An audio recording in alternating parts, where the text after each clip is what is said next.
Happy Wednesday, everybody. Hello, What's folks. going on?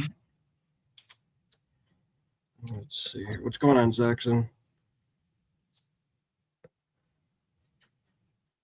Let's see. We got Steven Stark. Issues. What'd you say? Dealing with issues.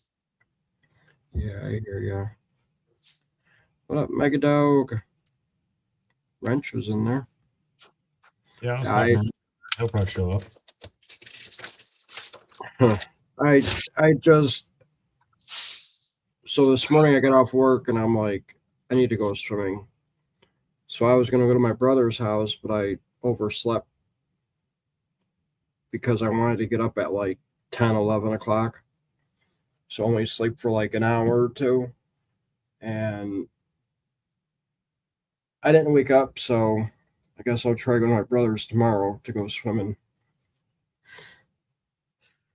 Let's see who else we got in here. Rocky Mountain Life Prospector. What's up, Rob? Yeah, I saw that. It's been a while since I've seen you. Hope all is well. Living on that mountain life. And that's it. I just sent out the link for the StreamYard just like 10 minutes ago, so. Oh, did you put it in chat? Huh? Are you putting it in chat? No, right now. Not yet. Yeah. So looks like the price of gold dropped a little bit and the price of silver went down about $1. So let's see here. What up, Brad? What is up? Yeah, so I think last week our gold was 4,080 on Wednesday. Now it's 4,056, and silver right now is 57.85. So still hovering around that 55 plus area. You hear who won the Golden Barrel? No, who won? Fucking guess. Don't tell me Brad won it. No. Brad ain't that lucky over on roses. Pinger? Gee. Are you astonished? She even did it different this time. She did it double draw style, where you draw winners and then you draw prizes. Really? And that sucker got he was the first winner, and then she switched over to the spin the wheel thingy, and she drew the winners as in order of, or the prizes in orders of when you won, which is normal. And then the Golden Barrel was the first one to come up. You lucky sucker. Ugh. Obviously it's not rigged. You can't rig it. You can't double rig it. No. Holy crap. That's crazy. That's nuts. That's like his second or third one I think he's won, if not more. I think he wins every time she runs a race. He wins something. Yep. It's definitely triple rigged for sure. It was nuts. What in the hell? Wow. That is crazy. Yeah. No, he's probably not watching, but congratulations, Pinger. So, Dr. King's Gold, what is up? We don't have very many people watching. No. Kings? Who else is live besides you know who? Yeah, it's your buddies. Not mine. Is Hit B still going? Nah, he's done, but they got a ton of people over on the other one. Oh, yeah, Mega. I considered that the second best price. I'm more than happy with that win. Before a lot of people get in here, guess what I got?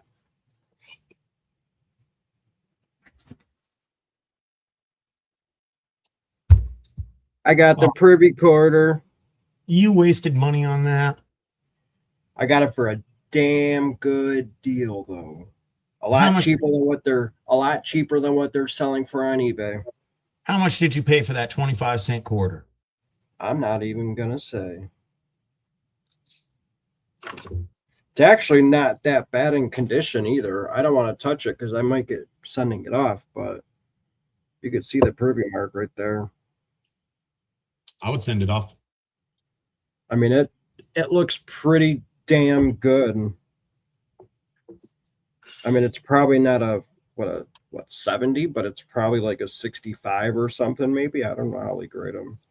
I don't know. For how you are with stacking and hoarding stuff, I would just send it off and see what it comes back as and save it like that. Because graded coins are always worth more. You're not going to miss the Right. 50 or $80 you spent grading it now. I mean, even the back of the coin, it has two little dents next to the bell, but it's really not that bad. Hell, I know for all you know, that's an error. You never know. Never I know. mean, I could go get my whatever you want to call it, digital microscope, but yeah, it's not that bad though.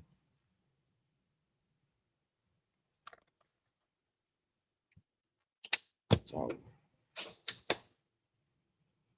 preview mark, you can see it. Omega says like $45 to grade a privy now. I know. I already graded. Well, I still cannot believe what they're getting on eBay prices for these things. It's like what 11 days now since they've been out, and they're still selling like crazy. But I'm glad I got one. I didn't have to pay too much for it, so what's going on, Tomcat? I got you know what? Screw it. I'll show it right now. So I'm gonna show you guys what actually started me and Pater. It wasn't really the Lynch, but Lynch was the very first big Pater I bought with the panning kit. I was in Gatlinburg, Tennessee. Oh, geez. 2019 or 18, something like that. And sorry to say this, but the female that I was dating at the time, her and I went to a horse riding thing in Gatlinburg in the National Forest. What up, Wrench? What's going on, buddy? Same old, same old. And they had this gold pan in there with gold ore. So they only had two of them. So I bought them both. And that's where I got my black pan from that I've been using every time I pan a bag of pan. That's where I got this pan from. I actually had two pans, but I put one of them back because I didn't know if I was supposed to take it or not. Knowing that if I bought them, because they came with the kit, I should have just took it. So, I'm sure everyone's probably seen it, but I'm sure a lot of people have seen it before. But I am going to make videos on it because this is what technically started me gold panning. These, what is it? It's a geodeck panning kit.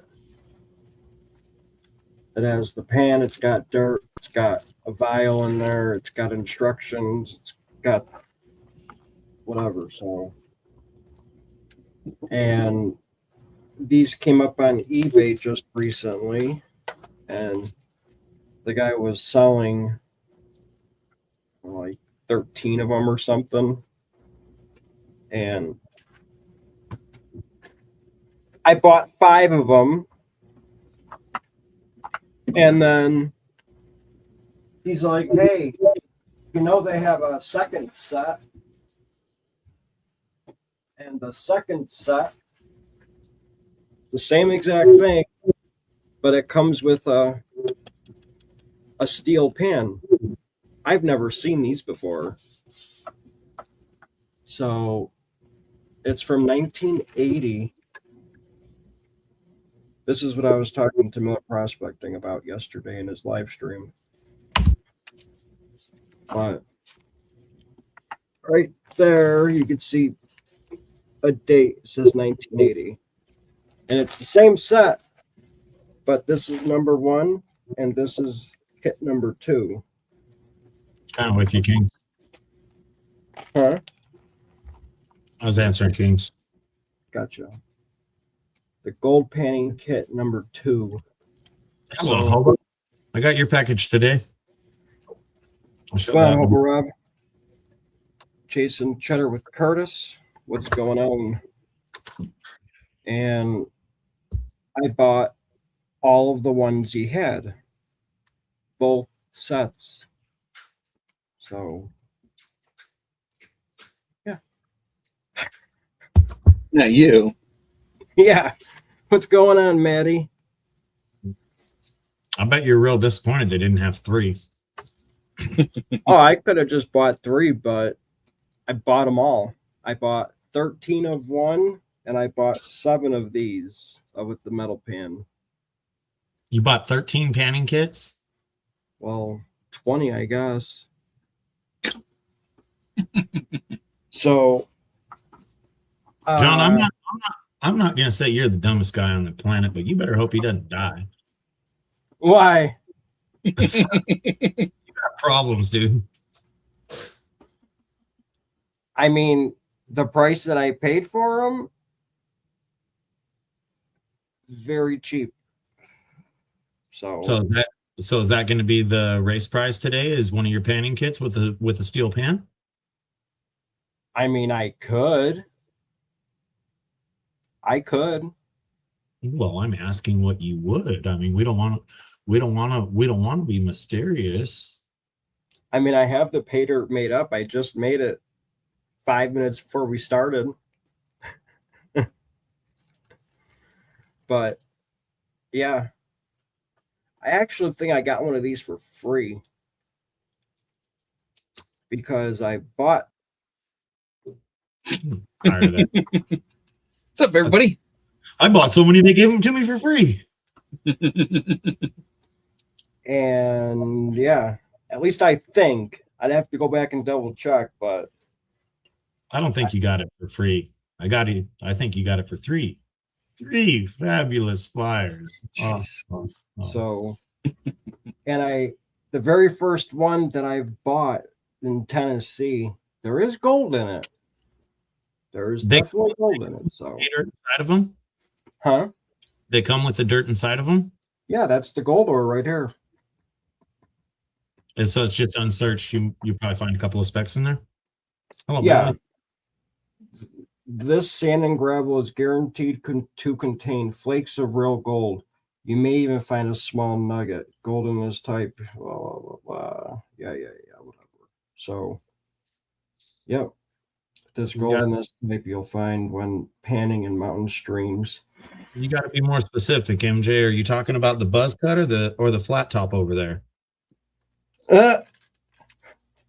Hey, I was there when he did that haircut too, MJ. Yeah, I shaved that. I gave myself a haircut on after party. The after party. Sunday night. So He was complaining. He was complaining at me, trying to get me to do it during the show. Yep. I was trying. Didn't work out in my favor though. Wrench, you got one of these yet? Oh, You got a 2020 quarter? Shit. It's not 65 anymore. Wrench isn't a coin guy like that. Well, I got something that John Ardum got. I got me a little hobo Rob bucket. Oh, Look that's at that. awesome. Look at this. Look at this dirt though. Look, little tiny pan, keychain pan. That is awesome. Look at this material he sent though.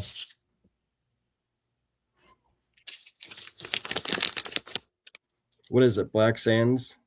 It's all sluice cons and looks like fine gold. Very, very fine gold. Wow. I don't know what mesh it is, but it's gonna take a minute. Dr. King's Gold, am I reselling what? The quarter or the pans? I might try to sell a few of them back on eBay. Because Talking about the quarter. Oh, got a the sticker on quarter, no. No, I might have it sent off to have it graded. Might. So just see if I could get a higher, whatever you want to call it on it, a high grade on it.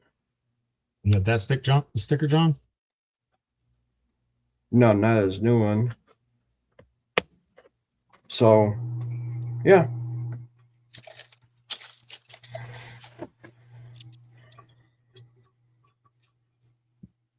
Value. Look, Doug, we'll have to talk off camera. Get my phone number from Brad or whoever. A lot of people have my number in the community. Get it from one of them. So, exactly, Maddie. That's why I want to try to have it graded, because I was surprised that it's in decent condition the way it is. Not many scratches on it. I mean, it kind of looks like crap inside the plastic thing, but the plastic thing is just to protect it. So I want to try to, I got to set something Run up. off to CGS and get it graded proper, Right. and you'll have something that, if they tank in value, you'll have a cool one that was graded proper. If they go up in value, then you did it right and you had it graded. Exactly. Yep. All Oh, right. I would too, Hobo. If they're sluice cons, I know. I did one or two of your other bags. Your ground's dark anyway.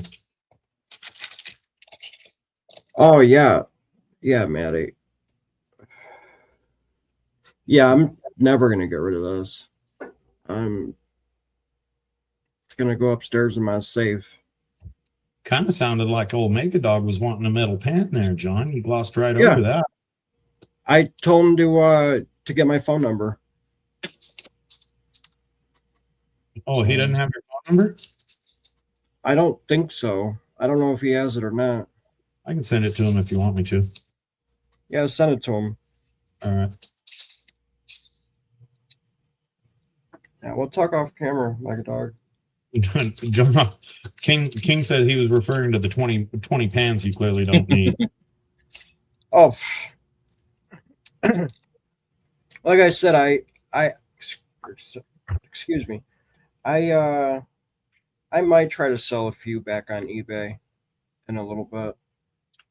I mean, why are you going to give it out to the internet trolls? Set it up as some prizes for us. We all want metal gold pans. Not many of us have them. That would be awesome. You know how much more to ship those things? Huh? I'm gonna have to ship those in probably a large flat rate. $15, $18? I just got to know. I just saw on my computer screen right when I opened it up that they raised shipping on flat rate boxes. Doesn't surprise me. On Shocker.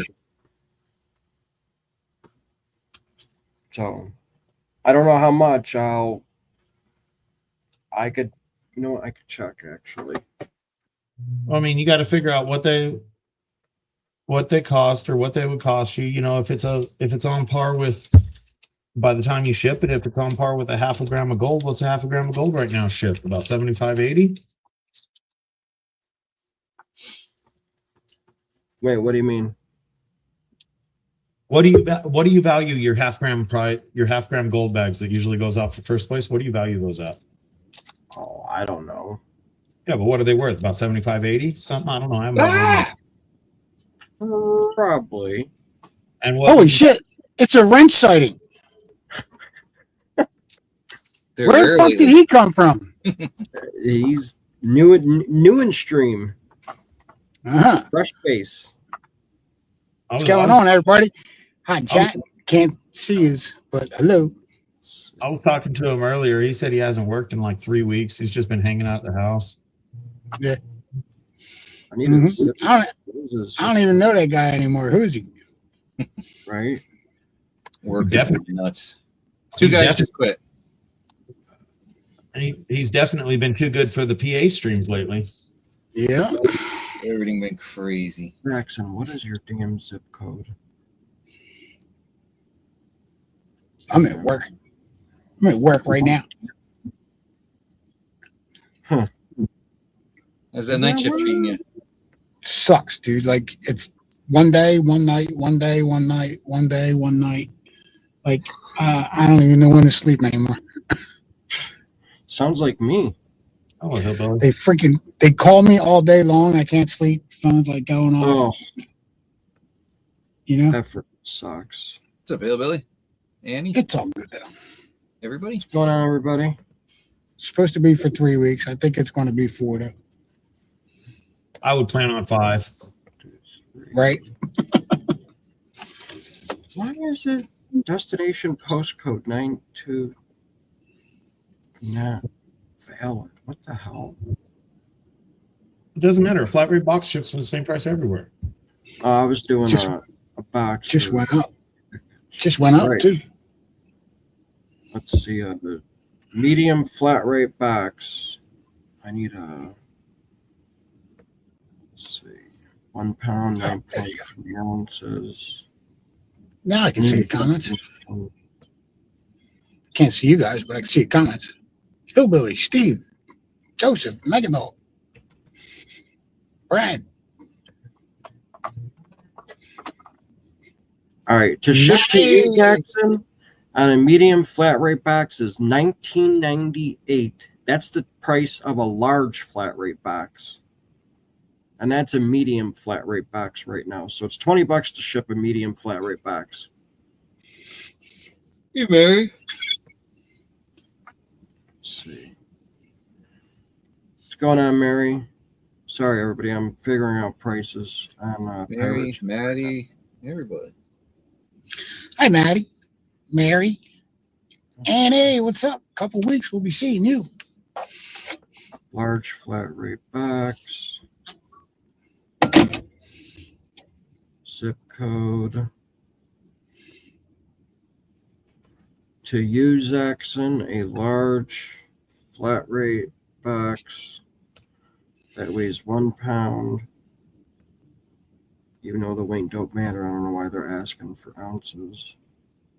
Now, Heath, why would you want to hit the thumbs down button? Because it's 27.76 for a large flat rate to use Jackson.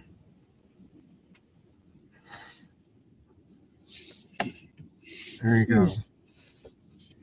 Just so everyone knows,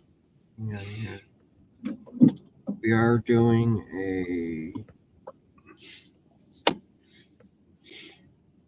second. We are drawing for a name very soon.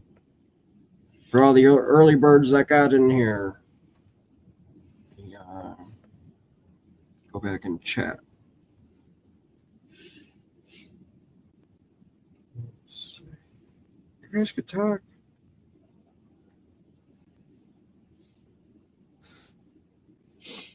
Hillbillies, what's going so on? shitty here. Temperature, everything lately. Oh, everything's miserable.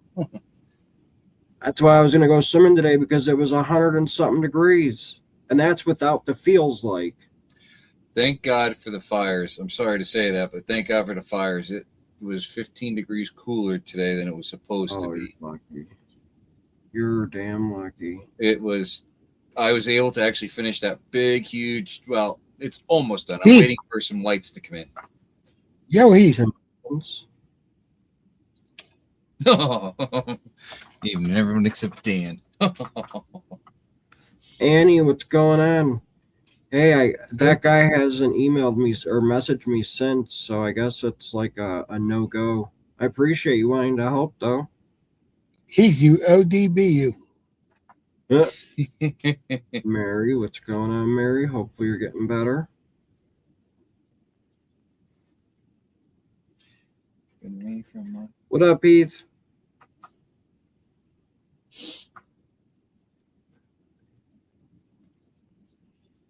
Ooh, them frogs up in the trees should be loud. They be loud, and they're only this big. Mm-hmm. That's crazy. Let me take that down. So we are going to pick a name here in just a second. Let me write this down really quick. So yeah, the prices definitely have gone up for shipping. So Yep. 1 pound box went up like, I don't know, a few bucks, I think. well, I just looked. A medium flat rate box back in the day was like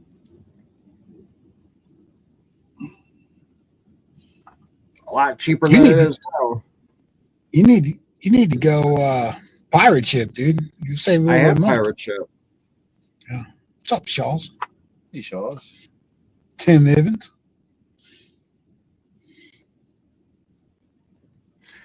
Shaw's Mining. What's going on? Welcome in the stream. Hopefully all is well. Never tried frog legs. Annie, I think his buddy messaged him and said, hey, if you still have it at the end of July or something, I'll buy it from you. And I think that's who he's selling it to. So I got some people here that don't speak English, and we took wallpaper off the wall, and I told them to get some sand and sealer, right? Because it pulled the paper off the wall. You know what I mean? So if you spackle that stuff and you don't cover it up first, it'll bubble everywhere. So I told them to get sand and sealer from Home Depot, and it dries in like 15 minutes, right? They came in with this other stuff and put it on the walls last night, and it took 12 hours to dry. I'm like, how are you supposed to get anything done when you don't listen to me? Oh, we know what we're doing. Apparently not. You know. All right, guys, I got to disappear for an hour or two. All right, Jack, Zach. make that money, Have brother. fun, brother. And now we're stuck here probably for a couple more days because of this. Instead of spot patching, we got to skim all the walls now because they put that stuff all over the walls. Translator, they don't work, dude. Like, you know what I mean? They look at the translator and read what it interprets, and they say yeah, and then do what they want. They know what you're saying. They just, yeah. Yeah. Where's the porn? I'll go get some. Shaws, do you want to see? You want to see the Mad Whacker, dude? Small gold. What do you want to see? You want to see golden quartz, one that I found last year in North Carolina. What do you want to see? I got a whole bunch. You modern Michigan. I think they only understand English on Friday when they get their paycheck. I'll be right back. Hey, Gail. MJ.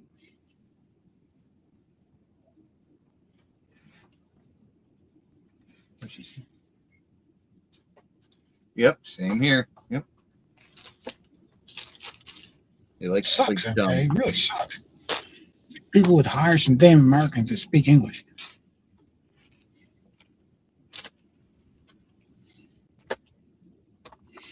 Modern Michigan, what's up, brother? 2 Americans just quit. 1 last week, 1 this week.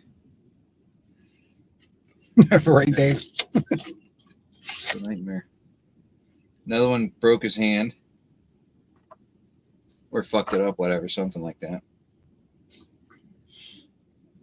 Grizzly bears. Whoa, that's pretty scary, dude. Let's see, which one's first? What do you want to see first? I know you said big gold, but here, this is the biggest gold nugget I have. At that 13. Yeah. Damn, I'm good. Oh, because it's came from you know who. So Yeah. Same one I tried buying from you a while back. I don't know. I used to know. that's the big nugget I got. It's like 13 something grams. So, and then Voldemort. let's see. Here's one for 5 point something.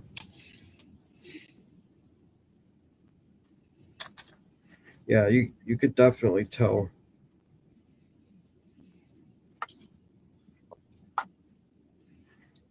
They're pretty damn heavy. And I did not find any of these. But Annie, am I going to be able to pull my camper down in that spot? that's a 1 grammer. That's small. I hope so.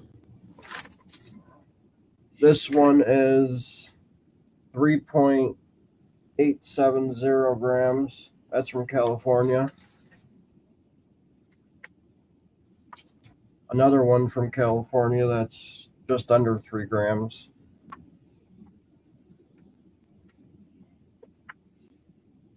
That's all high grader gold. There's like 20 something grams in there. That's gold from Arizona.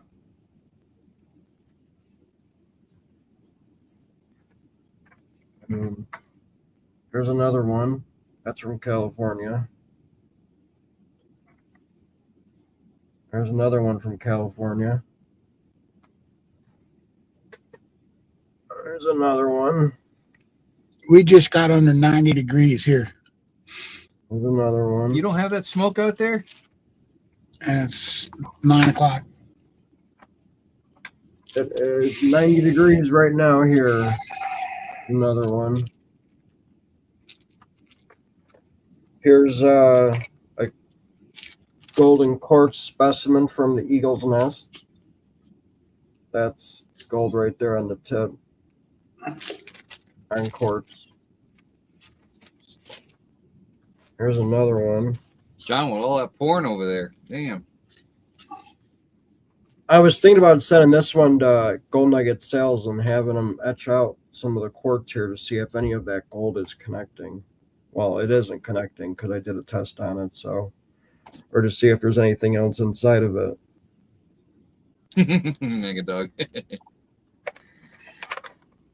But these guys did show me a new trick. Here, Sorry, John. that's case number 1.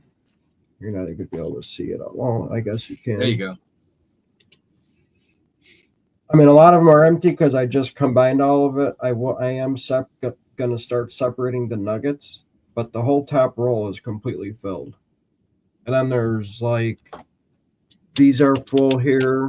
That one's full. That one's full. That's full. That's full. I mean, so there's not much in this one, but all these are pretty much empty. All the ones in the middle rows here. What's up, Josh? So that's case number 1. Steve. There's case number 2. That one weighs 5.77 grams. Want to see how much I paid for it? $4.90. Bought it in North Carolina last year. There's another one. That's like 3 grams or something. I got these from somebody in the community. These are small. I need that one too. I'll give you a double. Let's see. These out. Seen all those. This case is almost full. This is all pay dirt gold. He's getting better, Heath. He definitely is. Of course, all the gold's going to fall down, so you're not going to be able to see the gold. But you kind of see it. If the glare wasn't there from the damn... I mean... What you talking about, Willis? From here, this way, and the bottom roll's not filled, but the first 3 rolls are all full. So there's over 100 grams of gold in this case just alone. Yeah, I'm sitting in the truck, Josh, Uh, at work. Figured I'd pop in and say, "Yo, what's up, people?"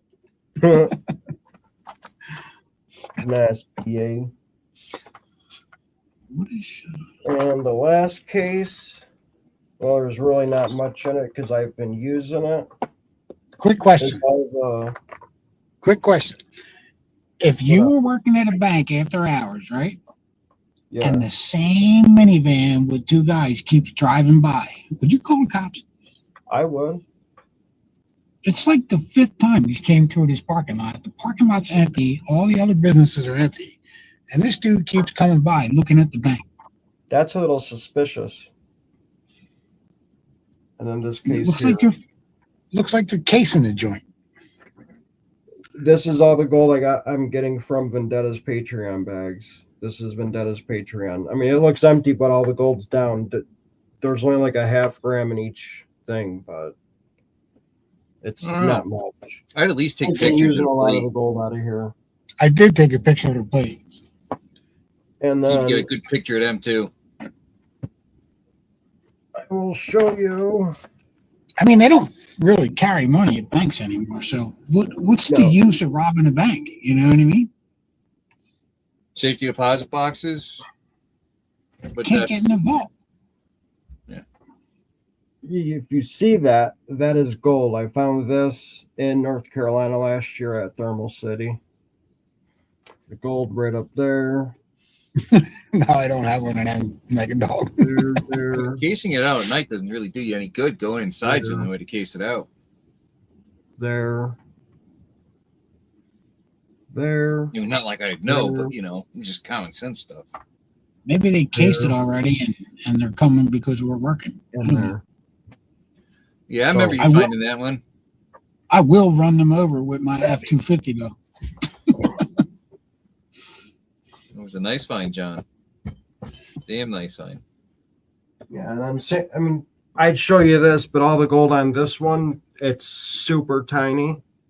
But Maybe, Gil. I don't know how many. They were chasing me because of my political post.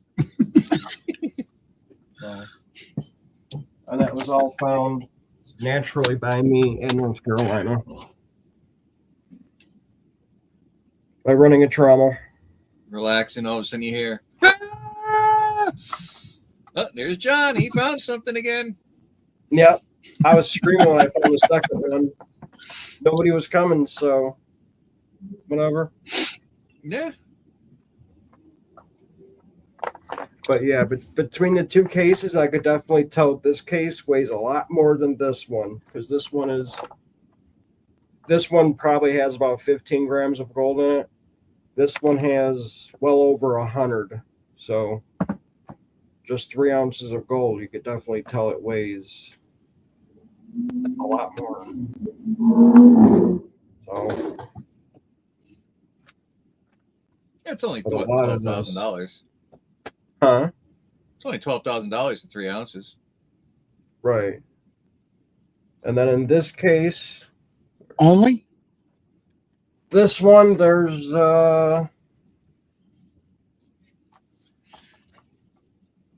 another, yeah. So roll number 1 has 25.44. Roll number 2's got 30.44. Roll number 3's got 48.245. I haven't completed roll number 4. I got one more. I have. Exactly, Tim. Only. Any more to go? 1, 2, 3, 4, 5. I got 6 more to go, but there is 11, 12, about 13 in it already. So do the math, that's what's in there. I'm trying to get this one to 150 grams. I wanted at least an ounce of gold in each row. So That's fucking 100 crazy, Rob. Sorry, John. no, you're fine. Like 155 grams, I guess, is what I want to get in this one. I do have a short of the very first case that I've completed. So that is in my shorts. The only thing I didn't do was do like a total value on it. But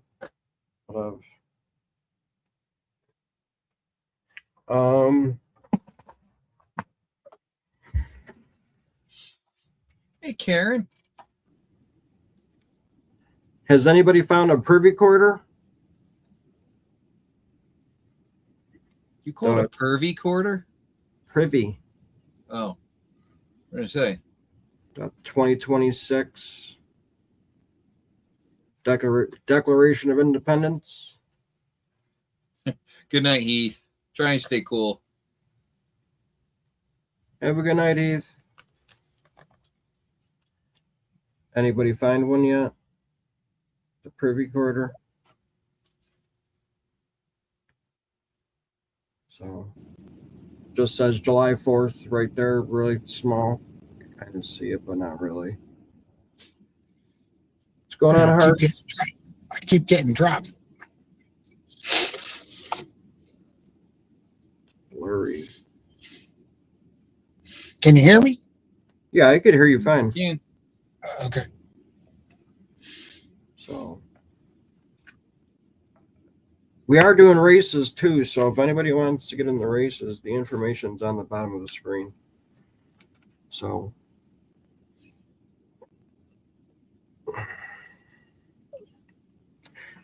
yeah, that's, I mean, King's Gold, I've been looking for one. I still can't find one. So the hell was that? It's weird. So yeah.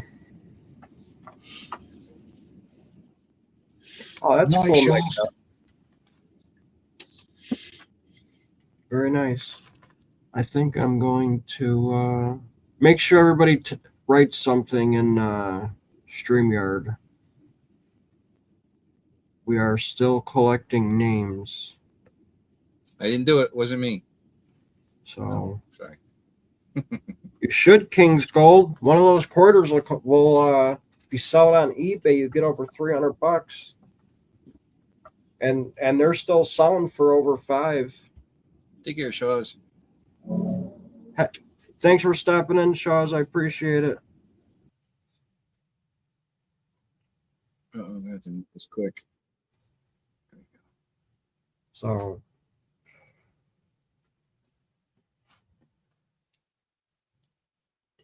which one's that, Mentally Corrupted? Right, you can get a whole box for $500 if you go to the bank and order one.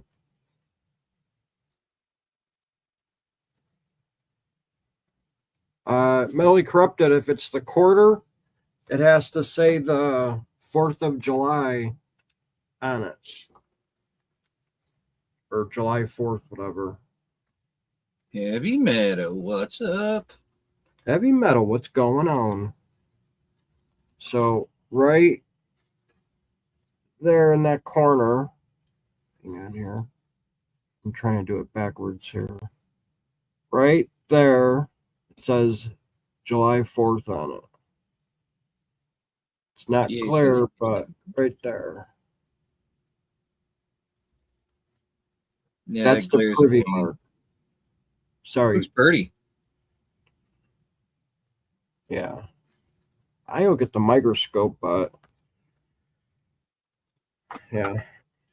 Yeah, if it don't have the July 4th on it, it is not a special quarter. I would, Mentally.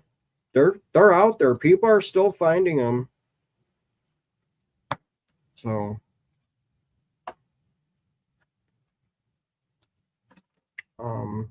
I'm glad I got one. One, because I know I won't find one. Only 250,000 are made of this one. So yep.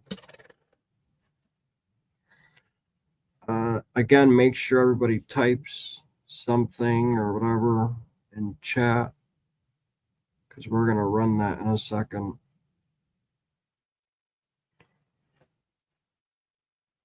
We're basically like an hour into the stream.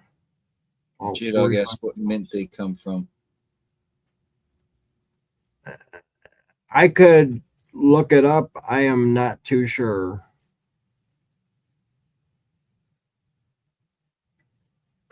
Let's see. What mint? Hang on one second. I will let you know. What mint does the 2026 Privy Quarter come? What's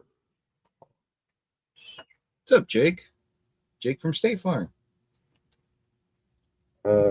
It does not come from a specific mint and does not have a traditional mint mark like P or D stamped on it.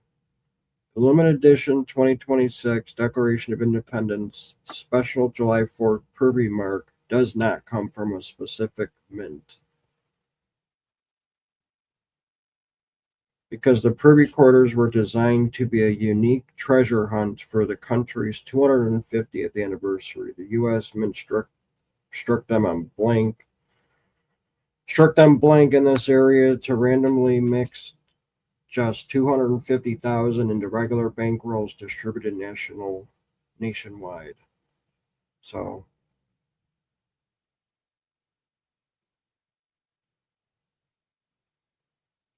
yeah, there you go. So it don't really say where. I mean, it's just whatever. It's blank. We're gonna run that in 3, 2, 1, and go. You do got to be in chat to win it.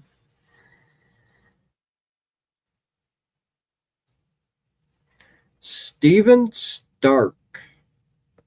I just seen him. Yep, he's in here. He should be. Steven Stark, where you at?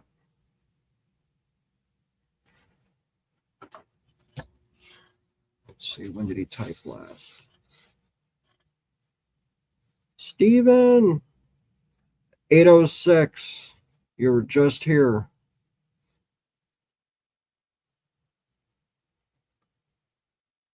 Yeah, he's here. All right. Congratulations, Steven Stark. Is this the... Didn't you win already one of these things I'm doing here?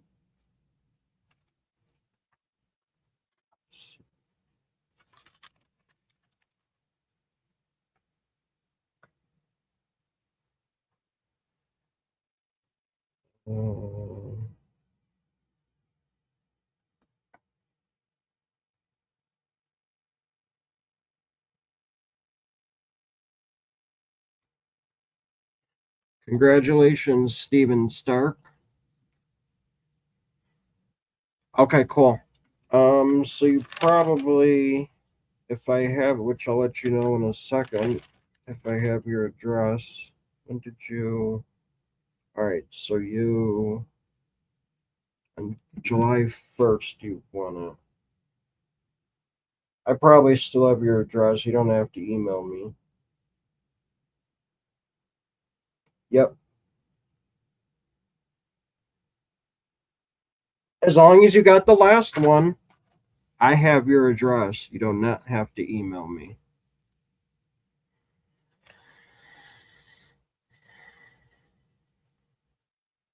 No problemo. It's a Brad. I'm just going to leave that there because we'll probably run another one.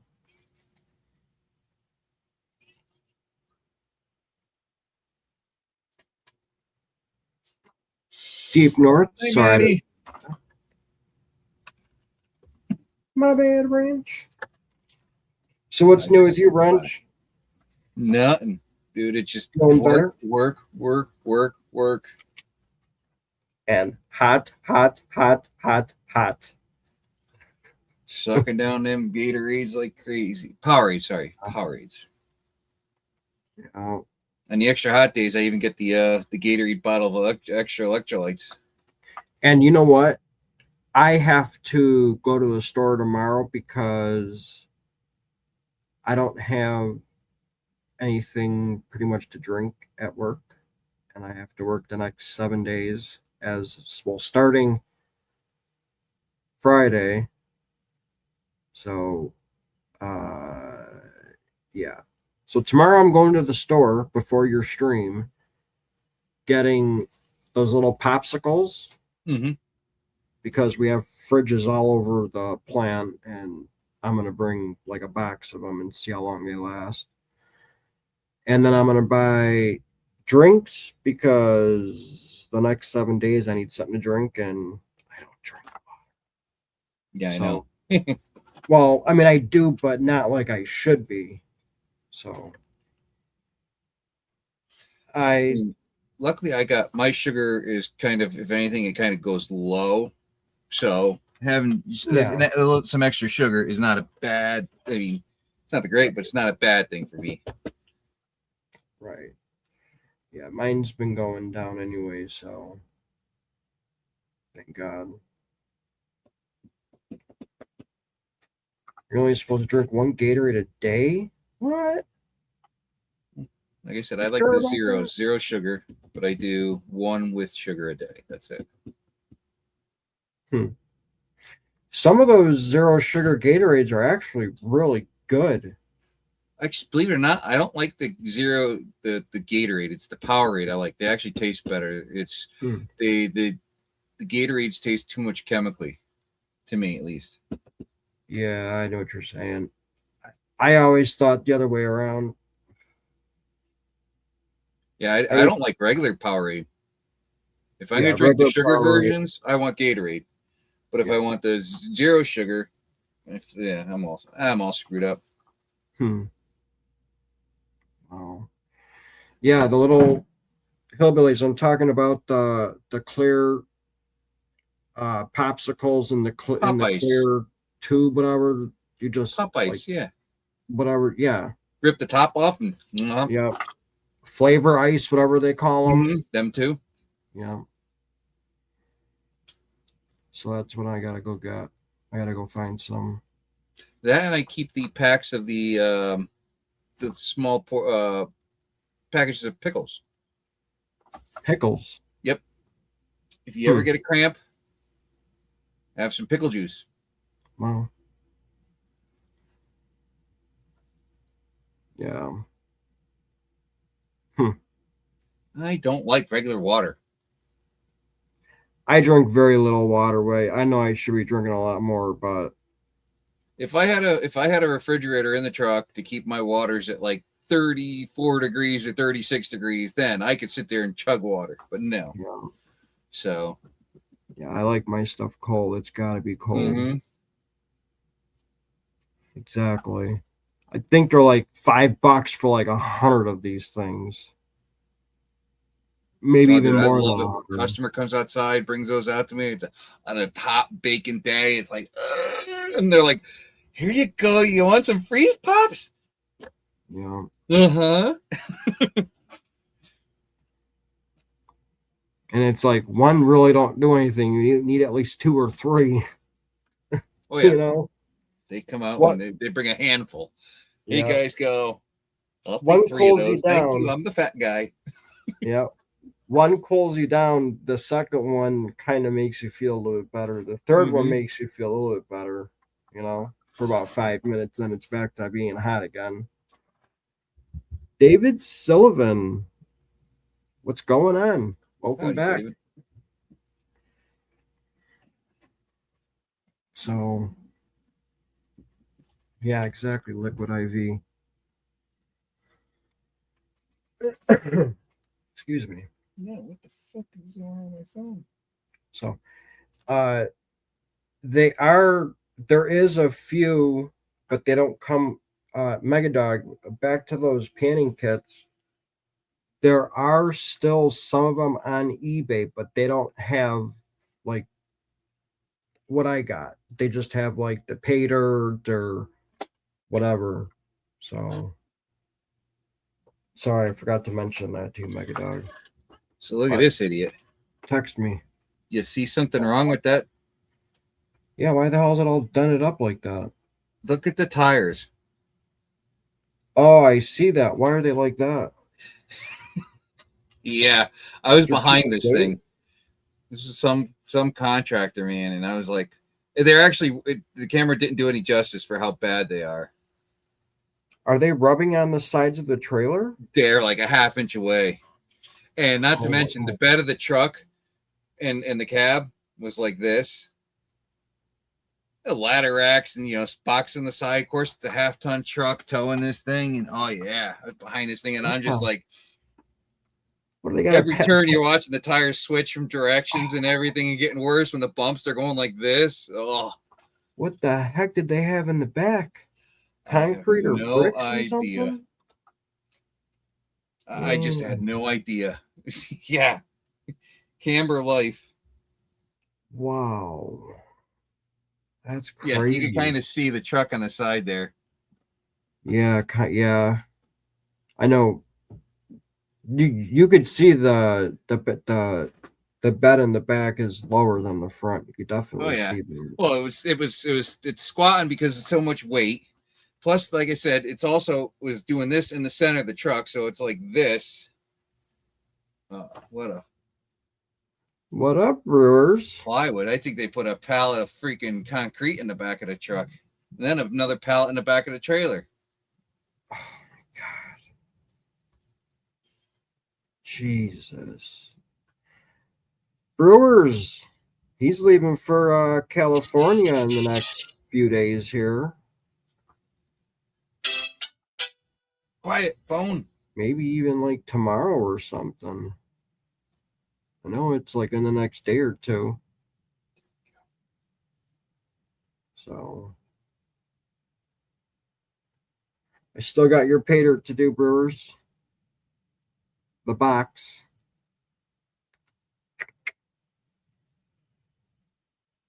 Yes, sir.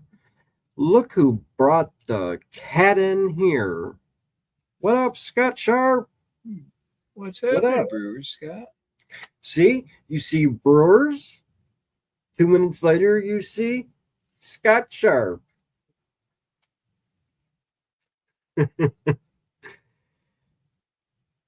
Uh-oh. We got trouble. We got a troublemaker. Yeah. What up, Rourt? What's up? When are you going to Cali? In a few hours. Oh, damn. Oh yeah. Let's go. Oh, what the hell? Oh, Wait that's on you, trouble. Joe. Damn. What up, Scott? How's it going? What is up? Yeah. Countdown zone. Countdown. Oh, yeah. Waiting You on guys 3 are o'clock in the lucky. morning. You Waiting guys on are 3. lucky. Man. I gotta work the next 6 days starting Friday. I'll be thinking about you guys. Oh yeah. We'll still be there. Come on out. Yeah. Still be there. Yeah. I'll only get 4 days off though when I get done working these 6 days. It only takes 6 hours to fly out. Well, in reality, only 4 because the 2-hour time difference. But Yeah, you got to be there early. right. Yeah. Well, yeah, I guess. That's why we got to be at the airport at 3 o'clock in the morning and don't fly out until 5 something. Wow. That is awesome. Yeah. Heavy's not there, is he? I'm lucky. Oh no, he arrives right after we get there. Oh, Yeah. nice. Very cool. That was good planning. We land at 10. He lands at 11. So Okay. Huh. I guess I'm going to have to. It would be nice if one of these years coming up here on my switchover where I got off 7 days during this event, the end of July, because then I would definitely go. Because that would give me 7 days off. And then I could use another week vacation and get another week off. Night, Karen. So, hello everybody. how far do you guys have to drive from the airport to the campsite? Which campsite? There's going to be multiple. The first one- one, you say. I guess the first one, wherever you guys are going, the first one. Which river are we hitting first? Was that? There's somebody's in the. I don't know. Since we're Going to hit that well on the way out. Yeah. Okay. we can Convent Flats or we can go all the way up and work down. Convict Flats. I think that's what they call it, right? Because that would be like, if anything, I'd want to go with you guys, obviously. Well, we're there. We're there. Me, Heavy, and Scott will be there a couple of days before everybody else. So we're going Right. to take our time and hit a few rivers on the way out. So Yeah. Which we joined the Ranky Mine. Yeah. That's Yeah, awesome. So That we've is awesome. got several claims out there we can go visit. That is Camp off for awesome. free. Deep North says you guys are gonna get an ounce each day. Well, I mean, everybody wishes that, but Right. We're gonna try like hell. at least we're going to Yeah. be a place that can happen. Right. Well, I know you, Sky. You're gonna be out there from the time you get up after breakfast. Maybe have a snack for lunch, and you'll be right back out there all night. Oh yeah. All night with the headlamp on. Yeah. First one on the creek and the last one off the creek. We're gonna move some rocks. Yeah. Oh yeah, Yes. man. We got to Anyway. come along coming. Yeah. We're planning on Jeez. Oh, that's not bad. A 2-hour drive to Union Flats Campground. That's not bad. Yeah. Yeah. Not bad.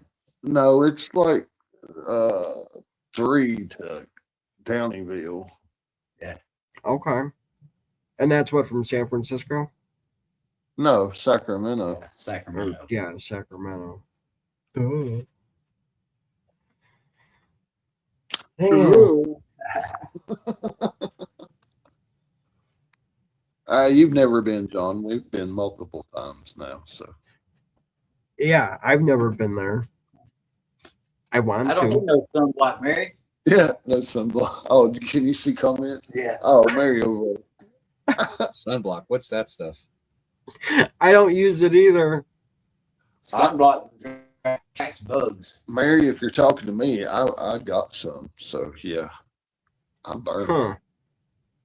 Brad said he's gonna bring his floodlights. Yeah. We'll be in the creek at night, Brad. He's like, hell yeah. We'll sing. That is awesome. That is awesome. Man. One more bucket. One Yeah. more bucket. 15 buckets later. Yeah. Yeah, just one more. Just one more. One bucket. more. One more. Did One you more see that? shovel. No, did you see that nugget? Did you see Two that? more. Oh, I'm getting another bucket. Hmm. We can Yeah. do two more. Just hydrate. That's all, guys. Stay hydrated out there. Yeah. Oh, yeah. Drink plenty of liquids. Yeah, we definitely have to have our electrolytes. Yeah.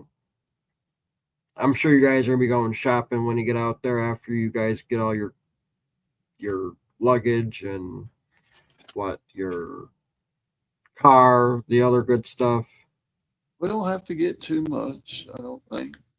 Yeah, Hmm. we don't have to get much. Nancy's already got all kinds of stuff.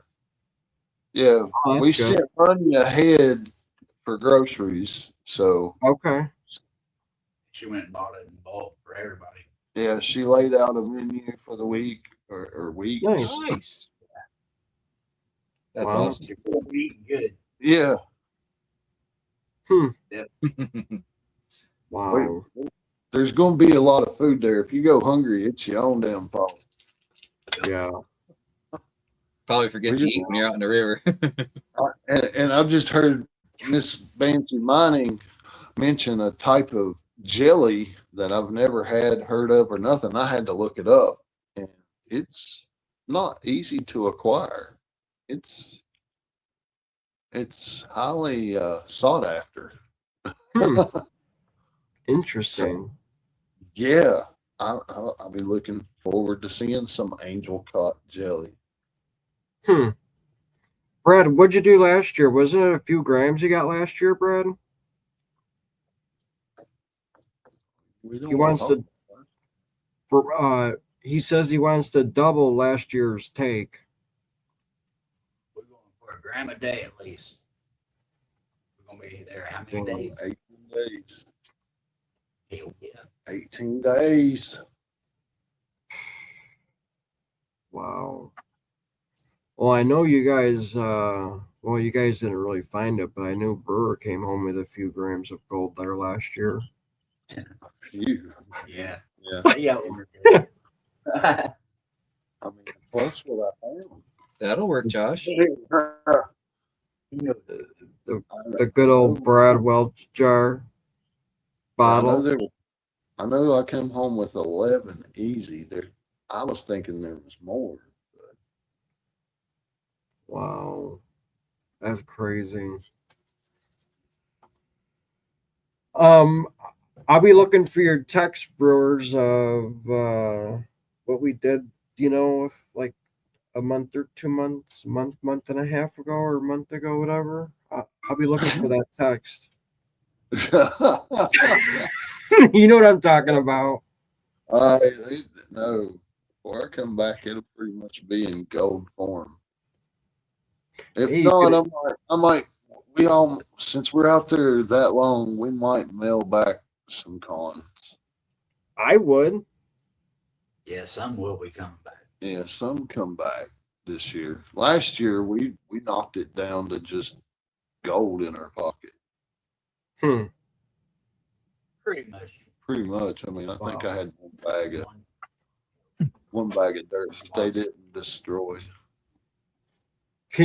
Can you bring it on the plane with you or no? Oh yes, I brought my gold on the plane in my pocket.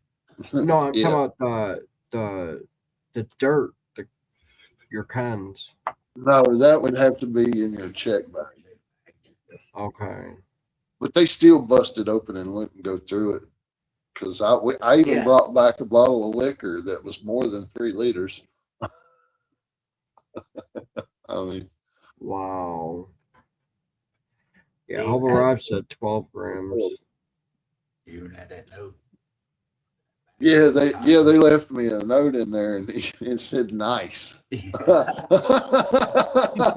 they said they put the tag in there saying they checked it. Because I had Wow. that bottle down in a bucket, a gallon bucket with I think it was my towel stuffed in around it, patting it, protecting it. Okay. Put it in the bag with all my other clothes and just tried to keep it protected, and they busted it out and wrote nice. It was a liquor bottle with a flight jacket on it. I mean, Huh. cool. Damn. Brad says he's going to bring his mom's freezer jam, strawberry Ooh. freezer jam. Okay, you here twist my arm. No. Yeah. Here. Oh, too much. Okay, I give. Ugh.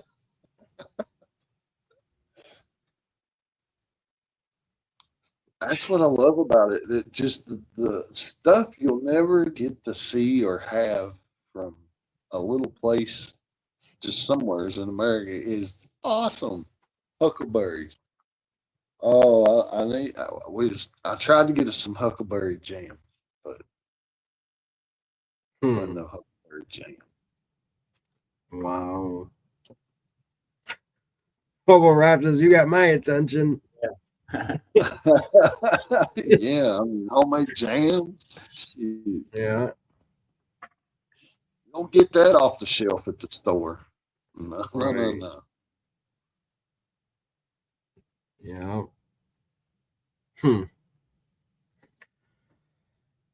That's awesome, man. That is awesome. I need to get out there one of these dang years. I think last year, 2 years ago, I said, "Oh, I'll go next year. I'll go next year." Well, that year came last year, and this year I gotta definitely say next year because I only have 1 day left of vacation. Sucks. That's why I gotta plan my stuff around my changeover in 7 weeks. No, we can't out here, Hobo Rob. They would be coming from somewheres in Idaho. So Idaho, Washington State. Sorry, can't see comments. No, I don't have to see them, Scott. Hell, you trying to get me to read that from over here? Gotta read it. see. Yeah, we're just waiting on 3 o'clock in the morning to go to the airport. And it's gonna be a long, what, 7 hours? I think it 6.5, 7.5 hours, something like that. I think going out was 6 something. Coming back is like 8 because where we hit Dallas in the middle. Changeover. Yeah, we get there at like Dallas on a return flight at 5 in the morning. At work, and we don't fly out until 7. Except Rock It was Butcher. something like that. It's not very long. It's like a 2-hour layover in Dallas. Oh, that's not bad. But it's in the middle of the night when nothing else. I mean, nothing's open. Yeah, that's not bad then. Sorry, I'm catching up on the races here. Or you have to go in the shops where there's no clerk. You just pick up what you want, go to the little ring up thing next to the exit, and just do it all by yourself. Self checkout. Yeah.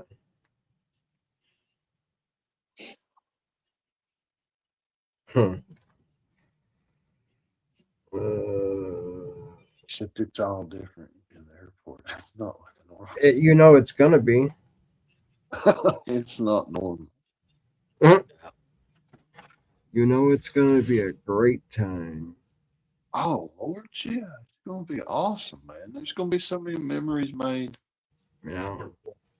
So many new. We'll be able to say we've hit 4 of the major rivers out California after this trip. So yeah, it's Rock Butcher, what's going on?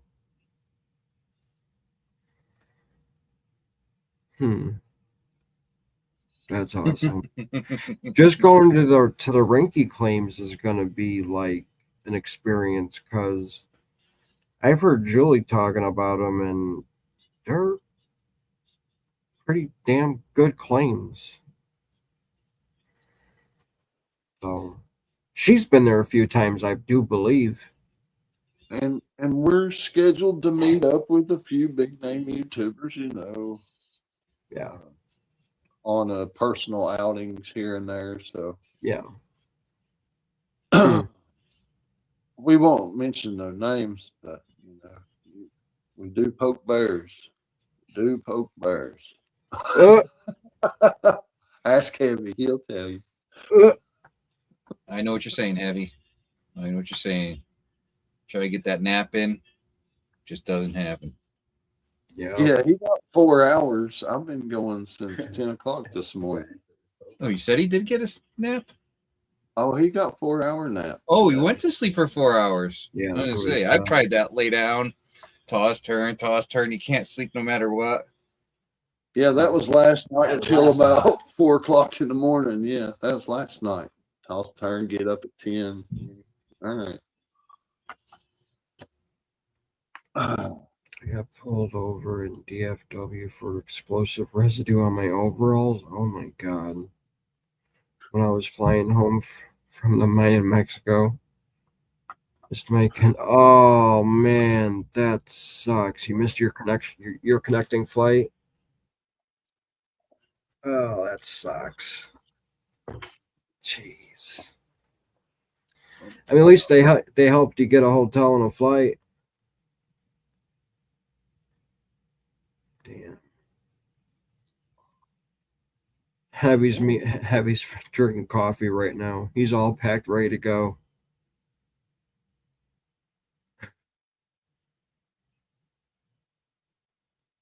Karen, where's she at?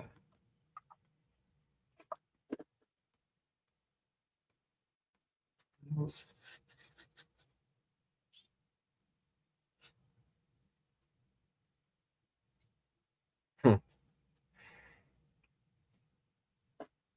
Wow. Believe it or not, Megadog, I actually slept on a plane when we were coming back from Italy, surprisingly, going and coming. And I said I wasn't going to sleep, and I did. You gotta be really tired to sleep on a plane. I mean, from only getting like 2 hours of sleep the day that we left, yeah, probably I was really tired. And then coming back, it was just so like relaxed on the plane. It was like super comfortable. It was nice and cold.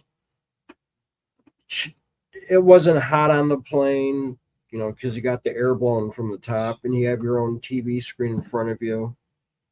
The seats or the plane that I was on is a little bit bigger than a regular commercial jet. So we're looking down at probably a plane that Brewers and Scott Sharp are going to be on. It was a little bit bigger. So, I mean, there's eight people sitting across, not six.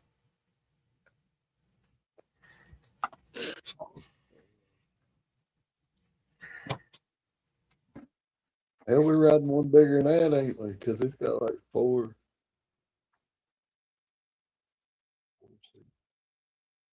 Hmm.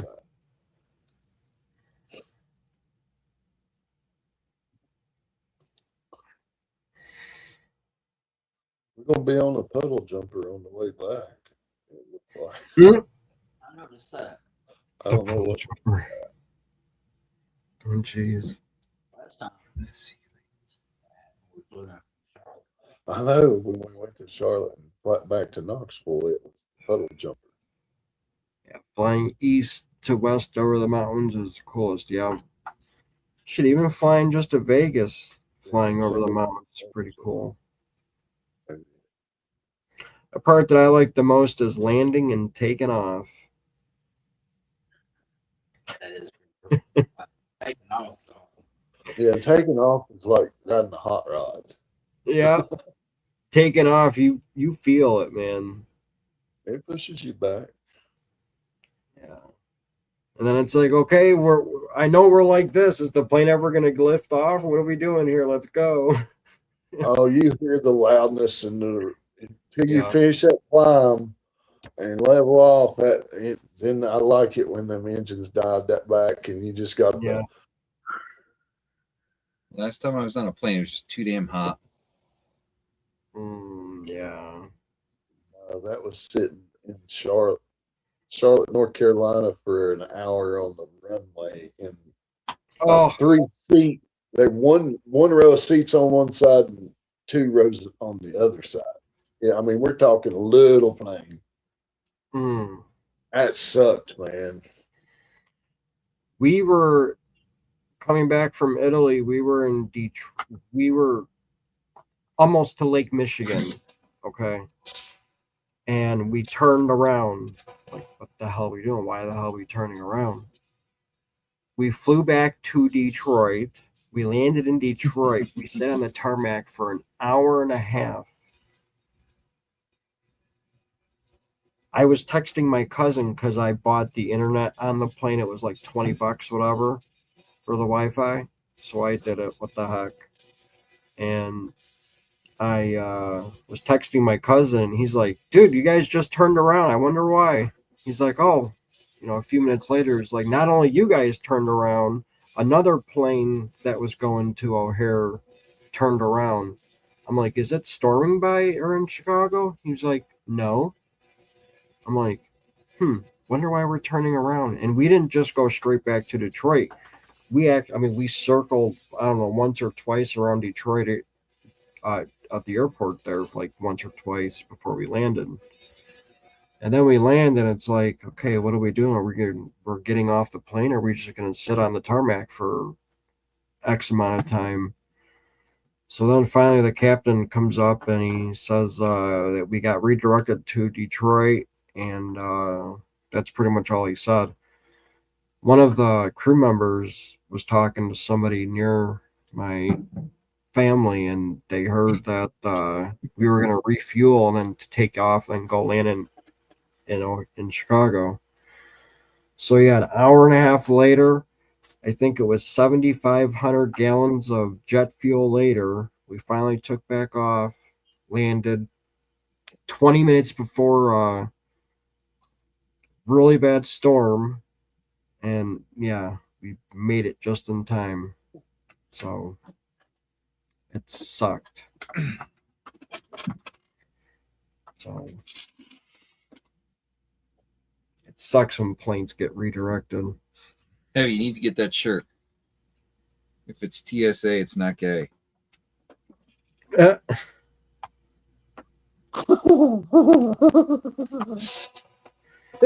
don't push the limits at all.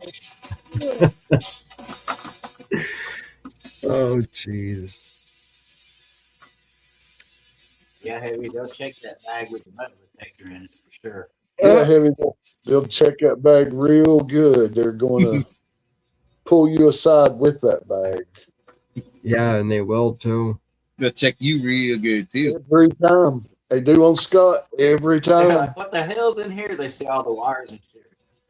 Yeah. In that x-ray, they see the batteries, the wire, Wow. the way it's shaped. Jeez. They freak out. It's pretty funny. Then they take it out and they're like, oh, okay. Yeah. Yeah. Then they put him out. I'm usually standing there waiting on him to get through it. Oh, Yeah, jeez. Last time I had his shoes on and they swapped them. Yeah. Your shoes? Yeah, they swabbed my shoes. His was still wet from the creek, so I was like, "Here, I got these. I ain't wearing." Heavy said he's gonna put a pic of his butthole in the bag. Oh God. Jesus. Dr. King's Gold said it right there. Spread your cheeks, bend over, and cough. Oh man. I ain't hiding nothing. No. I'd rather just get on through and go on my way. Yeah, that's right, Rock Butcher. Yep, I agree with that too. Definitely got to trust the pilot. They know what they're doing. So, hmm.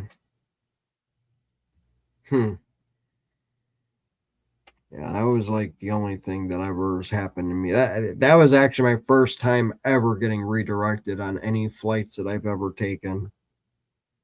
From either Florida, coming back, going to Vegas, South Carolina, Myrtle Beach. Yeah, that's about it.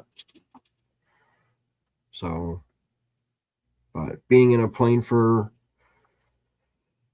I think that was about 11 hours coming back from Italy. It was a long flight when we stopped too, including all that time. I just wanted to get off. Yeah, I can't do it for an hour. 3 hours is long enough. Yeah.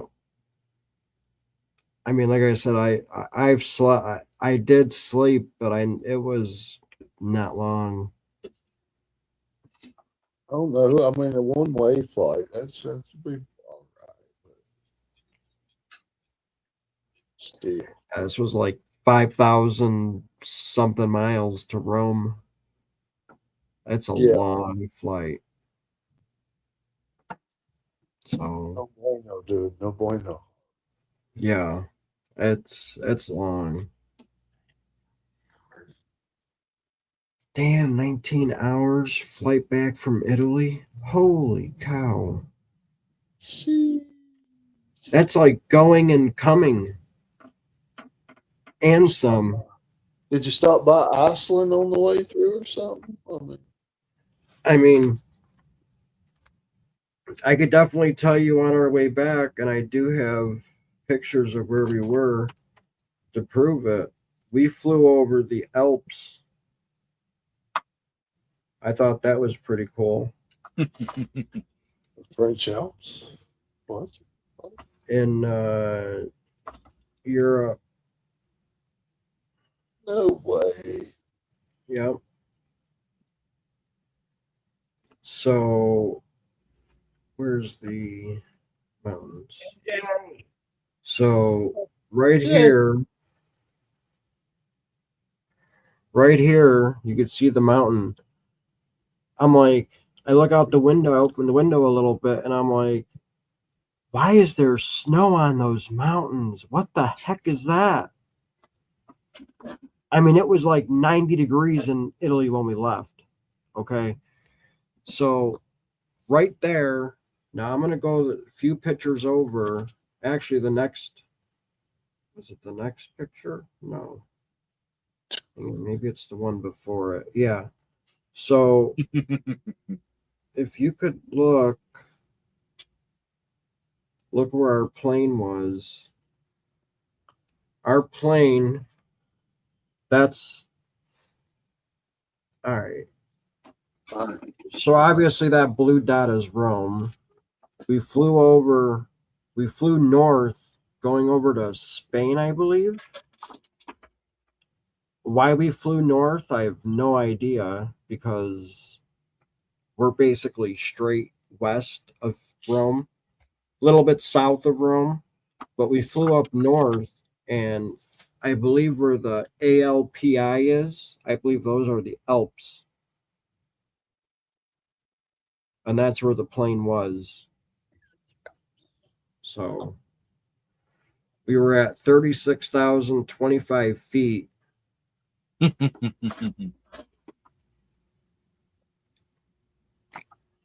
So thought that was pretty cool.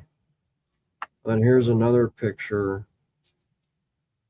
You could see the mountains in the snow, or snow in the mountains, not mountains in the snow. No way. So If yeah, the flight if Saxon was here, he'd be telling you that's fictional, John. yeah, I know. That shit's not real. That's Yeah. not real. It's a figment of your imagination. Right. And then Oh, check AI. this out. Outside air temperature, -53 degrees, 47 degrees Celsius, negative 47 Celsius. Heavy. What did he say? He goes, I'm so excited I can be one of the Pointer Sisters. I'm with him. I mean, we're sitting here on the countdown. Oh yeah. Tick tock, tick tock. Nope, no, doesn't hillbilly. Yeah, I gotta post more of the videos as shorts that I got here. I gotta go through them and see what I posted and stuff. The next short you'll see from me and Scott Sharp will be at the airport. You're lucky. We always do it short. That was my backyard, or at the Airbnb. That was my whatever you want to call it, like The view outside. yeah, the view of the backyard and stuff.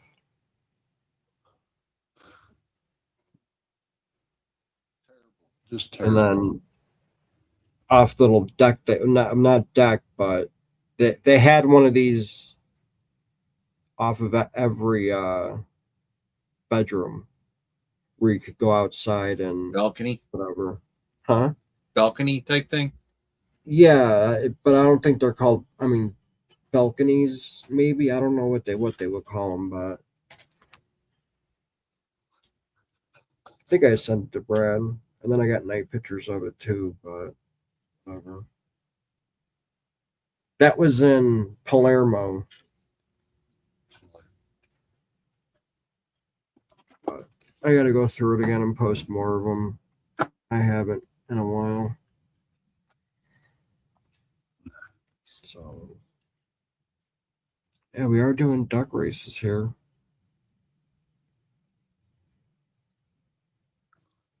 Oh, you stopped in Dublin. That's why it was so long. Only duck race I'm doing is to the airport. Right? MJ said it's over 4 hours just for her to get to Washington to North Carolina. Yeah. 4 hours to go to Cali from here. Northern Cali. Northern Cali. Northern. There ain't no way it's 4 hours for her to get to North Cali. There's a glacier in Italy? Really? Really? I know there's that volcano that's erupting Which on the whatever, the ball of the country.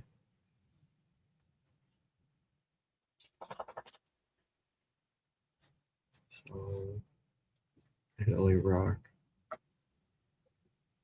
I didn't know that, Mega Dog. That's pretty interesting. He says he skied on the glacier in Cortina. Glacier Cortina in Italy. That's interesting. Hey, we just wanted to drop in for a few minutes and say hey. So Yeah, definitely, bro. I appreciate that. yeah. You guys have a We safe trip, man. Yeah, have I a might safe lay day. down here on the couch a minute and Yeah. probably Yeah. toss and turn. Yeah. Lay down here on the Lucky couch. you. Lucky you. Just to make myself feel better, I'm gonna go swimming tomorrow. If that makes you feel better. I know. That's just because I gotta work the next 6 days, which sucks. You go swimming tomorrow in a pool. I'll go swimming tomorrow in the Yuba River. Hey, you He's know gonna what? get red in the face. I mean, that Yuba River I heard is very cold. You might not want to go swimming in it. It's refreshing. hypothermia. North or south? It depends. Yeah, It's all right. I got my wetsuit. yeah. Scott's got his. Damn you, Scott. Hey, I'll see you guys in what, 8 weeks? Yeah. Hey, we'll So- talk when you guys get back home. All right. We got you. We got you. 8 weeks. What's up, What's Thomas? up, Thomas! What up, Thomas? 8 weeks, Brewers and Scott. 8 weeks. Yeah. Gotta plan it. Just got Because show I might up. end up, I might end up using my last vacation day too. But we'll talk when you guys get back. Yeah, let us get Cali over with. Yeah, We got yeah, weather yeah. then in September too. Yeah. Yeah, I know. So Good. yeah, this is I think it's the week before that. Yeah. It's So the week leading up to that weekend. That Yeah. week they're doing that with John. mm-hmm. Yeah, I think it'll be a Thursday, Friday, Saturday, Sunday, Monday, Tuesday, Wednesday. Unless if I switch my days somehow, but I'd have to check. Because the monkey. Because Yeah. I mentioned it to you know who, and I'm like, oh well, too bad it wasn't the weekend before, because then I would have no problem going.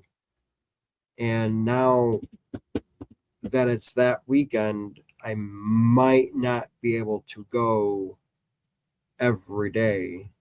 So I gotta try to figure something out, and because I still would like to go down to North Carolina, not necessarily Thermal City, but somewhere, and do something like that, and then try to make it to that following weekend thing with you guys and the other ones. So Yeah. we'll work something out. We'll talk when you guys get back. Go back to Tennessee. Yeah. I did, Thomas. I just got it like 2 or 3 hours ago, surprisingly. Well, you guys have a good night, everybody. YouTubes. Next you see from Yep. us will be at the airport. You guys have a safe trip. Get Be all safe. that gold and heavy pens. Yeah. We grabbed You Colin. too, Scott. Yes, sir. Be safe. Hey, Donna.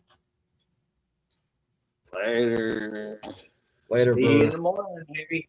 See you in the morning, Heavy. Luckies. Oh man, that's awesome. I said I was going to go this year. No, I can't do it. Again. Yeah, but you know what? Scott and Brewers and Heavy, they're doing it the right way. They're going to go out there for 3 weeks and they're going to bring home a nice pile of gold, each of them. So If I did that, that'd be my only trip of the year. Oh yeah. If I had more time off of work rather than that stupid 1 day left, I would probably go. Now, if I was working with the last place I was working at, and if I still had 120 hours vacation in the bank, yeah, of course, I'm going. I'm going to go for 3 weeks. You know what I'm saying? But I don't get 3 weeks vacation anymore, where I could take 4 weeks off a year because I always roll over at least a week because I don't use it. Mhm. So. And every year at this place or the new place I'm at, I have to use my vacation that year. I cannot roll over anything the next year, even Really? a day. If I have a day left and if I don't use it, I'll get paid out. That'd be awesome, Mega Dog. So That sucks, John. Yeah, well, I don't have it. I don't even whatever I accrue is still, I use it all. Take extra time, work a couple extra Saturdays, make up for it. It's all good.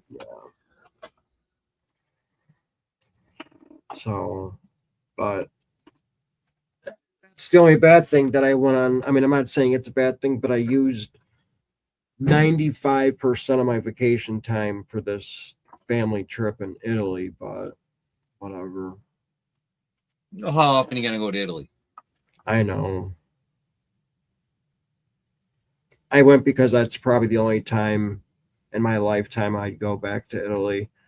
May go again later, but as of right now, I went. I've gone to Europe. I don't have to go again unless, if God forbid, I get married and, you know, something else happens. But right now, nope, I ain't going again. Nope. So I'm going to be spending my next few vacations going to the creek. So That's how I do. Try to do is the 4-day weekends.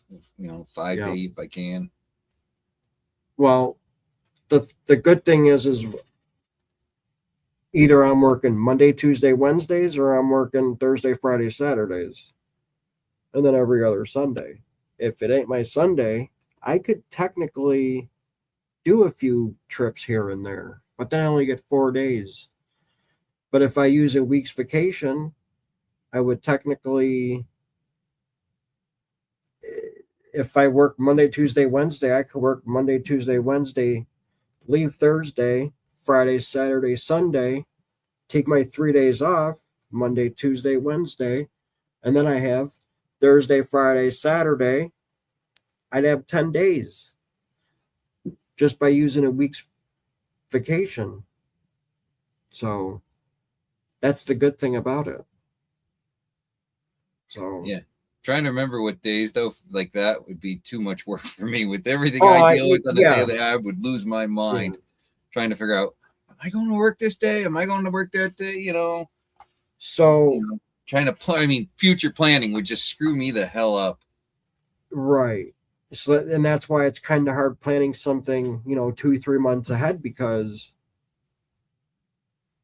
like today or last night, I walk into work, the press is down, I had to hink some plates and do whatever, did all that. We try starting like an hour and a half, 2 hours later, and we were running for 5 or 10 minutes. Next thing you know, I heard a loud ass noise and some bangs, and I'm like, hey, stop the press, stop the press. Well, I hit the emergency stop on the press, and next thing you know, I saw a big ball of smoke, and I'm like, dude, the press is on fire. What the fuck? So, the oven, the fan inside of the oven, the shaft that goes to it, there's two bearings that hold the shaft that goes into the fan. The two bearings seized because they were too hot. So the bearings, the shaft is, I don't know, 4 or 5 or 6 inches in diameter. So they're big bearings. And the two bearings seized up because it was too hot. I guess sometime in the matter of all of that, the fan inside the oven, 3 of the fins broke off of it, like a blower in your furnace. Yeah. It looked just like that. So imagine 3 of those fins off your blower in your furnace coming off. These fins, they weigh like, if they snapped off pounds. because it seized, or it seized because they snapped off and threw it out of balance and fucked it up. Probably because the fin blades fell off and it was out of balance and it was doing all this crazy stuff. Too much extra heat. Yeah. It's apocalypse. So we tried starting up again. The oven didn't work. So my press might be down for the next 2-3 weeks, maybe a next month, when we get a new fan blade. New bearings, they could probably get 1, 2, 3, but the fan, I don't think it's gonna happen. They could try welding it, but they'd have to rebalance it and everything. And I don't know if it's gonna work like that though. You know what I mean? Not my call. Don't care. Right. And it's like taking the wheel weight off of your rim off your car and it's not balanced anymore. Mm-hmm. You know what I'm saying? So, Heavy, it's an M110. It's a small press. Heidelberg.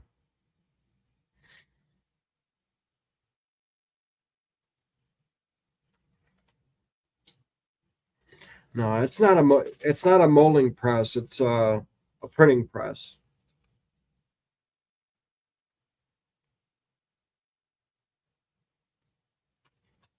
Oh, geez. Yeah, those lights on the UV lamps, or the lamps inside of the oven on those for the UV, they're freaking hot. If the oven is on and the paper's in there, it'll start a fire like that.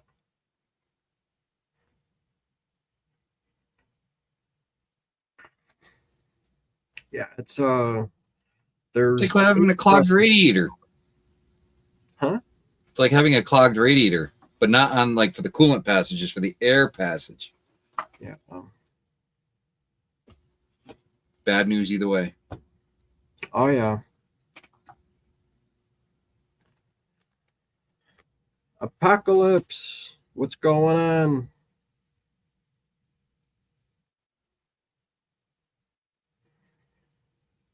Mary, I thought you knew that I was on a printing press.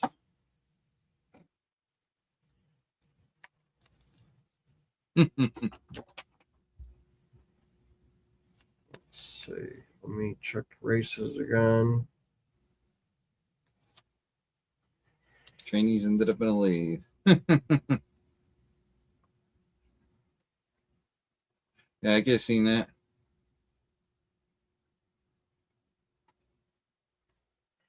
We are doing races, just so everyone knows in chat. Just, yeah.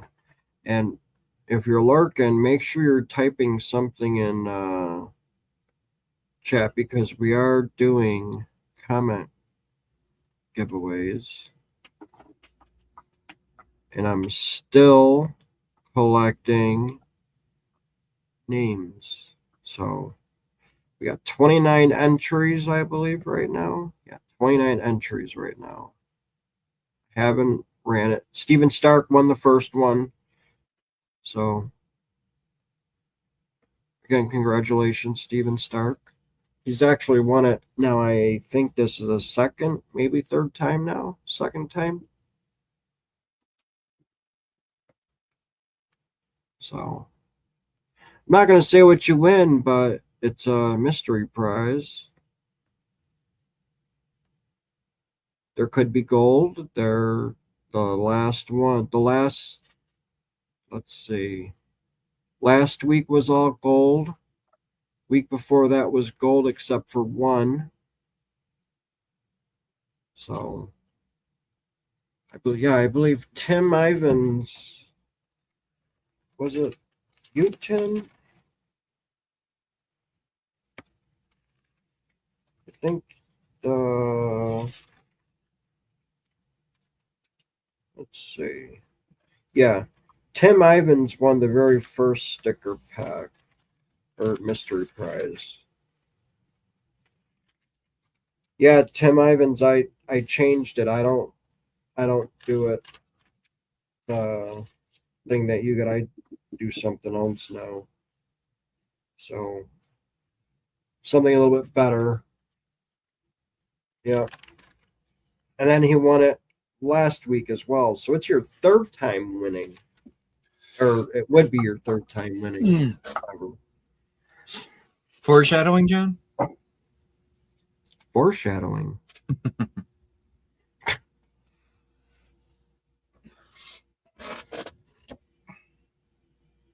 Oh, damn. Paper mills. Oh, God. I'm sure it gets hectic at a paper factory.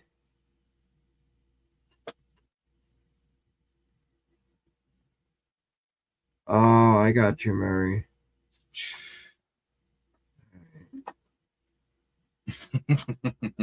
Jason Cheddar. Yeah.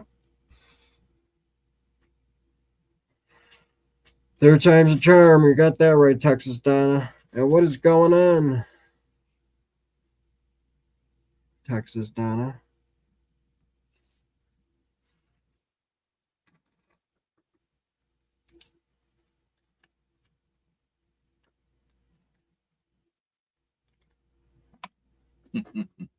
And the more people we get into the races, the better it will be. I could tell you guys last week, between the two bags, I gave away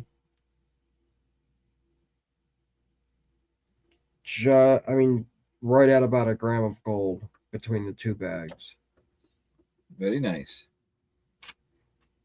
So, and they were a little bit extra heavy too.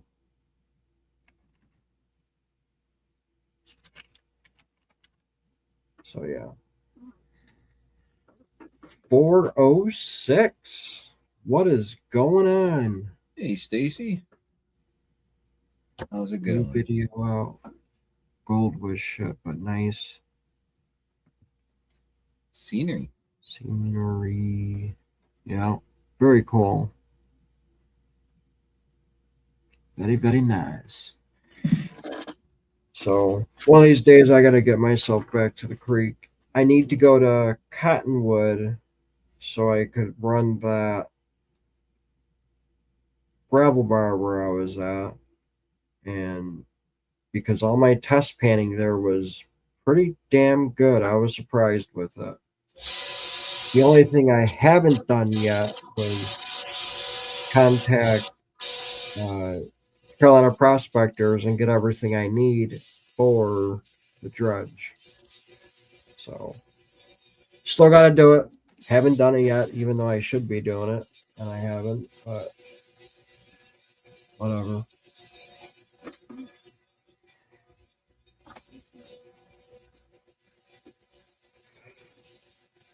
I don't know. I'm still iffy about one thing. Yeah, what's that? The hose going from the pump to the nozzle. Is it supposed to be 1.5 inches or 1.25 inches? Doesn't matter. Just the throttle, just a tiny bit. That little bit is not going to make a difference. Really? Yeah, it don't matter.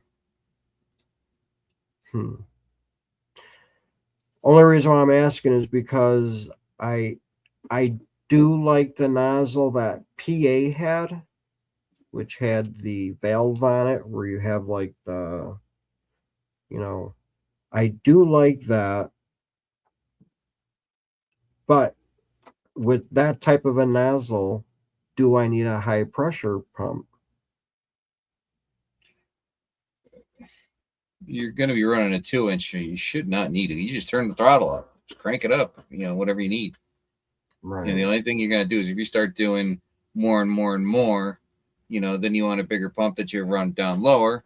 This way it's more economical on fuel. But I mean, how much are you going to be really running it to really matter? Right. I mean, I ran for 20 hours, and for my little thing, I didn't even go through 2.5 gallons. And that was your Piglet? No, that was the dredge with that little Honda. Now with that thing, I mean, I never went through more than 5 gallons of gas. So I usually take a 2.5 gallon tank. Can with me, even with those, a day. The worst thing is you go 2 days and you got to refill the gas station. Yeah. So I have a 5-gallon safety gas can, the metal one. You bring the bigger one, you leave it at the car, and you take a smaller one and you bring it with you, so you don't have to have all that extra. That's what I like to do, even when I was running the Piglet. It's hard filling the pump, I believe, with what was the issue? Oh, no. Because when I leave, I take the leftover gas and put it in the car just to get rid of the gas. I still like a 1/4 gallon or something in the it's still sitting in my trunk. Yeah. In my bucket of cons. Oh, jeez. Both 2 out of 3 bucket of cons are still in the trunk. Do you still have that bucket that we got from? Yes, that I do. You do. Let me guess. It's outside. Somewheres, yes. But that's the fullest bucket I got, so I could find it somewheres. Pretty easy within the piles. See, I the only still thing is got I mine. can't move any of them because if any of them happen to freeze and they cracked, that means I got to dig up underneath it. Yep. Yep. I'm surprised you leave him outside. I wouldn't be leaving him outside. I'd be putting him downstairs in a basement where it's I got too many of them. room temperature. Well, then start panning them. Start going through it. Get your One of gold these out of days, I'm just going to take the piglet, set it up, and just, set it up as a recirculating. And just because I got like a 50-gallon tote or some 40-gallon tote. Just have it set up in there with another tote and just go through all of it. I got so much material. It's like I'm waiting to, build a big setup, and it's just like, just do it one day, run it all, run it a couple times, make sure you got it, your all your angles set perfect, and then just run it twice, and you're good. I got too much shit. I mean, I They're lined up, guess, but they're lined up along the ramp, the handicap ramp to get on the back deck. I mean, you gotta. I mean, I don't know about running it in the high banker. I'd run it down a gold cube or even the boss buddy, but run it slow down the boss buddy a few times. No. You set that thing up. I mean, you run it slow enough and everything. You get a little bit extra, but then you take all that cons that you get that way. If I'm gonna do them all at once, then you take all them and then run down. But like I said, I'll run 2-3 times. Yeah, perfect angles, exactly. Wishful thinking. Yeah. You're What's going on, Jeffrey Button? what's up, Mr. Button? Hmm. You been out dredging? Haven't heard from you. I was up on PAs on Sunday, I believe. I was sleeping. Huh.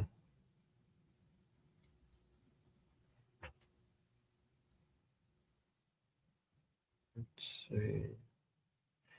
Yeah, I gotta start. I'm gonna rerun all my all my tailings from pay dirts, like all lynch mining stuff. I need to classify it, rerun it all. It, it's like I want to buy a cleanup buddy just for small things, but then it's like I have a boss buddy. It's the same I damn love thing that going boss with buddy, bigger. and it's it. I cannot complain with the capture rate. It's really up there. If you set your, like I said, for that I got the power supply. So you just sit there, or anybody, like a speed controller, just dial it in, you get it going, you know what you're doing. Yeah, Hopefully, at least. right. Exactly. Yes, Jeffrey. Got to get those. The only friends thing in. I will say, the boss buddy or even the cleanup buddy, the only thing that I believe, my opinion, that they will lose, which it has because I've repanned stuff that was down the cleanup buddy from Thermal City, a piece of gold that had quartz on it. So the gold was a little bit lighter. It ran straight down it. And then when I brought all the material home for my very first time at Thermal City, I repanned everything because I put gold in the material. And I'm talking about the gold that I put in that material was a picker. Okay. One picker, that was all I put in it. I got the picker back, but I did find a few pieces of gold. I know for sure of one. It was a small piece of gold with quartz that the cleanup buddy lost. Other than that, I'm 99% sure it cut every damn piece of gold because that was the only speck of gold that I've caught other than Yeah. So the- can you really complain about 99 or 98%? nope. Nope. So now You're is gonna have the fun, Jeff, with that small gold getting out of there, though. You're gonna have fun, Mhm. Jeff. When you're dredging, you're gonna get lots of small gold. What dredge does Button have? Is it like Same as me. he's got the exact same one? Yep. He came down the last day. He watched me run it and everything. I gave him as many pointers as I could. Try and help him out.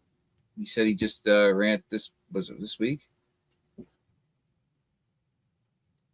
So yeah, getting ready to go up to Coos Canyon. What I'd like to do, one of the next times I'm hanging around with you and you're dredging, I want to find a spot by you and I just want to dig. And I want to see if you could move more material with the your 2.5 inch dredge compared to me digging. Well, Because see, my thing, here's the thing. I can play in the middle of the river where you can't. Oh, you're going to lose all your shovels. The water flow is going to take everything off your shovel. You know, right? that's the better part of that. You know, Yeah, even where I could do the, you know, if you want to test on the banks, you could do that too. But you know, I don't want to shovel. I don't want to shovel no more. I don't care. I don't want to do it. right. You know, my shoulders say nope, nope, nope. You know, I can't go to work. I'm screwed for a week. Yeah, So, I know. To me, it was well worth the investment. You know, I hope Button has the same outlook. You know, it's well worth it to him. Hell with all the shoveling. You know, luckily he's, you know, up norther there, so he's, you know, he can run it all the time. Yeah. You know, unlike Vermont and stuff like that, and other places that. Or like me, where I got to drive at least 4 hours or 3.5 hours to use it anywhere. Yeah. You know. Yes, it is, Mary. Yeah, I got it's 4 hours. I'm through what 3.5, almost 4 hours to New Hampshire. But I'm talking to her, and I'm like, I'm seriously thinking maybe looking at getting just a seasonal site up there and do it. Have a camper up there, just keep it there, you know, year round, like JP does with you know, over at Thermal. I think that's the way to go. It would be. Especially if you plan on going there more than a few times, because those few times will pay for that yearly spot or seasonal spot. Might cost a little bit more, but at least you already have a camper there. You got all your stuff there that you need. Mm-hmm. You could probably keep your dredge there inside your your camper. Don't have to worry about hauling it back and forth every time. I mean, So, if I had a bigger dredge, that would be, you know, definitely. I have 4-inch. Hell, that would be great. You know, yeah, when you take it down to the river and everything up there, you know, back and forth. But you know, for travel, I mean, I personally, I don't see a difference in what I'm getting from PA. You know, but again, is it worth the effort of dragging the thing up? right. Uh-oh, somebody's back. Yeah, making everyone dizzy. Uh-huh. Definitely easier on the body. Like, yeah, you gotta just figure out your thing. All right. Believe it, you guys can bring a tent, whatever, hang out, you know, come up there. We'll have you know, get the big portable tent to put up and stay up, keep the bugs out. What's up, Travis? Welcome back. Hey everybody, how you guys doing? What's going on, Zaxxon? Talking about Welcome dredging. back. Yeah. You know, think of water. What? Yeah. Water. You said what? You took a drink of Dredging. water? No, dredging with water. You need to drink some water, Wrench. I drank more water in the amount of time I was gone than you've drank this month. Probably. Quit. Yeah. Hey, Yeah. but a customer comes out with a nice ice cold water bottle out of their fridge. Gone, done. Well, you see, not all of us work those cush little dainty frilly jobs where we're hanging out in shade with water freely flowing from the refrigerator. Yeah. Some of us are out there getting eaten by red ants doing radiators and Class A motorhomes and Hey, you freaking got to ants. get customers that just say, "Hey, help yourself to the fridge in the garage." I was drinking. Actually, they had orange creamsicle, sparkling, or seltzer. I can't do a sparkling. As I'll long die as if it's ice cold. Oh, I'll those die are if I drink good. a sparkling water. Had a couple of them. Generally, we're idling on the having just enough fluids spectrum because of the heat and the sun and all that. One dude, I impressed upon him. I know I told the story. I impressed upon him. Drink lots of water. Drink lots of water. Drink lots of water. Oh, I am. I said, dude, you're excited. You're gonna overheat. Drink water. Yeah. I have plenty of water. Plenty of water. So anyway, I get there. He overheated just after I got off the phone with him. I started drinking water and relaxing. Now he was all deflated and beat up. And he offers me a cold water when I was done. Oh, you want a cold water? Sure. And he brings me out sparkling water, sparkling mineral water. I looked at it. I said, dude, I can't drink this. This will make me sick. I said, this isn't what you were drinking, was it? Well, yeah, that's the water I got. That's mineral water. You can't drink mineral water to starve off fucking heat stroke.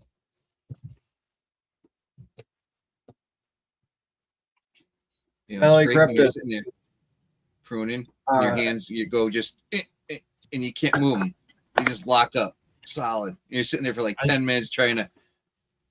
I tried a drink of that water anyway when I got in my truck to go a little farther down the road.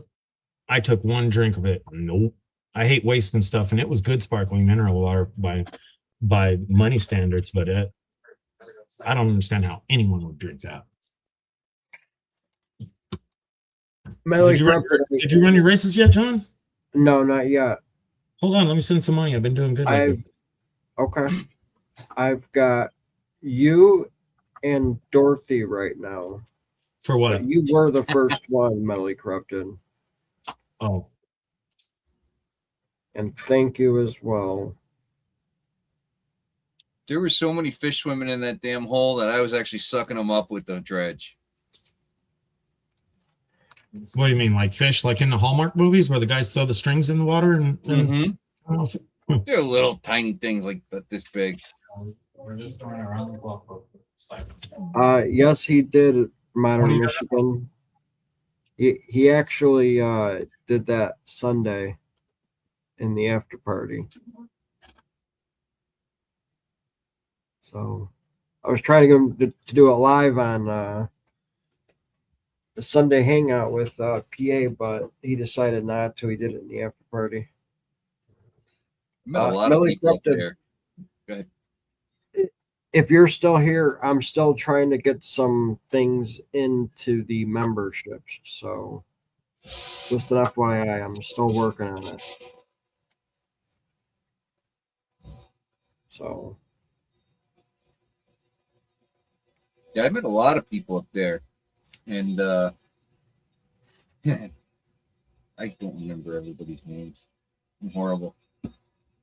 Give me like 5 times meeting you. Then I'm usually pretty good.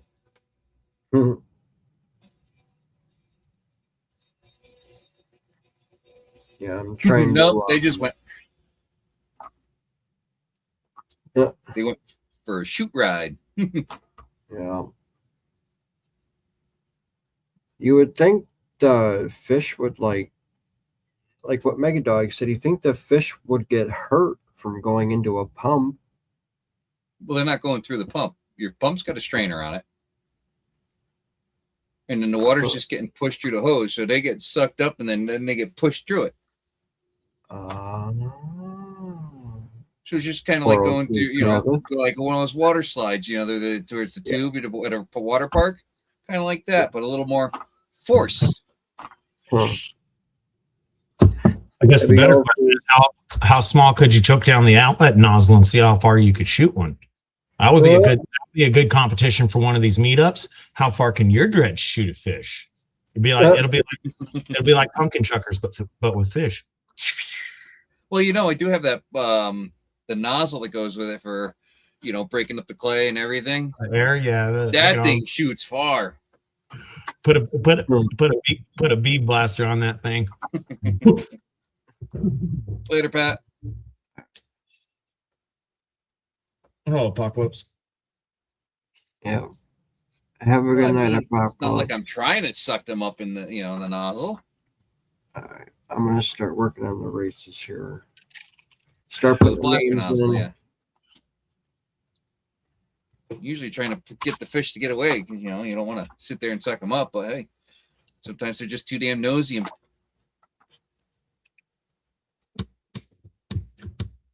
That's all I'm doing is the have them go names. across my sluice, and the, you know, you're doing your my Bigfoot or whatever you're using, your RPE, whatever, just set up in the river, shoveling down. What the hell? Goddamn fish swimming through your sluice. I believe Cottonwood was live the last few days, and he's actually going out drenching again. Guess the creek's low enough to where he could get in it now. So that's a good sign.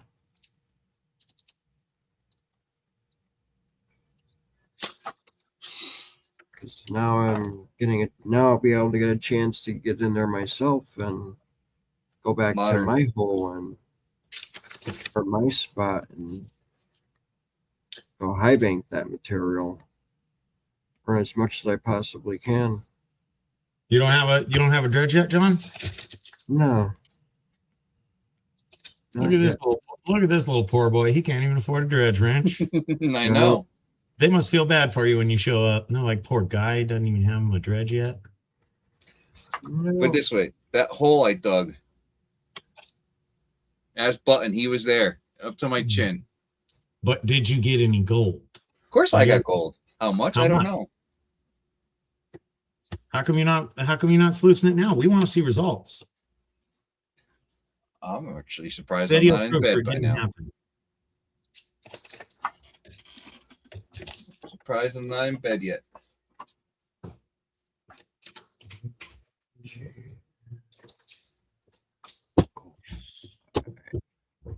I'm starting the races here, doing the names.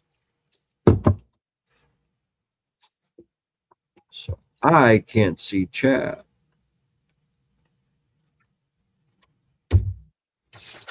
Two, three. What day is that? Friday? Yeah, Friday. Friday, Modern Michigan has his big thing. 500. Everybody subscribe to him. If you're not, get over there, leave a like, subscribe, comment. Mary, is that what you want me to do with the ones you got? What you said in Cash App? See, too many people know about that hole now. I can't say how much gold I get. Why? Give it another week. You'll tell them directions to the hole. You can't miss it. I mean, Heath path didn't to show it up and everything. tonight? Heath didn't show up? Heath was there the whole time. No, tonight. Oh, he was in earlier, yeah. Oh, He's think picking on PA. He's too hot. I don't know if we pissed him off or his internet went out Sunday. He vanished on us though.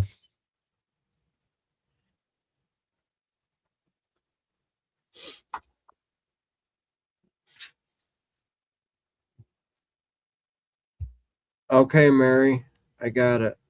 Yep. And some people dredged along the banks, and so many people dug along those banks. So it's easier for some people to get in there. You know, people start digging a hole and they're only there so long, so they end up just starting it, and they don't even get to the good stuff yet. So other people just kind of coming along and taking it away. Jeffrey was panning out of one of the dredge holes that somebody had. He did good. Just panning it. Just panning it, yeah. Wow. That was on that Monday I left. He sent me pictures. You did good. Yeah, if I ever wanted to put in the effort, I'd get a dry wash and a rock crusher.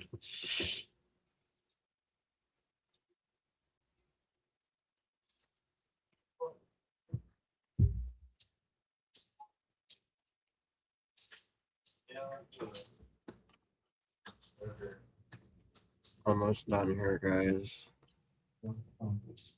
There you go, MMP. I'll do last. Archaeology. Night archaeology and gold. Thank you. We do races here in a few minutes. I'm doing the names right now.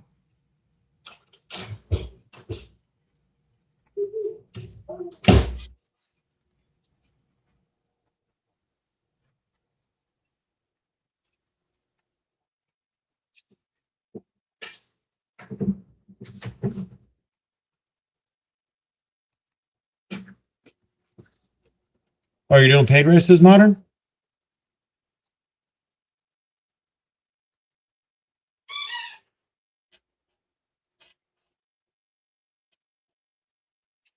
The duck race gods are currently smiling upon me. I must enter.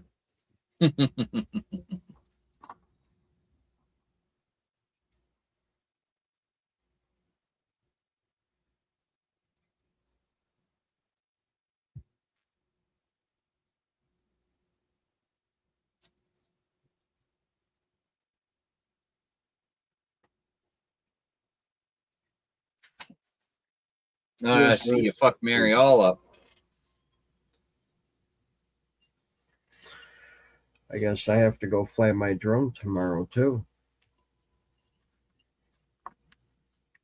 Oh, you'll have to text me so I can buy in, Modern. I have no clue if I'll be around on Fridays. Almost a spin them. Damn Carney. Make them spin.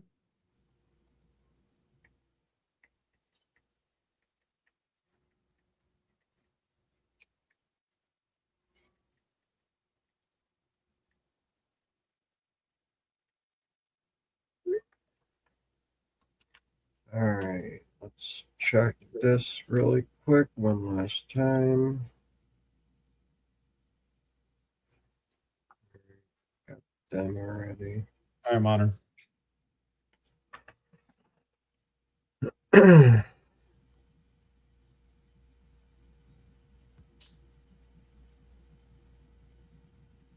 So he's got, if we had up to 100, 4 guaranteed races, 5 if we hit 100 ducks or racers.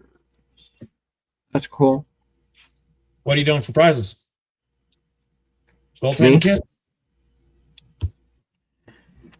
I haven't decided yet. We possibly can. Shipping's going to be crazy expensive on it, but I mean, It depends on what you were planning on trying to sell them for on eBay. You know, you got to balance that out. Yeah, he hasn't announced that yet. probably like triple what I paid for them because I don't care what you paid. I want to know the number that you were asking. I don't know what you paid. Yeah, I can care less what you know. uh, Tell us. What are you going to sell them on eBay for? $30? probably, well, I no more than that, because then if somebody offers me 30, I'm probably going to take it. For a panning kit? Yeah, A metal one? maybe. I'll send you $30 right now. Most of us dig metal gold pins. You could offer that as a first place Shipped. prize to keep your gold. Think about it. You could keep your gold.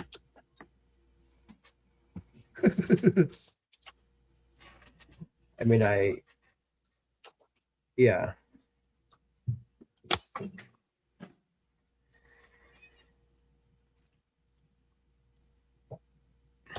You know me, internationally renowned is trying to keep everything safe and sane. Mega Dog, I don't think they would fit in an envelope, a padded envelope. And the only ones I have are those flat rate ones anyway. Whatever size those are, 12 inch by 9.5 or 8.5, something like that. Yeah, the shipping on your end would be nuts, but the prize would be cool. Yeah. And if the prize isn't actually that high a value, well, a lot of the cost goes to shipping. You know, it's just you got to balance out what the prize is worth. Because if you run a half gram for a first place prize, you know, if that gold pen's not worth over 85 bucks, then it's about equal.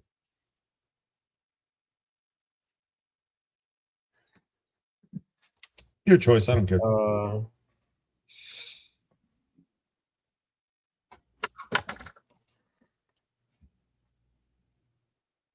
Let's see. What is that?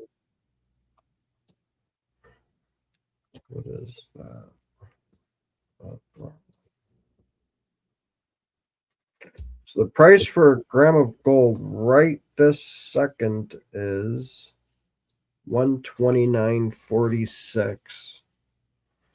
So that means a half a gram bag from anybody would be about 70 bucks plus shipping. So a half gram bag shipped is about 80 bucks right now. So if your gold pan prize, including the shipping, is nearly equivalent to 80 bucks, you could offer The that. only thing I will say, if it is a panning kit, I don't know how much gold is in that bag. If There's it no weighs guarantee. something, you It's know all what I'm about the saying? pan. Most of us just want the damn metal pan. So, I mean, I'll ship you a metal pan. I It can is a order good those list. all day long. I'm telling you to text me so I can buy in because I never know where I'm going to be. So, I mean, I guess that's what me in the first place or second place winner would have to work out if it's Meg a panning kit or Meggy Dog thinks there'll be 0.1 in there. yeah, if you're lucky. I mean, I could show you what I got out of a bag and get decide from there. Well, shit, I'll seed it and film it like some other people have got caught doing. You sent me a panning kit with 1.5 grams in it. I mean, technically, I mean they're double sealed. I mean, the pan is this is the plastic set, this plastic pan, and they're sealed in the plastic, so Anything's can't possible. I can't open it because I don't have plastic that shrinks when you heat it. Maybe all plastic does. I don't know, but it's sealed. No, I'll just film a panning video. Mark Miller. Add about 0.5 grams when no one's looking. And say, oh, look what John R sent me. Hey, thanks, man. That's some great stuff there. Blah blah blah. I mean, I could show you what the pay dirt and stuff looks like because I have one that I have panned out. I have the two that I've panned when I was in Tennessee. And that might even be both bags that I got. So, from what I know, the guy that I bought these from, I asked if he could get any more of them, and he said no. What, the panning kits? Yeah. Let's see.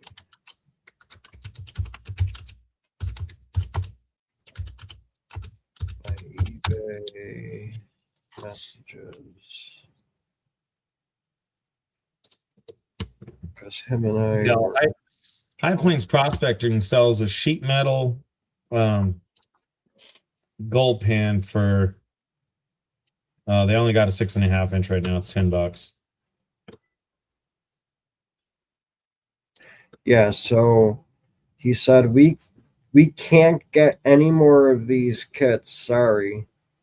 But Text soon me a he'll be price. listing quite a bit of the other pans and sieves made by Garrett and Keene. Yeah, you can get regular metal gold pans for 15-20 bucks.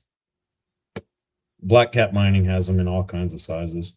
Exactly. The only ones they don't have are 5-inch right now, and those are the ones I want.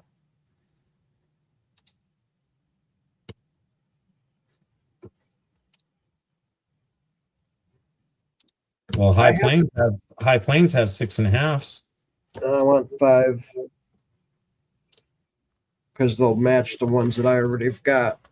Oh, Here, picky. this is the metal pan, the panning kit I was talking, or that Modern Michigan. That's what, like an 8-inch pan? –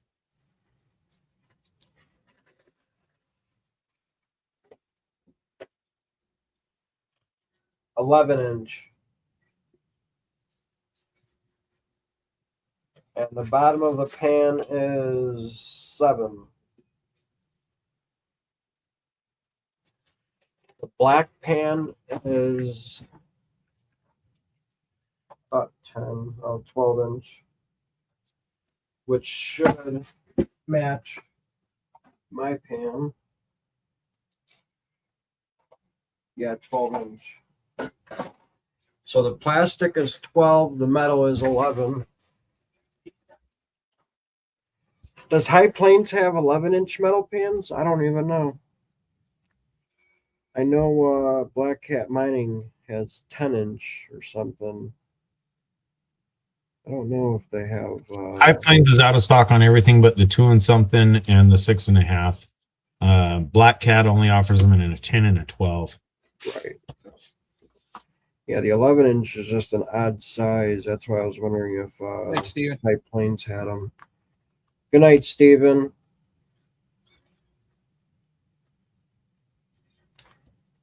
So.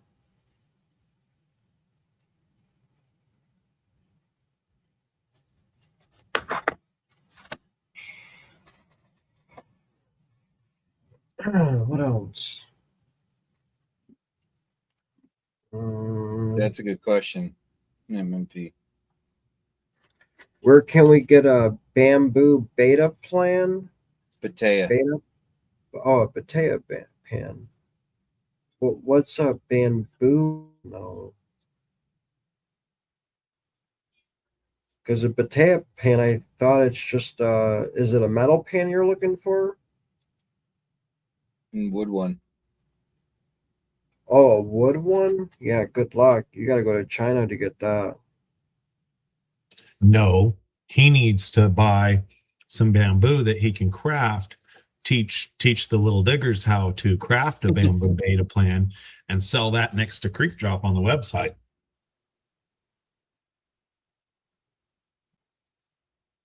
Yeah, that is true.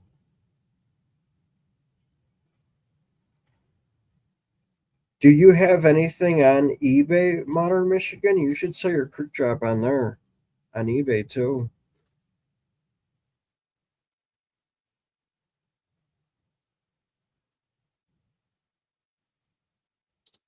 eBay fees would be too high on the Creek Drop.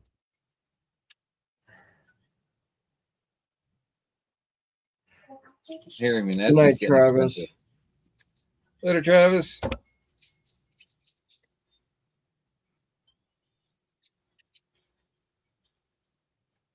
Yeah, that's right. They were wood.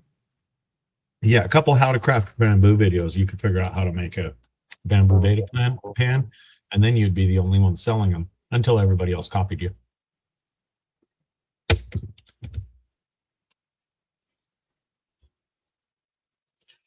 Hmm.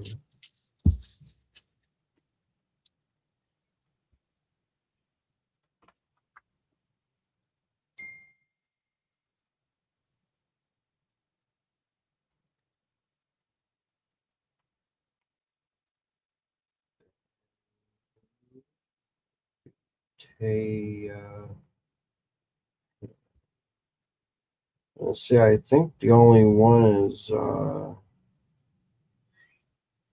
if you search bamboo Patea pan, all these other, all pans, but I think the only Patea pan you could buy here is that Mine Lab one.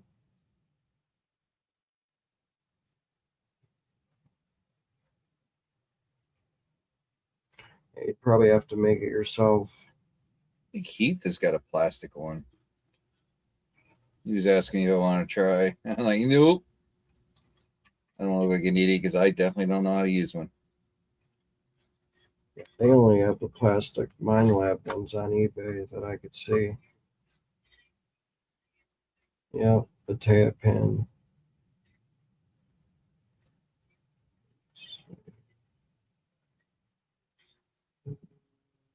We'll do last call on races too.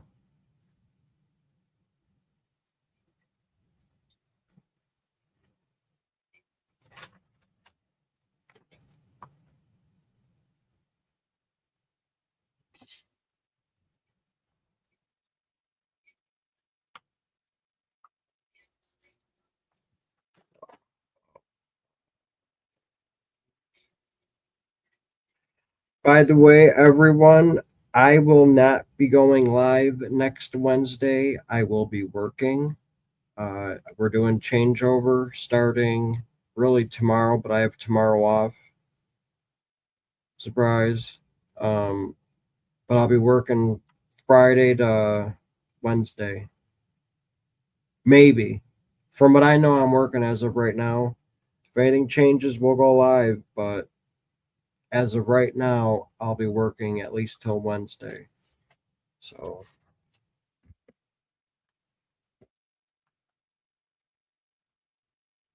if Wrench goes live tomorrow, I'll be home, should be home, and we'll pop up. As long as I'm not working till 7:30, 8 o'clock. I doubt it'll be too hot.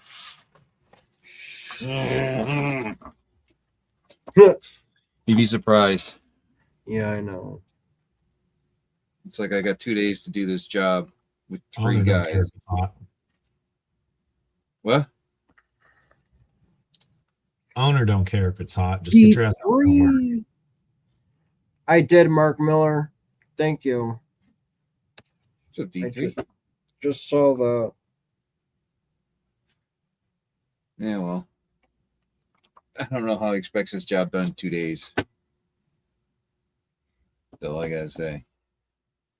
Yeah, 1 second. Yep. Yeah. It's gonna take just that long to get this place mulched. It's that big.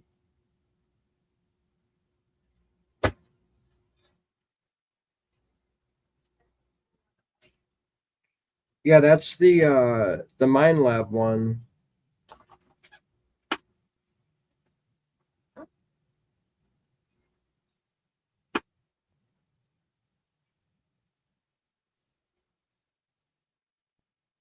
Yep. And what's going on, D3? He posted a video. He was over at the Chryson gold mine, I believe. One of those gold mines over there in Georgia. The boss was out working the other day. Chryson. What's that? Mary was telling me to tell the boss to do it himself. I'm like, the boss is actually out doing the job the other day, helping. He got his hands dirty for once in a while. He knows how to do it. Probably kicked his ass. Huh. But he still knows. He can still do it. Quick. He's like 5 years younger than me.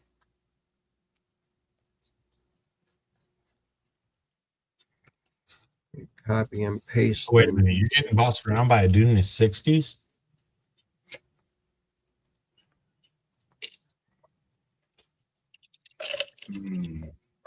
Say what you want.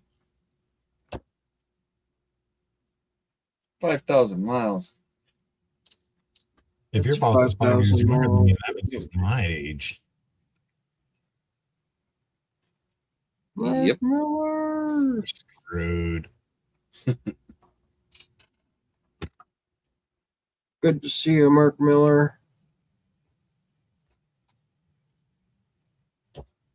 All right. I got everybody updated on the list here. Because we were just talking about the other day how old he was.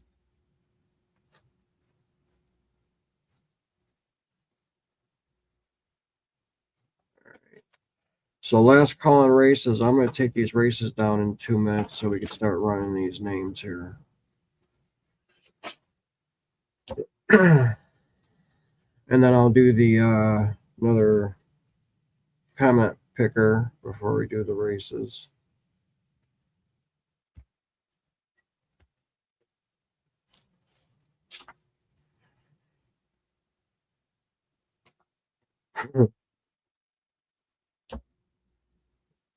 I believe that is true, Mark Miller.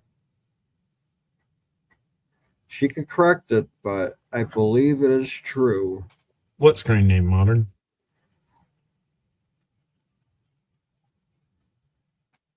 I do have metal pans, yes. There's the metal pan in this, what we were talking about. That's a metal pan. That's a metal pan. And then I have these metal pans from Black Cat Mining, which are metal as well,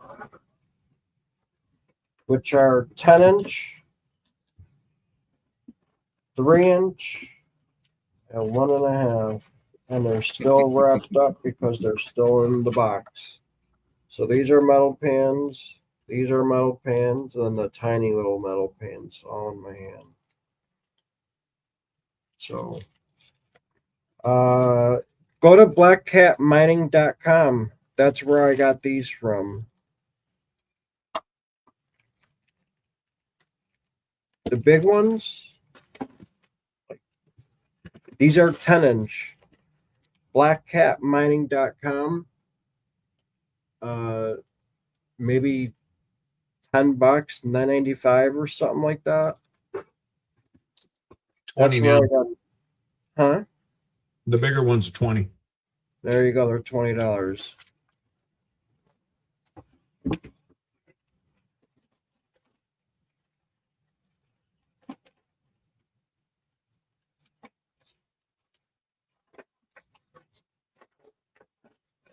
I got tiny ones from Temu. Interesting. I didn't even know Temu had metal pins. Emu's got all kinds of shit. Huh. Timu Carl? has everything. Oh, look at that. Carl Madley. What is up, Carl? Holy cow. It's early for you. What is up? How's the Alaskan life? I almost said Yukon. Hey, but that is interesting. I I didn't know don't you know. get them off I don't know Temu. about burning them. That's probably just what the old timers did because they didn't have dish soap and things of the nature, so they just burned the oil off them.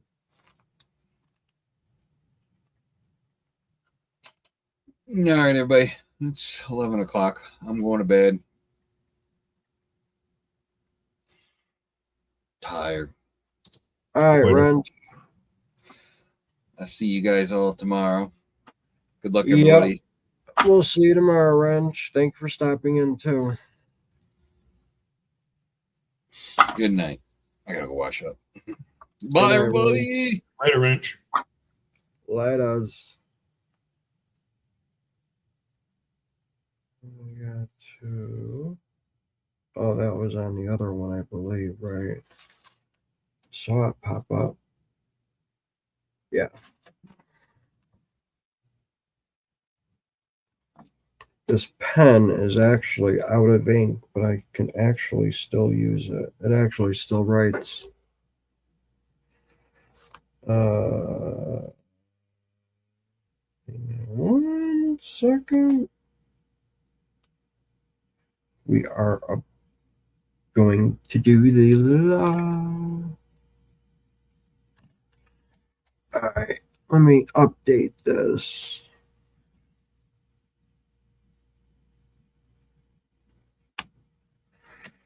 All right.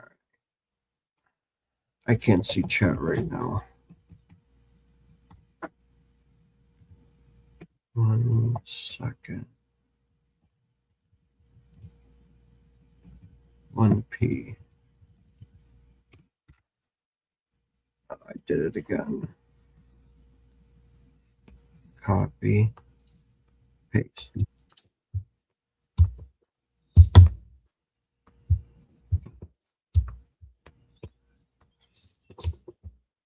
All right.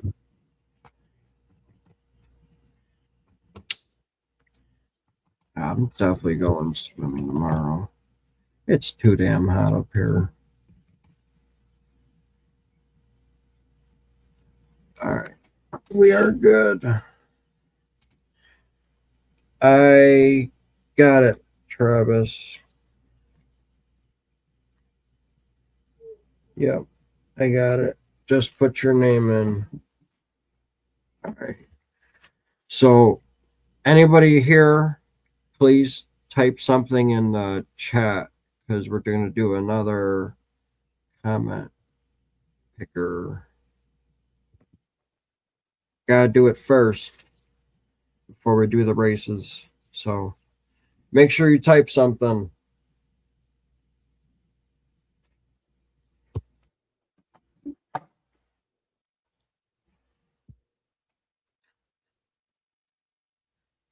It's chilly up there, Carl.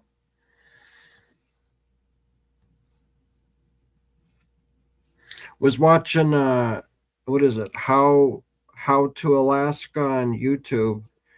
They're wearing jackets up there right now.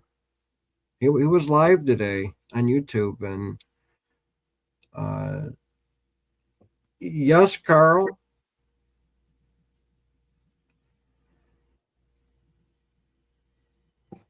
We're still doing duck races. The thing is still going on the bottom of the screen there with all the information.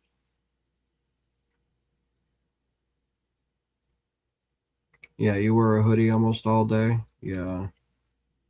Yeah, they were in jackets. I don't know where they're at in Alaska, but they're up somewhere in Alaska and they're wearing jackets up there. So, out on the claim.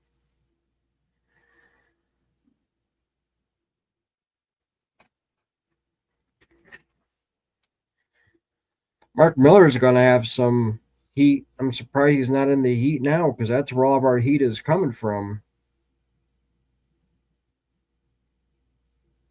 Up there in the North and South Dakota.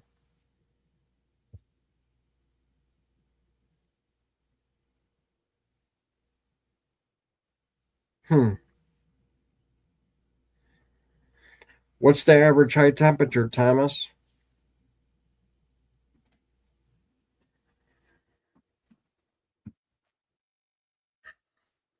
All right, Carl, I got it.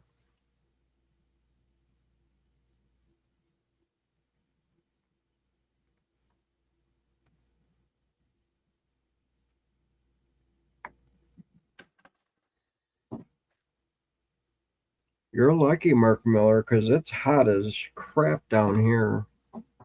It was 100 degrees today just for the high.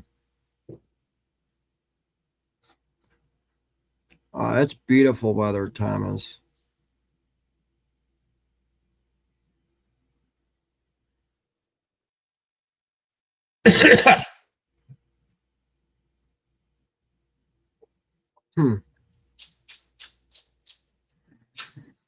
Is that till at least the middle of September? Thought it usually goes to the first snow.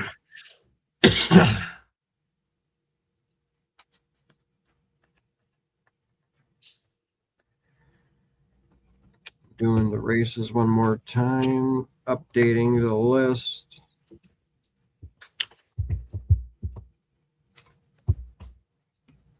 And then we'll pick the name.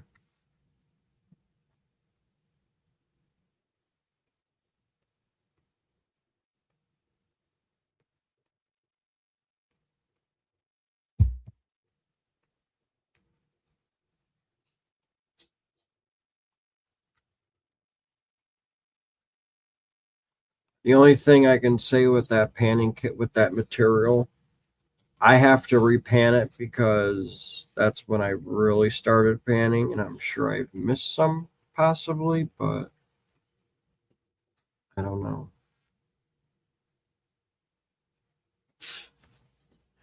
So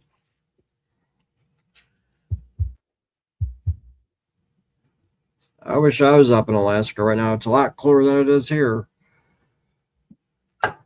All right. We're going to go pull that name really quick for the comment picker. Jackson, did you put your name in chat, or it might still be from the last one? The comments? No, I don't pick them. I don't do comments.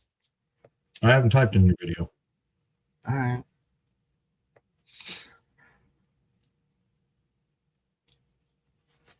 All right. Comment pick. We're gonna go pick it really quick. StreamYard giveaway tool. All right, everyone. Hopefully you guys are all in, because we're gonna run this. I give you 30 more seconds. Then we're gonna run it.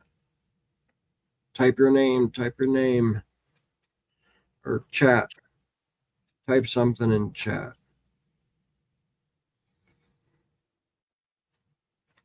We got 10 more seconds. You sure did, mentally corrupt. I mean, not mentally corrupted. Mark Miller. You commented. All right, now we're past it. So, all right, we got 35 entries. Well, let's go. Draw it. 20 people watching. Yep. Let's do it. Good luck, everyone. You got to be present to win. You got to be present to win. Heath Doty, are you still here? Doty. Heath, Comment, where you Heath. at?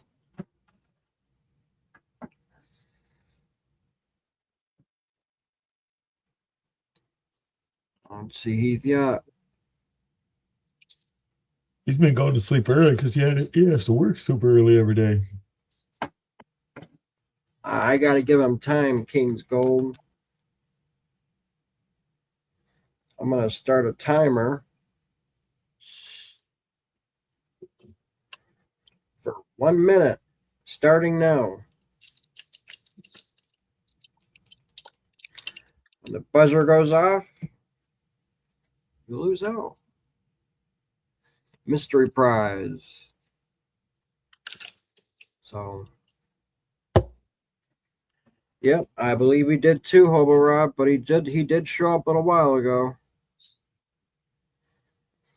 Yeah, only if I can play Jeopardy music. You got 30 seconds. What's wrong with that, Mega Dog?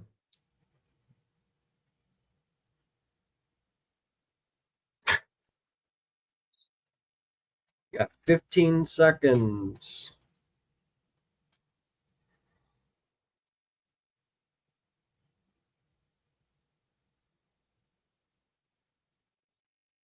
He's going to get McCleary. Yikes. That was probably super loud, wasn't it? All right. We're going to go pick another one. Draw again. Go. Good luck, everyone.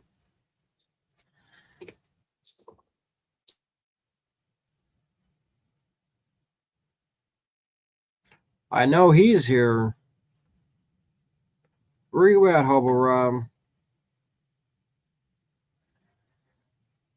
You just typed a minute ago. Not even a minute ago. 10:07. Where you at, Hobo Rob? He got it. That's true. You guys are brutal. You got McCleary too, as Rob would say on FLT Thunder. They gave him a complex. Jeez. Congratulations, Hobo Rob and Steven Stark. Maybe you'll get it before you leave to go up to Alaska, Hobo Rob. Up there in Nome. That or Tim. Get rid of that. I have my notes here in StreamYard, correct? Yes, I do. Go over to plus. Don't hit the main X. I have the tendency to hit the X button in the upper upper right hand corner of the screen, which closes everything, which kicks me out of StreamYard too. Race timers. What do you guys want to race? You know what? It's hot. Give me It's just a second. We'll be right back. Yep. It's hot again up here. We're gonna race something that looks cold. Because I wish it was a lot cooler than it is now. Too bad they don't have swimmers. They need swimmers in here. Besides mermaids. We're not going to race mermaids. Let's see here.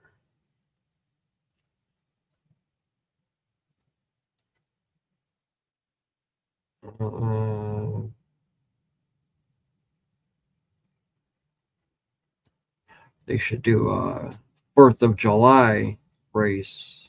Fireworks. That'd be cool. Not clowns.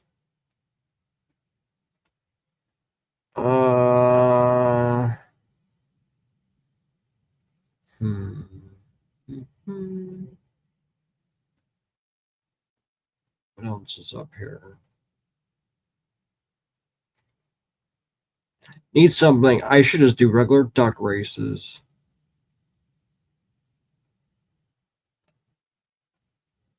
Let's see. You know what? We're going to do.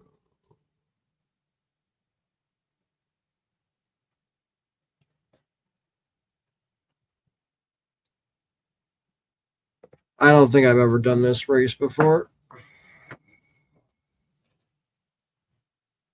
Let's see here. Edit list. Get rid of Rory, Leah, Rosalind, George, and Aaron. Go over. Cancel that out. Go to that one. I'm sure you do, King's Gold. I was looking for a Mary. They don't have swimmers. Well, they do, but we pick something different than swimmers. Actually, you know what? Hang on a second here. Where are the swimmers, actually? How come I didn't see them in here? Hang on 1 second.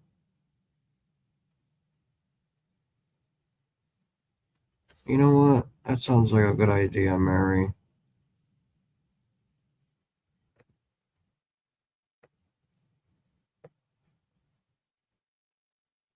Because I am going to be doing this tomorrow indefinitely. I'm going to go copy and paste them. I got it down here.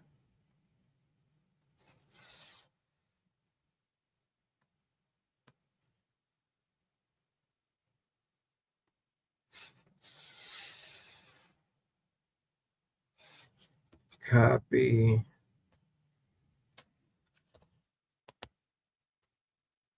Paste. All right.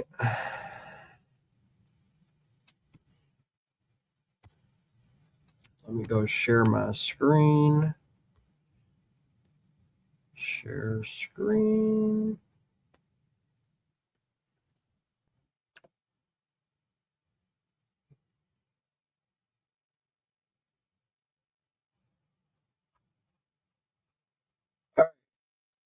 We got our names. Make sure you guys can see that. All right, cool. We got Mentally Corrupted up there. We got Wrench. We got Archaeology and Gold. We got one for Mary, one for Stephen Stark. Got Thomas 907. We got Brad Hayden. I'm Zaxxon. Mark Miller, the Music Man.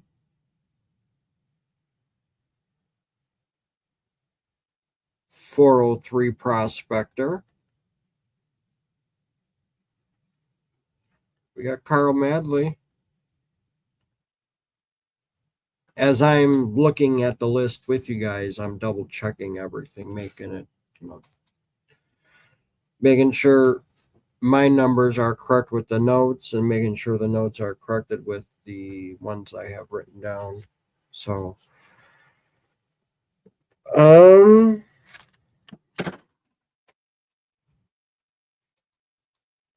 let's see. Prizes for the duck race.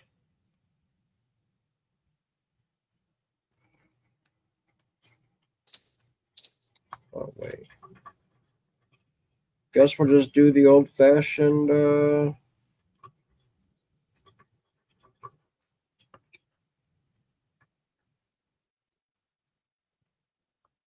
great question, Mark Miller.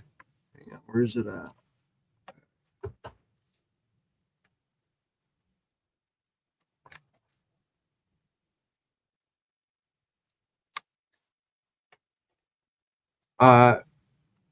We shall do the gram between the two again. First place, half gram plus, and then the second place we'll do 0.25. But I mean, my half grams are more like 0.6, a little over 6. The second place we'll do like 3.5 or something. It's going to be more than a half and a quarter. So, And that's why you never made it as a drug dealer, John. yep, I know.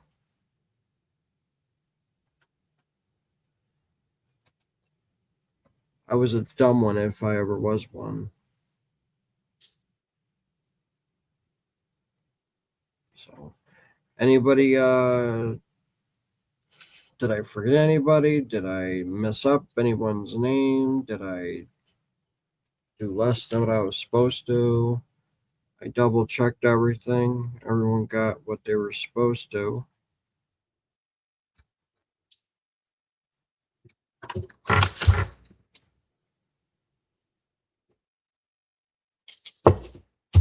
So as long as no one says anything in a couple seconds here, we're gonna run them.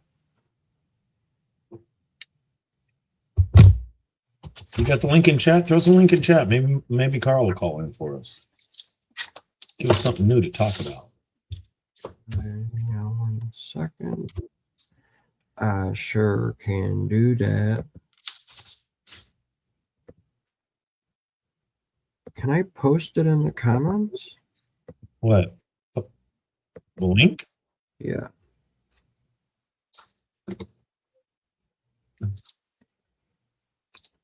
You know what? We'll just do this. There you go. You got it. Just getting ready to do it.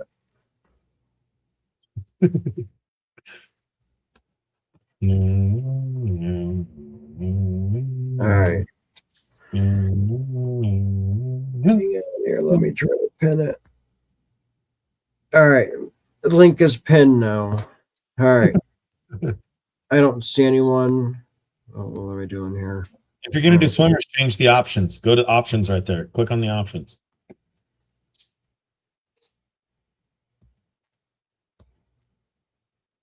To what? Boy, girl, boy, girl, boy, girl. I don't know. Just change the options. All right. We'll do boy, girl. That's Carl. Go ahead. Oh, look at this son of a bitch. He moves to Alaska. He's got to grow a beard. What up, Mr. Carl? There you Let's see. go. All right. One. 52. Hold on, let me figure out what's going on here. Your camera's Still fine. light up there? You just need to either tip it up or go sit down. Yeah. I was getting my second phone out, but I shut off YouTube and it was still playing in the background, but I got her now. Oh, jeez. All right. All right. You What do you- guys what do know, like, Yeah. you guys know me, I like to shuffle them a Right lot. outside, guys. What do you think, John? 2 more weeks or a month before he starts smoking the pipe and has the skull drool going down the skull drool stain going down his chin. No. I No, gave up he's on the already got tobacco. the chewing or the pouch tobacco. I'm going to shuffle 10 times. 1, 10 Two. flyers. Oh, God. 3, 4. What's going on, Carl? Man, not much. It's been it's been stressful, but we went through some serious problems. You know, our huge Yeah. cat generator ate itself on day one. We ran that for like a week. Go ahead, John. Go. Oh, they are swimming. Yeah, we we're ran going it. swimmers. I'm going swimming tomorrow, so I Look at want to be Brad. in some Brad's water. just good at everything. Swimming, flying, racing, anything. You got the doggy paddle going on the bottom there. Mark Miller. I don't know. I could be watching way behind too. You ain't that far behind. Yeah, you ain't that far behind. 403 on top, fighting Brad and Carl. Well, Wrench came through I the do still middle. shave. I'm just letting the beard grow. 403. Who else is in there? Zaxxon, Carl, Wrench, Zaxxon in the middle, Carl, Mark, Early. Zaxxon. Zaxxon, you got a good one going there in the middle. You got a few in there in the middle. I don't want to see my guys until about 3 seconds before the end. Yeah. Thomas flying from the top. I see way too many of mine in the front this early. That means no chance for me. Far too early. It's getting mixed up though. There you got Mark Miller and Thomas fighting for it. Mark See that Miller, one sneaking up towards the bottom. Oh, see Yeah. that? I got too many. Brad Used to again. be- Brad's been in first like 14 times already this race. Mentally Corrupted, Zaxxon, 403, Brad again. Brad. Again. Mentally Corrupted's out there. Oh, there it is. It's going to be archaeology. AMG from the back. Oh, archaeology and gold, right? Yeah. Nice win. Archaeology and gold.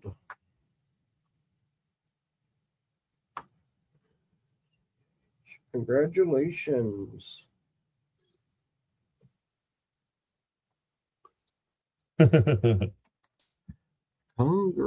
Congratulations. We are going to race again. Let's see. 3. Oh, no, I got to shuffle first. Shuffle once, twice, 3 times, 4 times, 5, 6. One more time for number 7. And 3, 2, 1. And good luck, everyone. See, I came in 7th place in the last race, so 7 shuffles should get me back to first now. See? Hey, you never know. You know what? You may have just solved it right there. You never know. You might have a little bag of pay dirt when you get home. Be all right. Yeah. Yeah. Have you gone out? Huh? We found a nugget today. Oh, really? Just shy of a gram. And Wow. So 5 miles up the creek, he gets lots of big pieces, but we usually don't get anything of that size down here. Of course, it didn't have any friends so far, so Hmm. I mean, we get some pickers, but I think the biggest one so far was like 0.43 or something. So to see one in the Okay. 0.98 or 97, whatever it was pretty neat. Yeah, I could that's probably, just shy of a gram. You might as well call it a gram if it's that damn pretty close. much, yeah. I could probably show it to you because Wow. I got a picture. Oh, Huh. 30 seconds to go at Thomas out front. Mentally corrupted. Got Wrench, Thomas, 403. Well, that's really nice. Brad. Let's see, we got Mark Miller creeping in there and right below 403 there. Whoa, 9-second fallback. Holy cow. Who's creeping up? Zaxxon, 403, mentally corrupted. Who's it going to be? Mentally corrupted? Very First nice. and second. I just saw a whole bunch running up there. Yeah, mentally corrupted archaeology. Look at that. Mentally corrupted. Congratulations. Travis, we have a 14,000 watt generator out there that runs about 10 gallons a day. The thing is amazing. It's quiet. It's pretty dang efficient. It runs our runs our electric dryer. That's 4,500 watts. I got an electric heater. There's an electric heater pretty much in every room. There's one in the bus. There's one in the boss's camper. There's one in the bathroom. And they're all on all the time. Like mine's just on a thermostat. So, Oh, 10 yeah, gallons, 10 gallons a day is the impressive part. That ain't very much gas for something that big. it's a maybe 12, but so the other day we were down to our last 15 gallons in the jug. I was a little below the 15-gallon line, and I filled it. And then 24 hours later, the boss filled it, and he said there was still a little bit left in the barrel. I was like, well, shit, that's pretty good. It's like 10, 12 gallons a day. So, and of course, it depends. Like when it gets colder, these heaters are going to run more. It's going to draw more. Yeah. Our big generator that died, that thing's pretty fuel efficient. We have another generator that I don't even want to see that thing again. It's a 1970s Air Force generator that no one's touched in 11 years, and I drug that thing out of the weeds, made it run, and we got about 60 hours on the plant, not continuous. Many problems to get that many hours out of it, but that was pretty much all we were able to run. Was that. In the meantime, we ordered a full rebuild kit for that Caterpillar, and it's a 3304B, Zaxxon. I know you should know what that means. I do. Yeah, I did an in-frame on that here in a tent. And I am not a diesel mechanic, but that bad boy's been running 27 hours straight, 3 10-hour days, and we ran 7 today, and we're out of diesel. We have no more diesel. We've got 55 gallons sitting by the camp generator. The guys that we paid $120,000 to bring us 10,000 gallons of diesel have so far brought us 2,000 gallons. The 10,000 was supposed to be here when I got here, and we were down to like 300 gallons when they showed up. I would have a hard time finding 150 gallons right now. So we've got 5, 6 days, maybe 7 days, and the lights are going to go out. The airplane guy that was supposed to bring us 5,000 more gallons for the end of the season, we asked him if he could start bringing it right away, and he was going to do that last week, and his plane broke. and he was supposed to have that fixed and bring us fuel today. And no, none of these guys even answer their phone. And I'm sure they got bigger problems, but like literally we're down to 5, 6, 7 days and the lights go out. And then we've still got probably a couple 100 gallons of gasoline.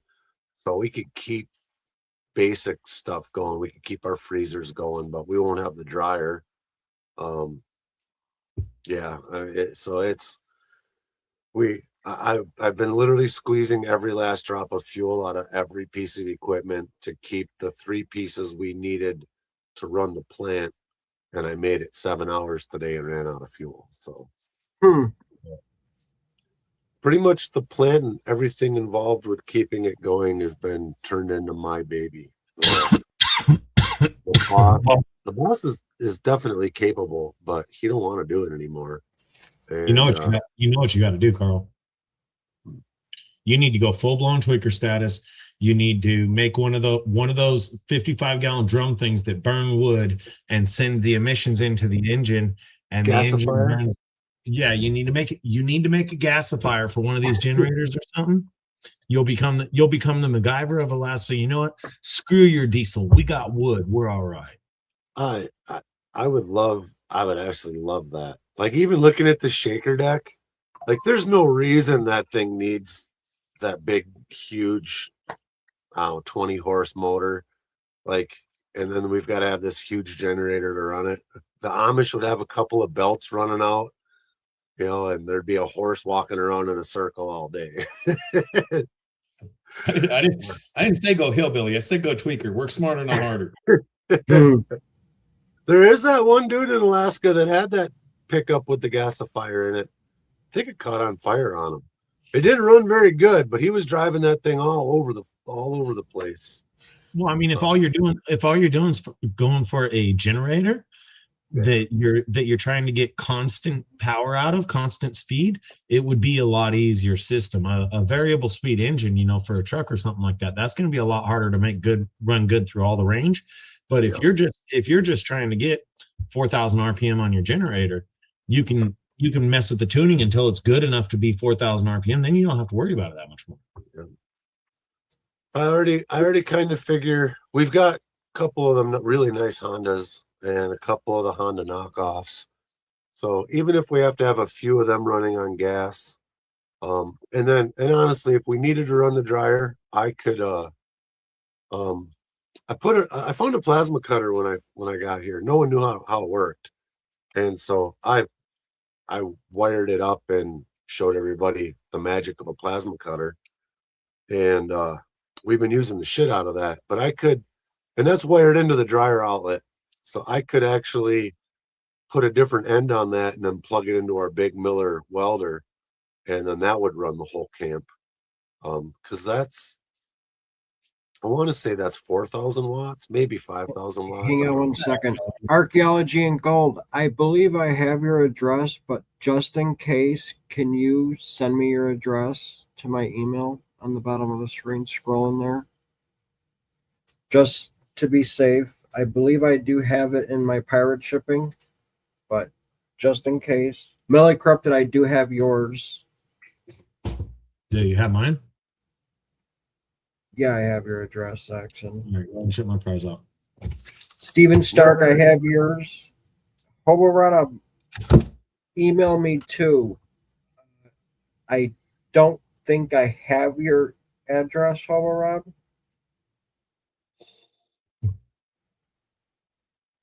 Yeah, Melly Corrupted, I definitely have yours.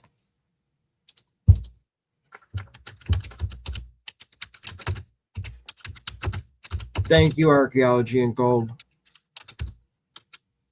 You have a good night as well. Thank you.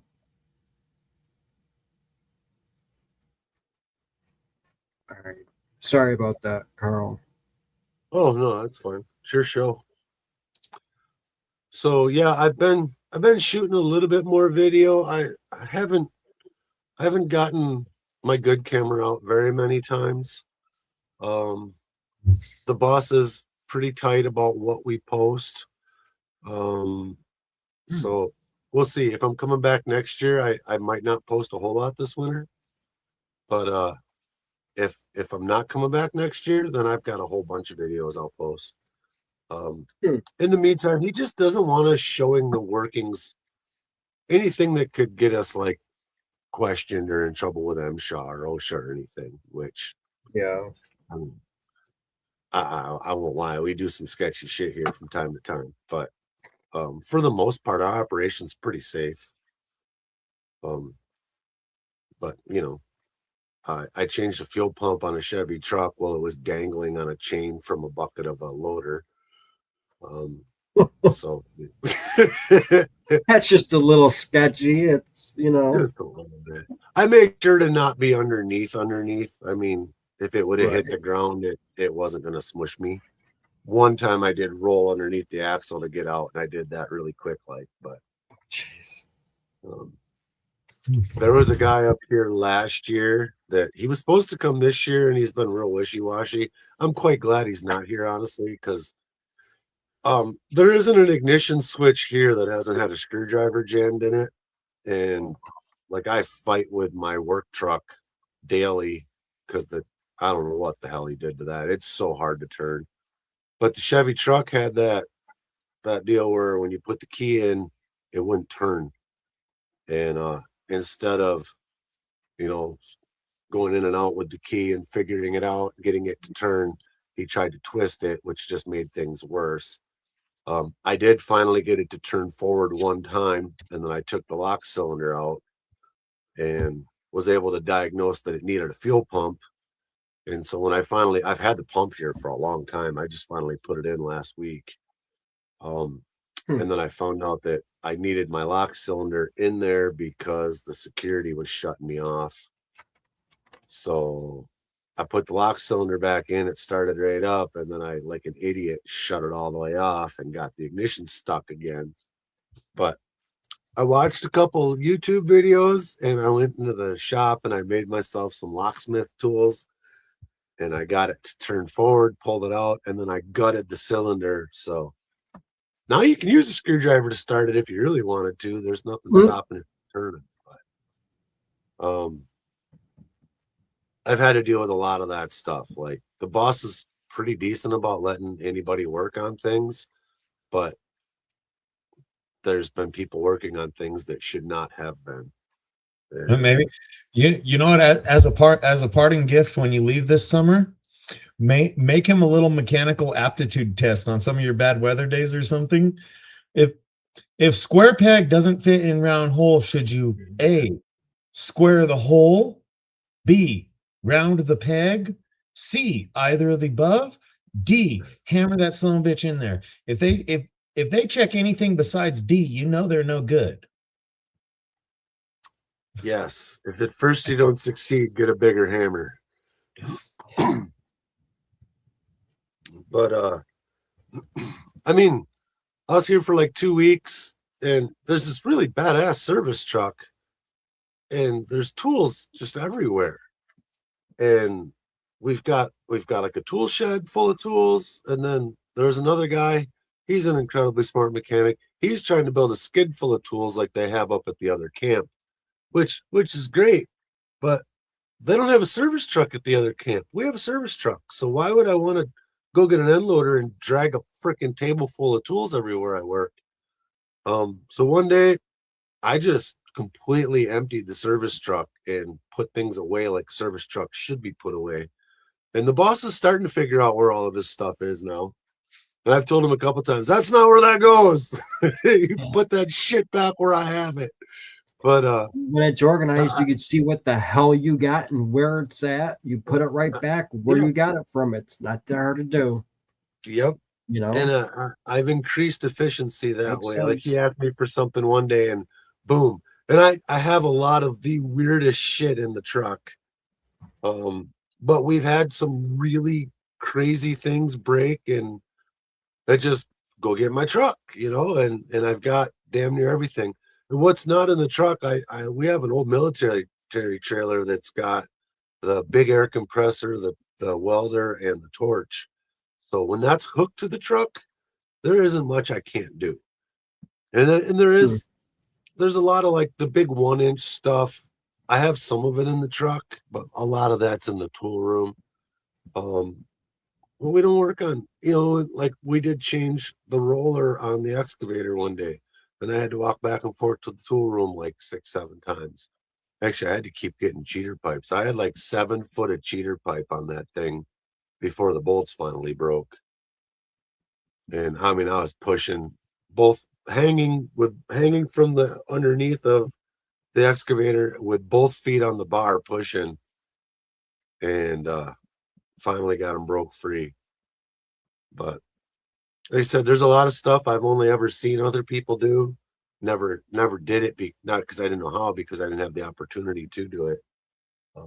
Our huge loader that we don't use very often, the first day I moved it, I got a flat tire.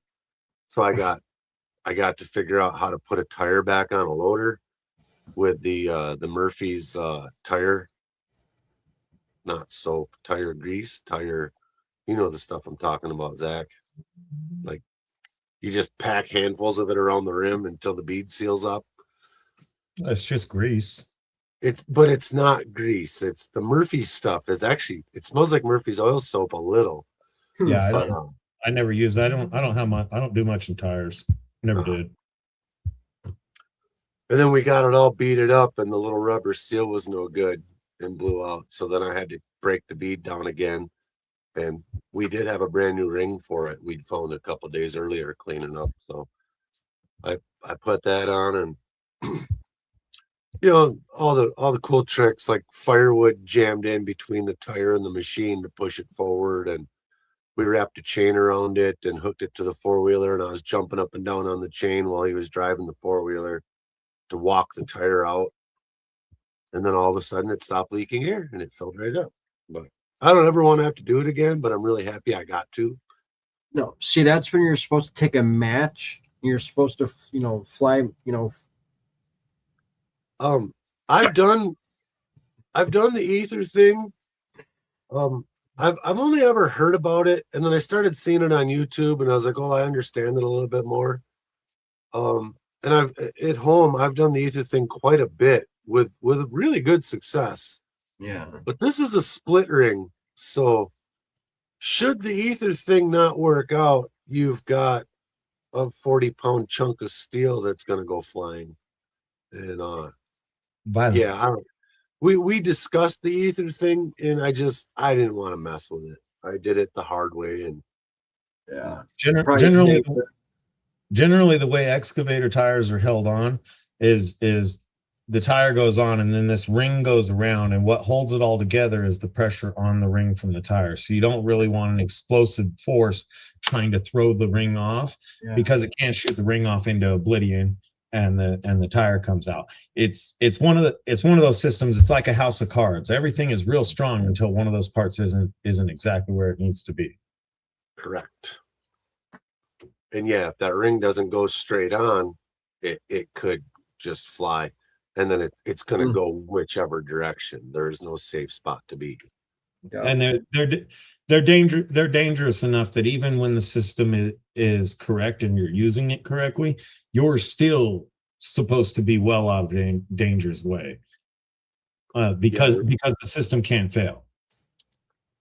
We have a lock-on tire filler, and I lock it on and I get away, because it's one thing if a car tire blows up in your face, but one of those blows up, it'll take your head off.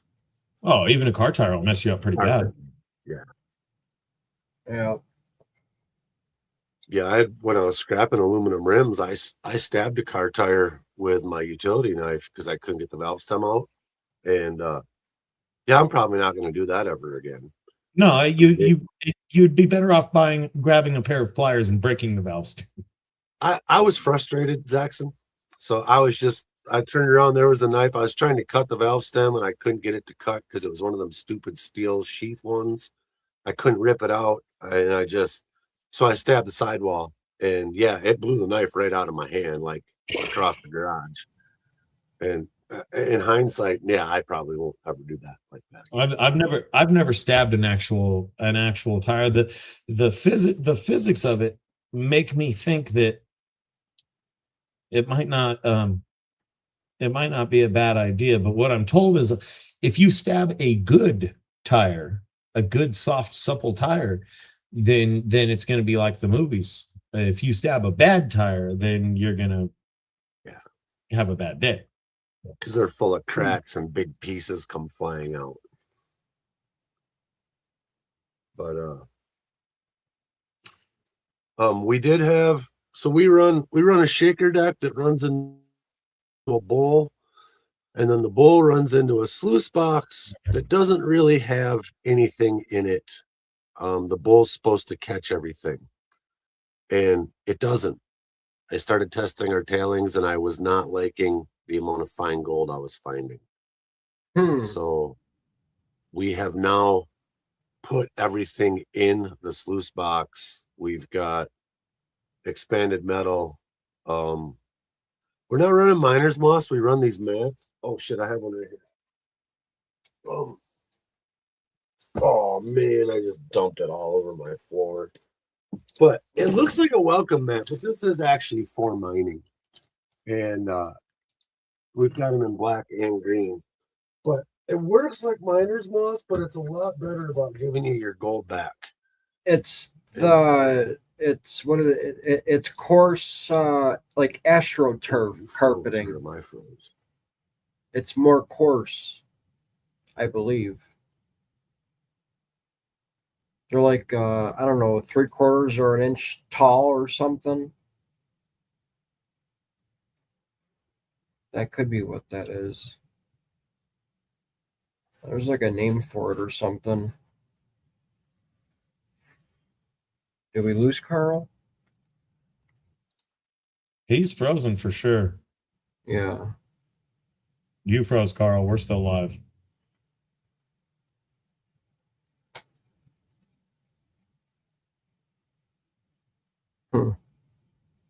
That was weird. They're probably on Starlink up there, so they probably got weird internet. Yeah. Yeah, he's on Starlink. Yeah.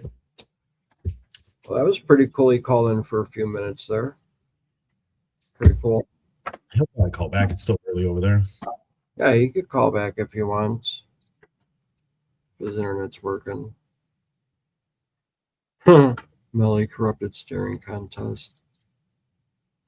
Yeah, what he was talking about, those bowls or whatever he's talking about, supposedly somehow the gold works from, I think the gold works its way into the center of it.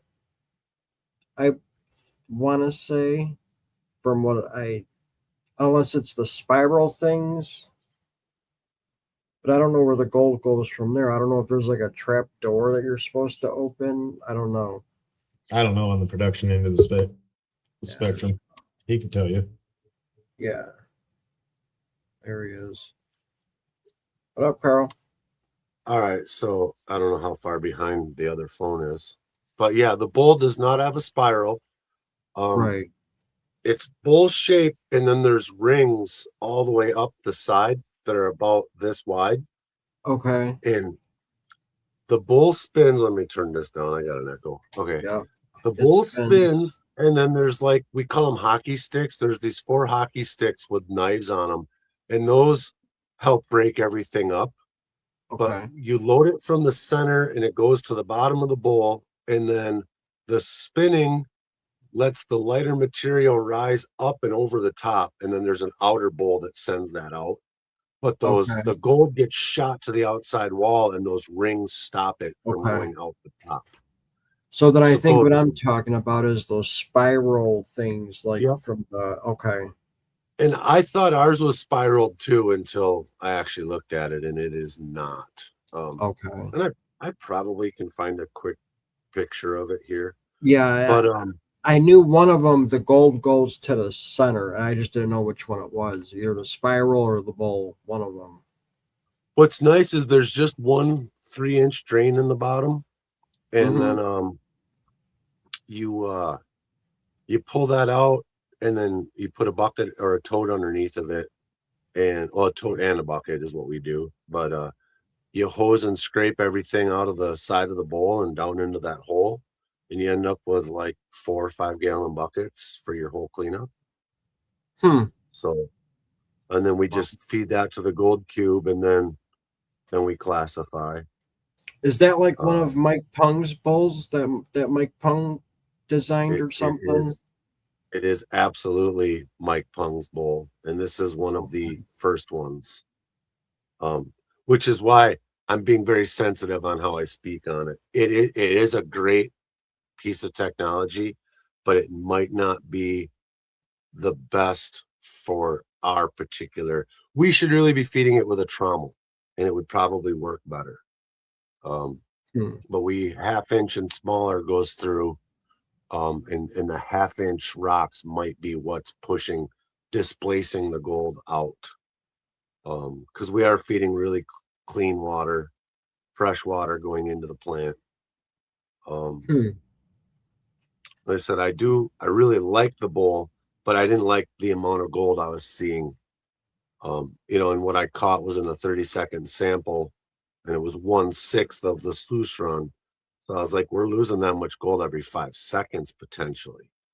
So I do have it fully matted up. I wanted to clean it up today, but the boss says it's only got 27 hours, let it be. I was like, it's going to be at least 2 days. So I might talk him into let me clean it tomorrow.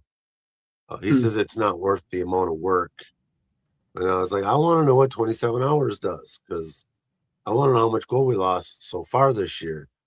And then the fact that they ran it open all last year, I wonder how much they lost. But I don't think he wants to know that number.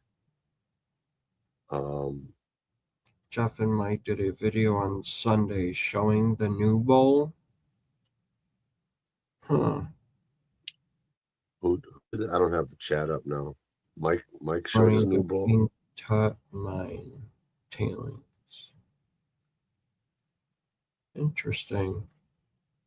So then out of the bowl and after that sluice, we end up with our fine tailings, and we stack those up. A lot of that gets hauled back. Like our whole camp is just beautiful, fine gravel everywhere. We don't walk anywhere now because we've had enough downtime that we have literally paved our entire camp in these fine tailings now.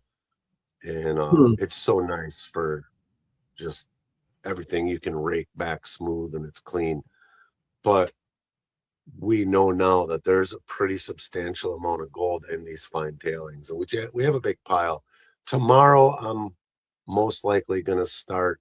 I'm working on slapping a high banker together, and I think tomorrow I'm just going to shovel all day into that high banker. I do got a couple things to fix, but if he doesn't fly us in fuel tomorrow, if he flies us fuel, then we'll have 2,000 gallons at the runway, and we have to bring that down the hill 300 gallons at a time and put it into our Peterbilt.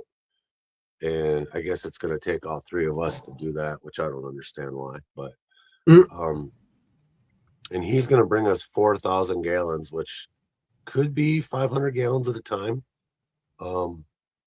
So once we have 2,000 gallons in the Peterbilt, we're bringing that back to camp. We're going to leave 2,000 at the runway. And the other guy says he was supposed to be here today, but we've heard that for 7 weeks now. The fuel shop been. This guy, if I find this guy before I go home, he's getting punched square in the fucking nose because he's a dirt ball. Yeah. Like if he didn't owe us 8,000 gallons of fuel right now, I'm sure it would have already happened. But we really want fuel. Suing him doesn't do us any good. We still need fuel here. So yeah, without fuel, there's no mine. And apparently our investors have really good lawyers. So I finally found. I'm gonna have to stand up. Where do I want to be? Right there. So this is an overhead view. There it is. That's what the bowl looks like. That's what the sluice looks like.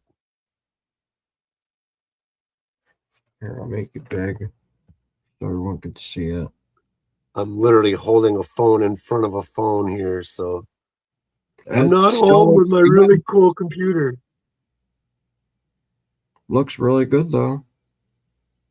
Yeah, it actually looks nicer now because I've done a lot more fine tailing work around that, and the sluice box is different now. That was with the other guy that works with me. Brought a bunch of stuff to put in the sluice box. He made a deal with the boss. He Yeah. said, Good night, Elbaram.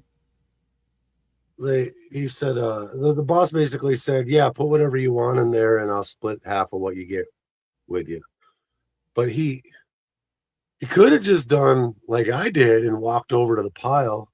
I threw everything in the back of the truck and I went and put it all in the sluice box. Like there was Hungarian riffles, there was expanded metal, there was mats. I did have to steal all of our floor mats, and because this big one here is actually the last big one that's not in the sluice. But we had big ones in front of all of our doors, and now we've got like 12-inch wide ones in front of the doors. But I had to steal all them back. But yeah, I'm willing to bet there's an ounce of gold in that thing after our 27 hours of run because of what I was catching. He thinks a half ounce. I think somewhere in between, one of us is going to be right. But like I said, I really want to clean it just to find out. Phone. I'm trying to get back into YouTube so I can see the comments, guys, but my phone, it is literally stuck. Rotate. Yeah, you're thinking you got an ounce in the tailings over how many yards though?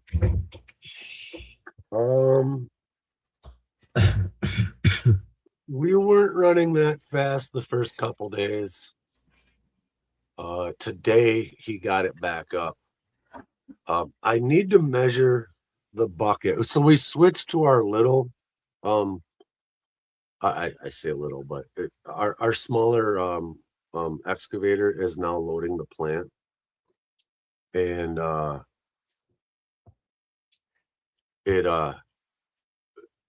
getting his cadence down has been an issue. He's used to having a bucket that was huge that could easily overload the plant, where he had to sprinkle it in. And he was sprinkling it in with this bucket that's a third of the size. And we kept telling him, you've got to pick up your pace. And he was anywhere from 2 to 2.5 minutes per bucket the first few days this week. And we had a nice long discussion about it last night, me and the boss, and then me and him and the boss, and him and the boss. And he was rocking today. He kept me busy, but closer to a bucket a minute. I think it's a 3/4 yard bucket that he's feeding in there. So our plant should handle easily 100 yards an hour, but I think we've been feeding it closer to 40 yards an hour. And we really want to be closer to that 80, 90, 100. So yeah, well, I mean, if you're feeding the thing 40 yards an hour with 27-hour runtime, that's a lot. and you think there's an ounce in the tailings, yeah. So you're talking about a 100th of an ounce loss per yard. That's probably an acceptable rate of loss. I wish I had that vial with me. It's in the bus. What I got in my 30 seconds it took to fill a 5-gallon bucket out of the tailings wasn't acceptable. It was more in that 5-gallon bucket than I get out of a 5-gallon bucket of classified material in my best spot in Nugget Lake in Wisconsin. So imagine your best hole at Nugget Lake, John, every 30 seconds. And that's 1/6 of the sluice run. So that's literally every 5 seconds. Later, Kings. So, Good night, King's Gold. Night, Joe. So you're saying the best spot at Nugget Lake would be better than the tailings that what you're talking about? No, like I've been with Jason and Lucas and all of us there when I've seen them really good 5-gallon buckets. Like I got all this out of 1.5, and this was better. With a couple of sizable pieces that never should have got out of the bowl. And So and yeah, I see Huh. Travis asking me about putting a mat down. It's that sluice run you were seeing had the other guy's stuff in it, and that was pretty rough coming out of the bowl before. So I have it now where it's a lot smoother. It lays down. I wish I had a video.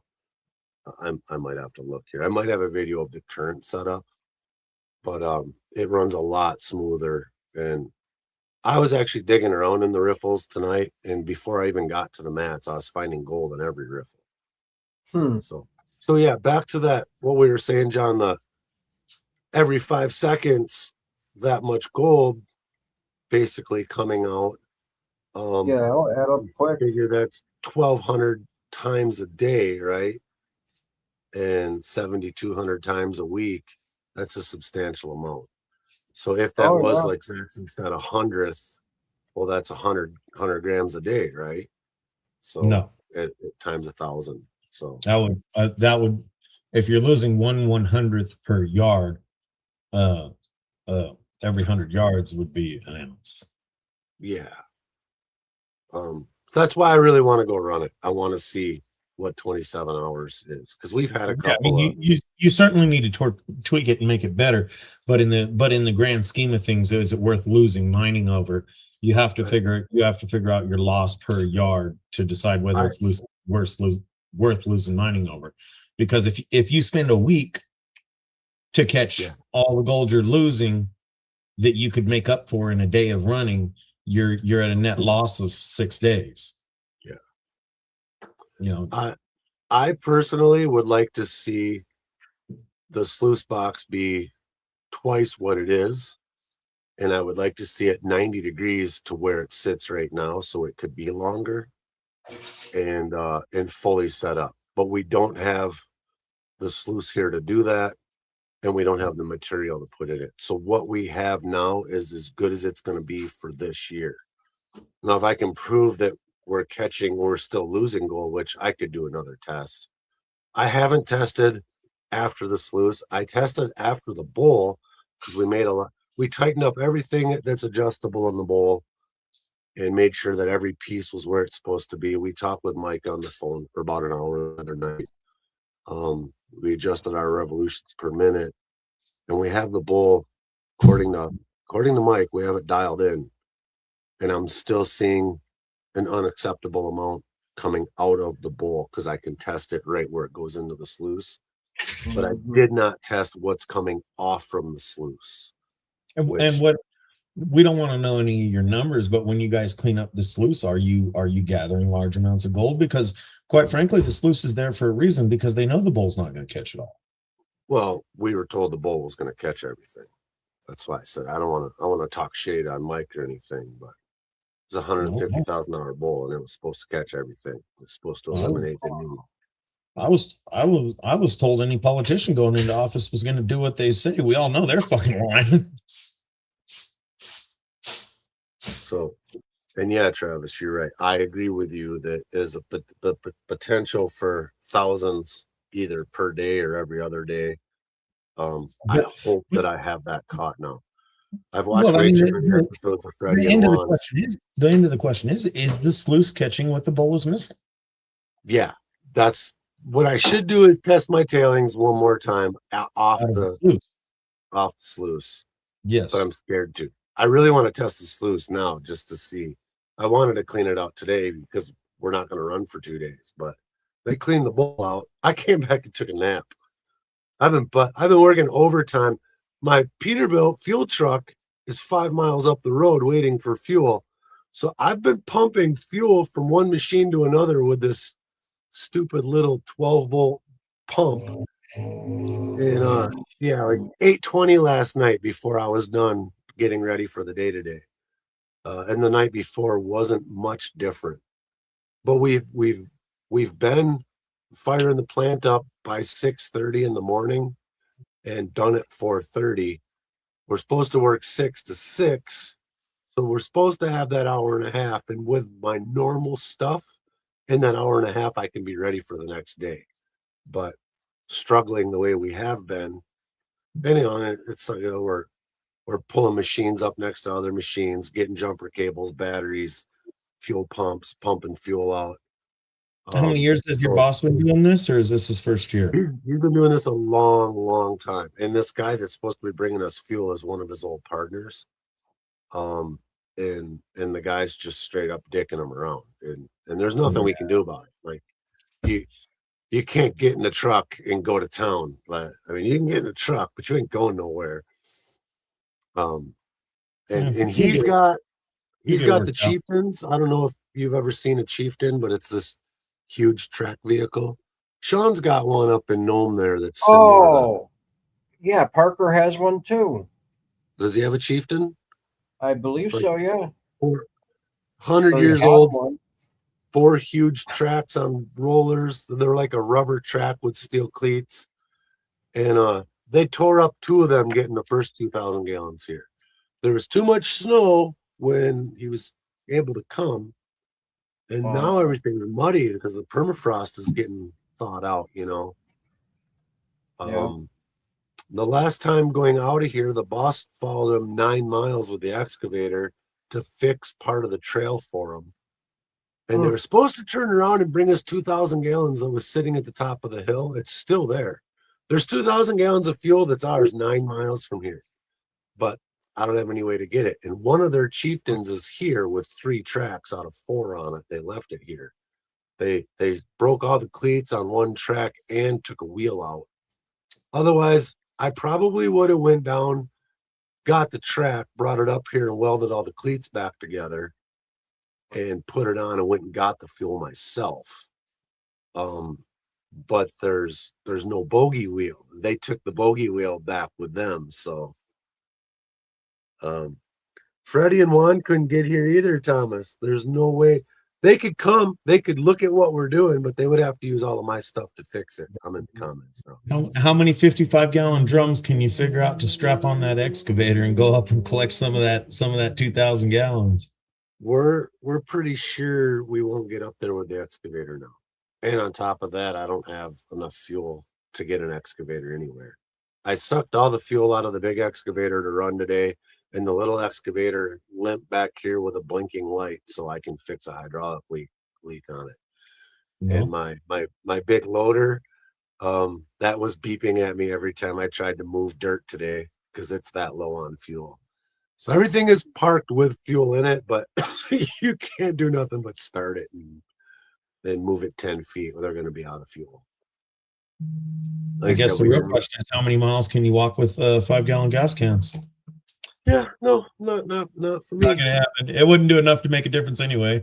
No, I was actually putting 5 gallons at a time in my loader today, and it doesn't even make the needle move.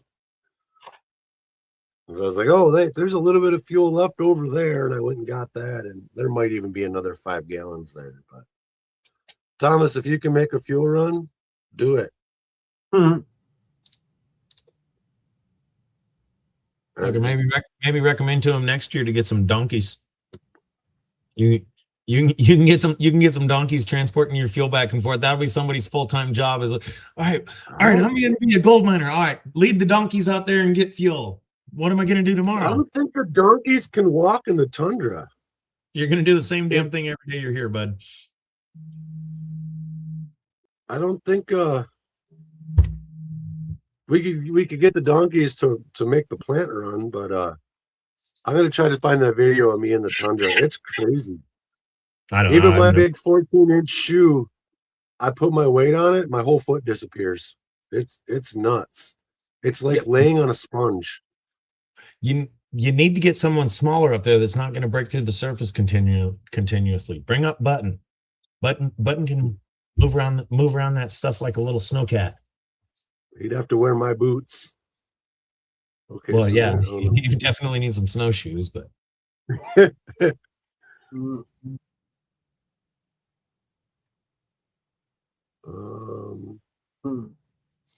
I honestly think that even if Freddie and Juan would go up there and help you guys, I think the very first thing they're going to do is they're going to look at your sluice box and try to make it to their sluice box, and they'll probably take the bowl out. Yeah, and that, yeah. Yeah. Mike and my boss are buddies, so the bull's here to stay.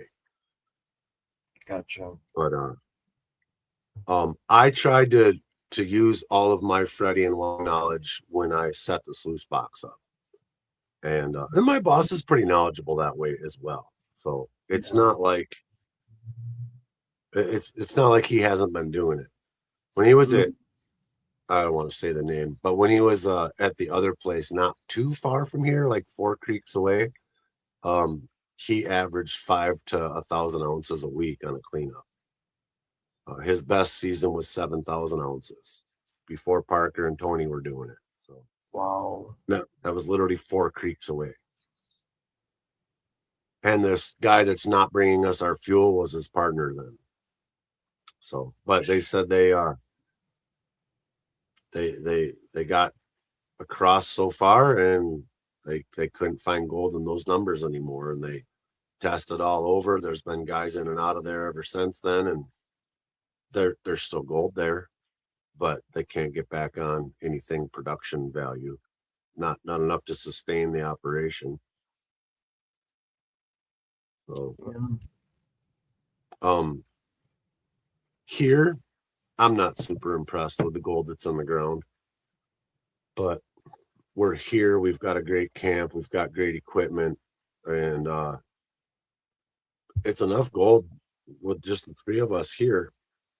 It's enough gold to keep everybody happy and keep the investors happy. But it's I'm not gonna be pulling out any Parker numbers or shit. We won't even get any Kevin Beats numbers. But like I said, though, we've got all the equipment's paid for, and you guys want to know an interesting one I saw the other day? I was watching a thing on this. I think it's a company in Denmark. They make a 3-arm excavator, a three pivot excavator. So instead of just having the 2 arms, it's got one. They build an attachment to where it's a 3-knuckle excavator. And I was watching that thing, and they show the plant yard guy. I'm like, damn, that looks like Tony Beats. And then they go on, they're like, and yes, if you think this looks a whole lot like Tony Beats, this is his brother. And they show the video of him right next to him. And I'm like, shit, that is that crusty old gold miner. But I forget the company, but they take excavators, whatever kind you want, and change them from 2 arms to 3 arms. And the reason they do that, this company started that. The reason they do that is they do a lot of dredging and stuff. So it's an ultra long reach excavator. nice. So they do this complete conversion to it. But Beats' brother is the yard man, the yard manager. That's small Hey. world. Will you get into numbers like what Fred Lewis was getting, or more than Fred Lewis? Yeah. They found 91 ounces last year, and we're on track to beat that. But we've lost. Wow. We've just lost so many days with that plant not running. And I say we've lost days because of the plant not running, but if the plant had been running, we would have been out of fuel 3 weeks ago. So, we haven't used the dozer in 2 weeks. Luckily, we did enough dozer work when the plant was down, when we had fuel, that we've got a nice pay pile. We could probably run another week before we need pay. Yeah, once we've got fuel again, then it's going to be all full steam ahead. The generator's running great. If our water pump should happen to die, we do have a very similar water pump that I would probably have to swap motors, but they're air-cooled Deutz. One's a 6-cylinder, the one we're using is a 4-cylinder. The 6-cylinder's got like a clean water pump on it that won't hold up, or one of them's already burned up. But I would just change the whole head and put our dirty water head on that 6-banger, and we'd be back in business. I'd probably be able to do that in a day. So overall, unless we've had it all happen, dude. Just the one set of bolts come out of the shaker deck, and it shook itself apart, shot one of the screens out. Well, actually, both screens came out. That was that was a half a day of cutting and putting everything back where it belonged, and then basically a day and a half of welding. Those screens are 4 foot by 4 foot, and I think I put 3 passes around them, so it was like 60 some feet of welding. It was a lot of rods. Wow. The blade was bad on the dozer, so when we at the beginning of the season, when we just got the plant done, the repairs that they made from the plant from last year, repairs and improvements they made to the shaker deck at the other end. Then we went right into a week of on the dozer blade. Me and the other guy, 2 welders going, just rod after rod. I'd run a rod, he'd run a rod. We'd pass the needle scaler. He'd grab it, he'd run his welds, and I'd grab it, run my welds. We'd set it down. We'd both run 2, 3, 4 rods again, and the needle scaler, and we did that for several days. That's the most welding rod I've ever ran through in my life, all in one setting. But and a lot of this stuff too, I was like, okay, I got this much done. You make it look pretty. I am not an out of position welder. There was even a point where I was like, if we fucking drive the dozer up that hill, this will be laid flat. But so yeah, like every little thing that could break has broken, been fixed well. And again, like I said, it's not that it's bad equipment, just shit happens, you know. Yeah. So what the hell's going on here? Nothing you can do about it when the machine is running. If something breaks down, you gotta freaking fix it. Stuff is gonna happen to it. They will break down. Can't just beat on them and beat on them and beat on them. No. Um, All right, I got chat back again. Rent a helicopter. Helicopter's more expensive than the plane. really? Thomas says his dad's got a rollagon. What is a rollagon? Oh, you going to bed, Trav? Night.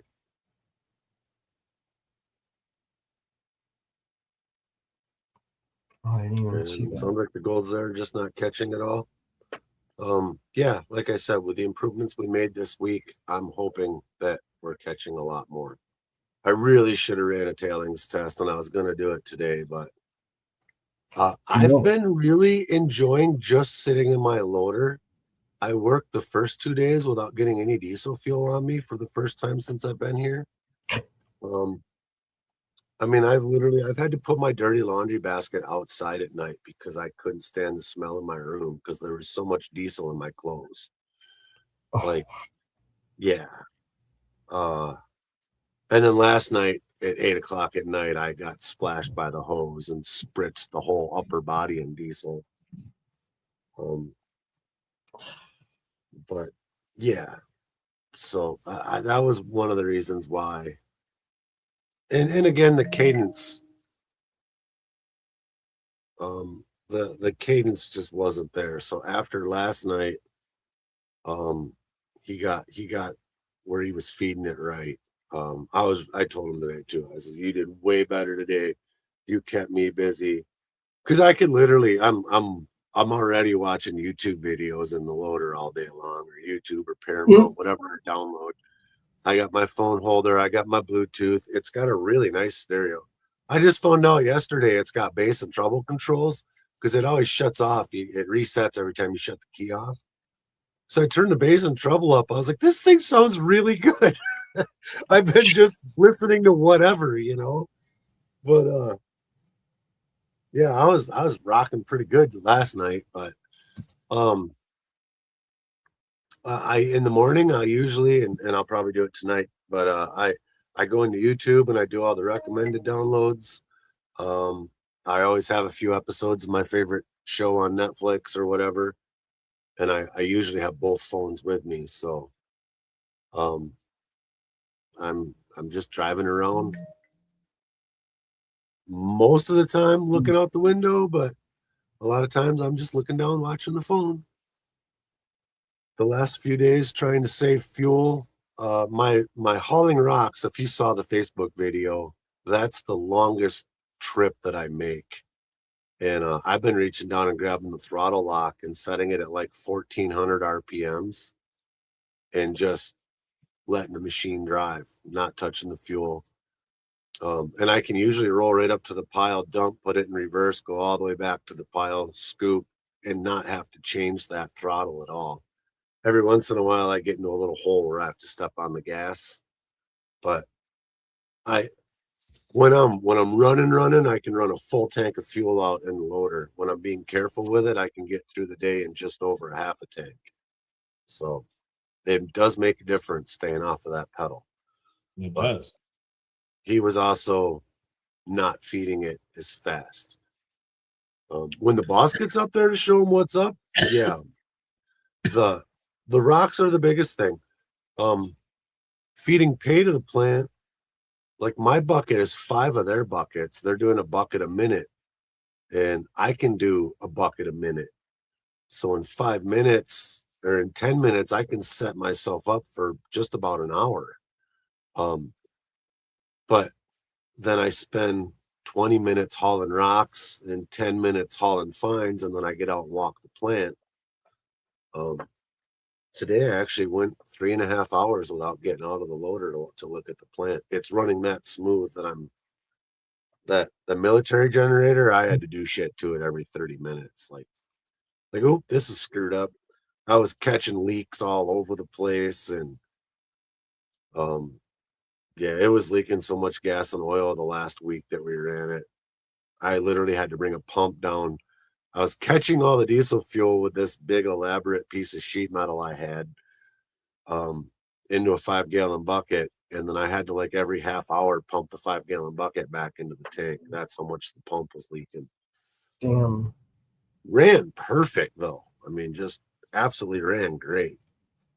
I always started getting diesel in the damn engine oil again, and that's when I said I've had enough. I'm miserable. My machine stinks like gas and oil. I stink like gas and oil.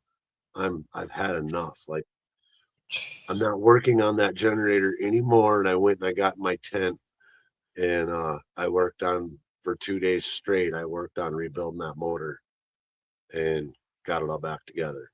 So I did fuck up and break the oil pump, which made me damn near want to cry. Is it $300? Well, it's $3,000 oil pump from Cat. It's $300 on the internet. I got one out of Texas in 2 days, got it up to Alaska, and then we paid $1,200 to have it flown into me. Wow. But I had there's 2 balancing shafts, each have gears. The crank's got a gear, the oil pump's got 2 gears. All 5 of those gears mesh, and they're timed as you put the oil pump in.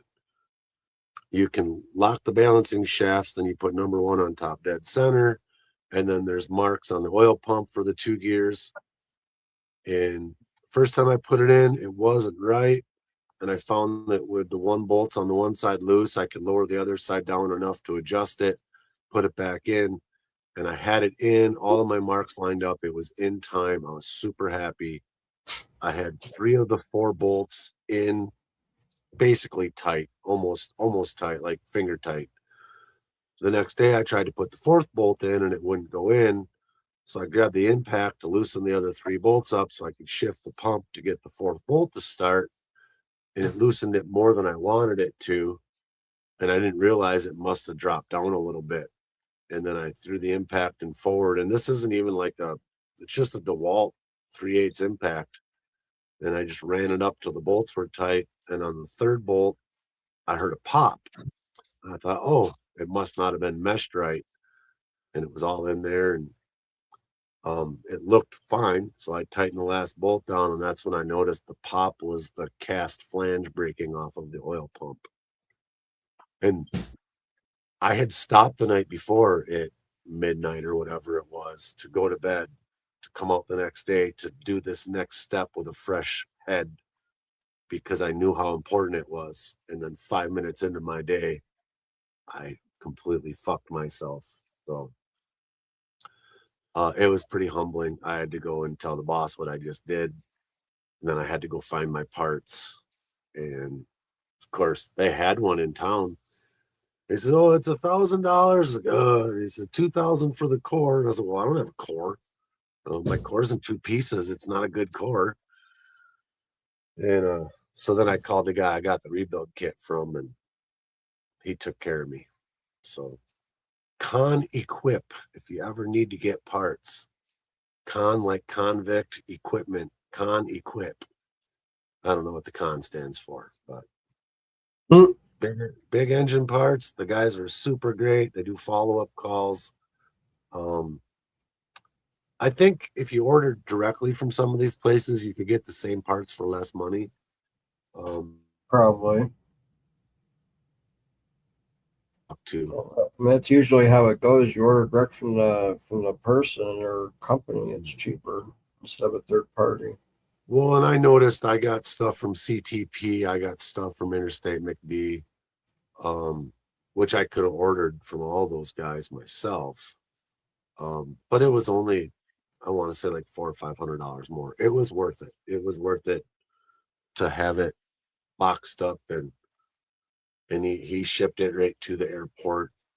We had to call the airport, let them know it was coming, and then they threw it on a plane and flew it out to us. Actually, no, the first stuff we did have shipped to the airport, but then the boss flew in because something else broke. I don't remember what else. He just went back and did our monthly restock trip, and he brought all the other parts that he had ordered for. We had to do the hydraulic oil cooler on the little excavator, so he just got a caravan and made a trip of it. But yeah, like every trip to town is thousands. I bet they're expensive trips to town. Well, Thomas said he sent you a picture of the Rollagon. What's that look like? Yeah, the way it looks, it almost looks like a supersized Jeep Wrangler. It's got tracks on all 4 sides. No, they're not tracks; they're tires. But Oh. Well, I mean, Thomas knows what it's like up here. Either you can get across the tundra or you can't. Oh. Yeah, that does look like a mighty Jeep. It almost looks like a big bud. Oh, yeah, the new Jeeps that they got with the truck bed. Well, yeah, it actually looks like the original Kaiser, but See, I thought you guys were talking about. Let me look it up. See if I can find it. and then there's going to come a point, like in the rainy season, when the rivers get too high, where they won't be able to get across. There's, I guess, 3 pretty aggressive rivers that they've got to get across. So, yeah. You guys need to recruit your own pilot with his own plane. Well, we have. So I guess the guy that owns all these claims around us, his partner has got this other plane that's flying the fuel in, and it's a really nice new plane. Just something broke on it last week. He had to fly a guy up. See the guy that owns the claims knows where the money is. He says, "Screw the gold. I'm gonna tag you for dropping off that oil pump."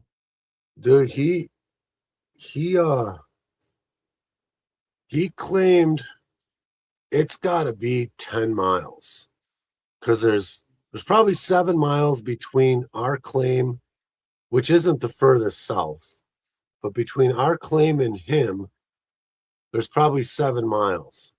And he's got that entire main creek and every small creek that feeds into it claimed all the way to the top of the hills. So not only like there's probably gold in the unclaimed areas, like up in the tundra, but he's got all the water locked in. Like, I mean, you could still pump across his claims, but you can't get anywhere near the water because he's got them 2-3 claims wide from the water on every bit of water in this entire valley. My understanding, he pays like $65,000 a year just in his claim dues. That's how many claims there are. But he's 70 some years old. Like you said, he knows what's up. And he's got hard rock placer claims up at the top of the hill. And like I said, somehow they bought this 160-acre piece from him. And then there's a creek to the right of us that, I don't know, they kind of want to buy, but that's 22 or 33 claims. And he wants, I think he wants $5 million for it. So I'm not ponying that up anytime soon.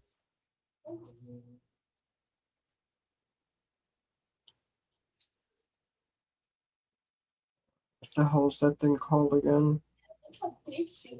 Yeah, Thomas, I agree with that.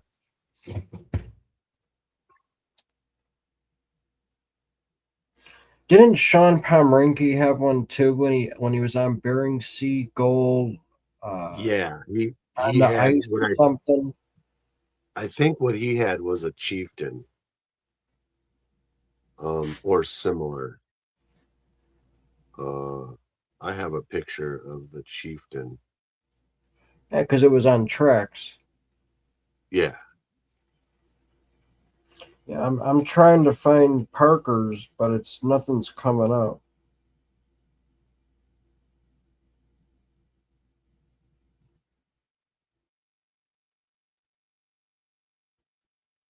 I've been searching a few different ways and I haven't found anything.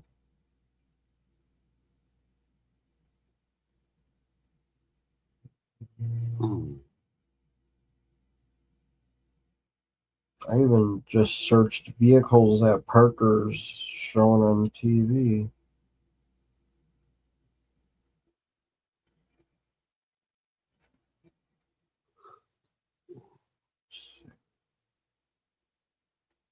And I swear Parker bought it just to play with it. He didn't buy it for the mine. He just bought it to play with it, I thought. yeah, he got one of them. What the heck? Sherpas too. Okay.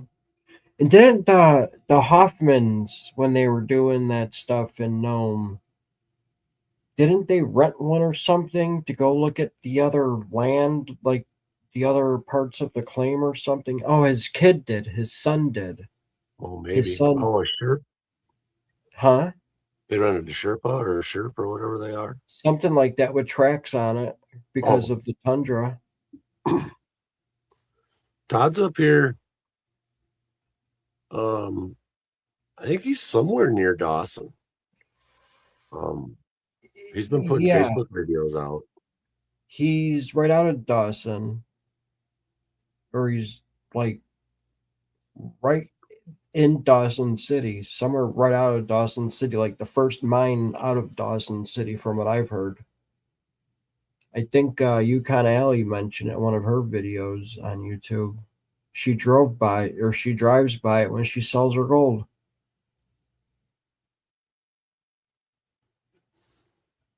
So,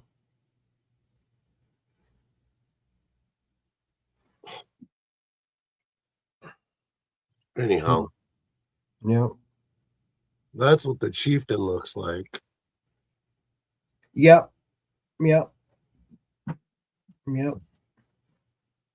This guy's got one of those and another one. I don't know. It's not a chieftain, but it looks just like that. But I think the chieftain is the one that's here. Yeah. Broke bone. It's not here. Here, it's out at the end of our claim, but Is it drivable? no, it's missing one track and a bogey wheel. Okay. Can you even find tracks for those things nowadays? Not really. Because they're Oh. old, right? Yeah. And the tracks are honestly, they're like strips of rubber, like on a round baler for a farm. It's the Okay. cleats. The cleats actually have like a dip in the center. They go across, and then there's a hump that rides over the wheel, Yeah. and that's where they're all breaking at. Oh, did I just Huh. my? It's crazy that the Starlink is being so mean to me. Huh. Elon's supposed to be trying to launch tomorrow. The Starship, Flight 13 Another tomorrow, one? and then they're gonna actually put 20 real version 3 Starlinks in, which I was super excited when I heard that. And then the very next line was, but they'll be decaying. That they're not going to put the Starship all the way up into low Earth orbit. So they are doing a simulated payload with real Starlinks, and they're going to get them out long enough to test them. And for a brief moment, they'll be part of the existing constellation. But these new V3s, each one of these is supposed to be more powerful than like 60 of the existing ones. But the V3s are the ones that are going to give all of us full direct to cell internet, not just texting like the T-Mobile thing right now. So I'm really excited for the V3s to get up. But they did 20 last time. 18 of them or 20 of them were fake. 2 were real. And then they had cameras on them. So it was really cool when they launched them. They immediately had camera views of the ship that launched them. Really nice, high quality views. Huh.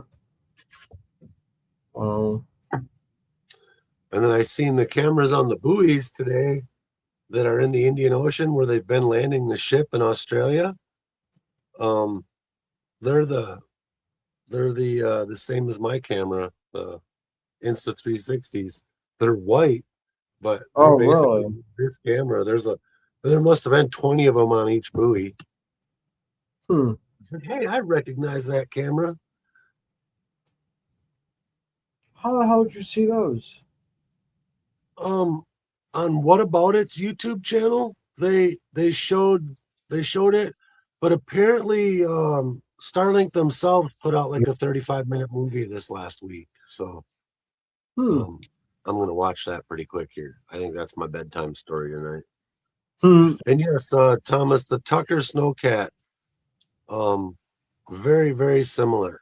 The problem with the Tuckers is they don't have a lot of capacity to haul, where those Chieftains, they're putting 2,500 gallons of fuel on them, or 2,000 gallons of fuel on them. So maybe it was 1,000. No, he brought us 3,000. So he must have had 1,500 gallons on each one. Which, that's 10,000 pounds. At least.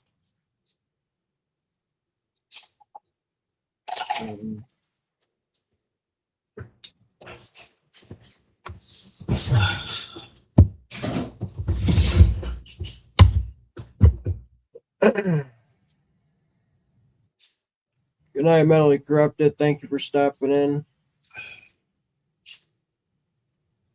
Going to bed. It's only 8:30. 8:30. 8:30 your time.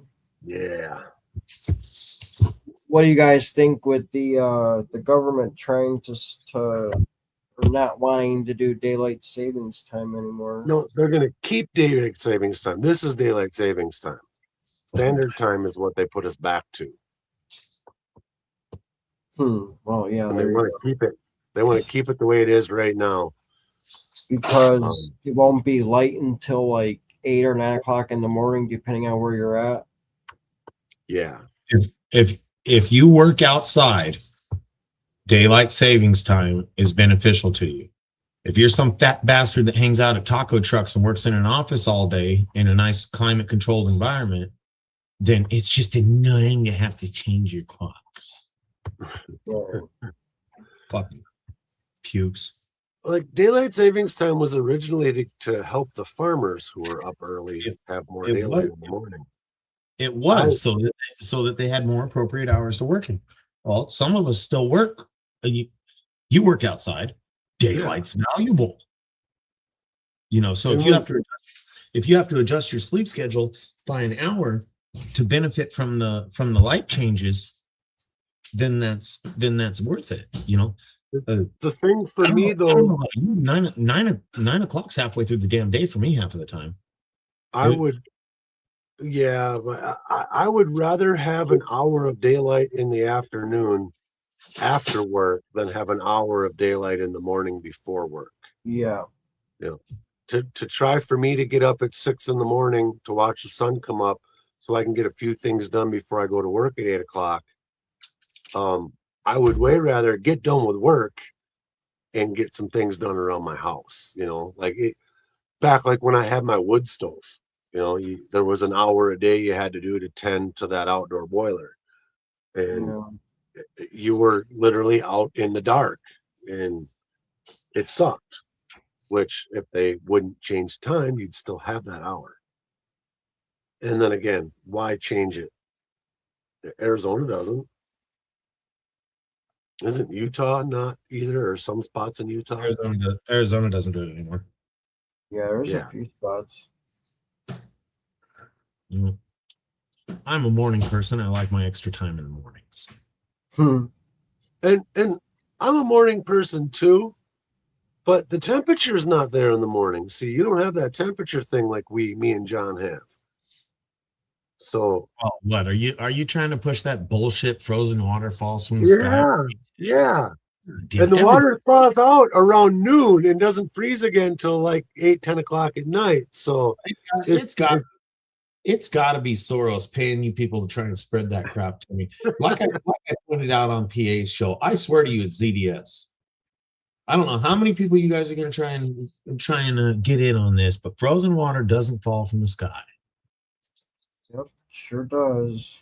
oh, we had hail here the other day, Zach, and I thought I was going to take the windshield out of the truck. What? We had some hailstorm come through here 10 years ago or so. I didn't understand it. Everyone in town was getting new roofs done. And then finally one of our good customers came in. He's like, well, I got to go. I'm getting my roof done. Why the hell is everyone getting roofs done? I know how expensive roofs are. Why is everybody in town, every street you're on, there's somebody getting a roof done? And he says, you don't know? No, I don't know. And he says, hail damages the roof. He says it doesn't damage the shingles because everything's shingle out here. He says it damages the paper underneath. So the insurance companies are paying for the roof. Really? So I call up my insurance company. I was up there. It looks like I got hail damage. I want you to come decide. Well, did you get a quote from a contractor? No, I want you to decide because I want to be as fair as I can about it while trying to screw them. They send some 400-pound bastard up on my roof.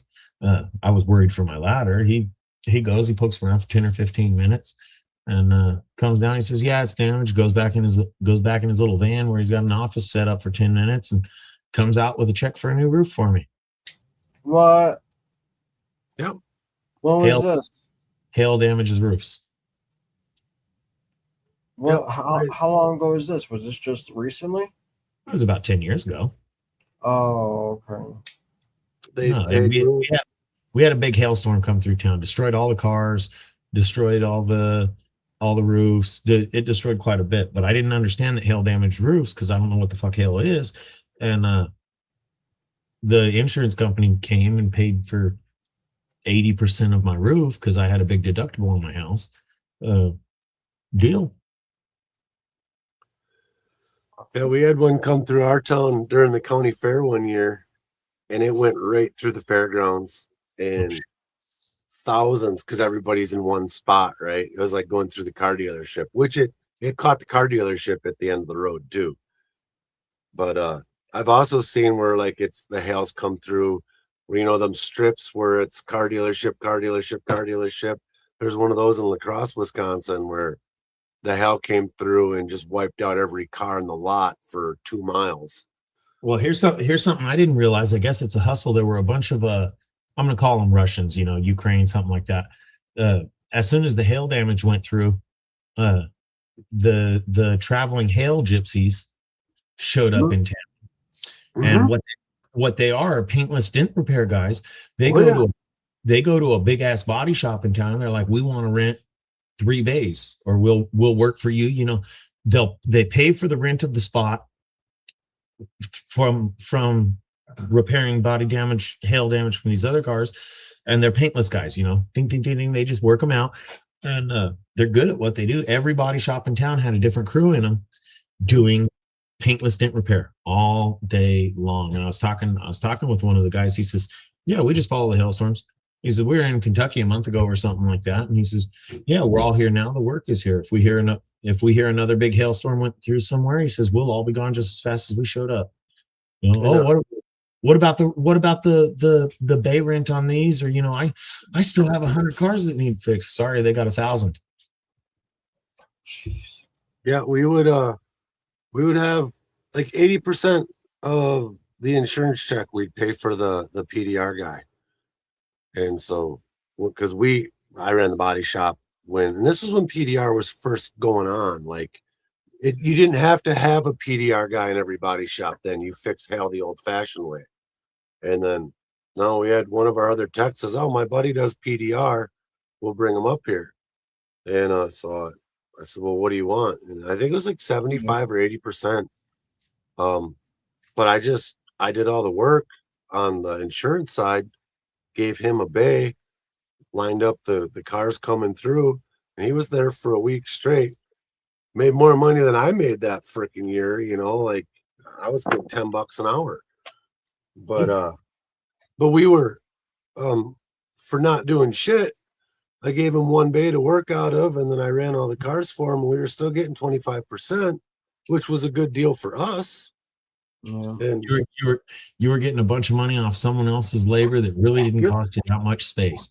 And I was talking with one of the body shop owners. He says it's like 120, 130 per dent per hail spot.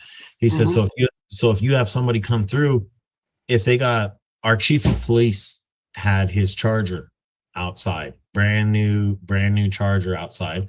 So the hail damage bill on that thing was like 18 grand or something like that. They said there's a lot of damage on that car.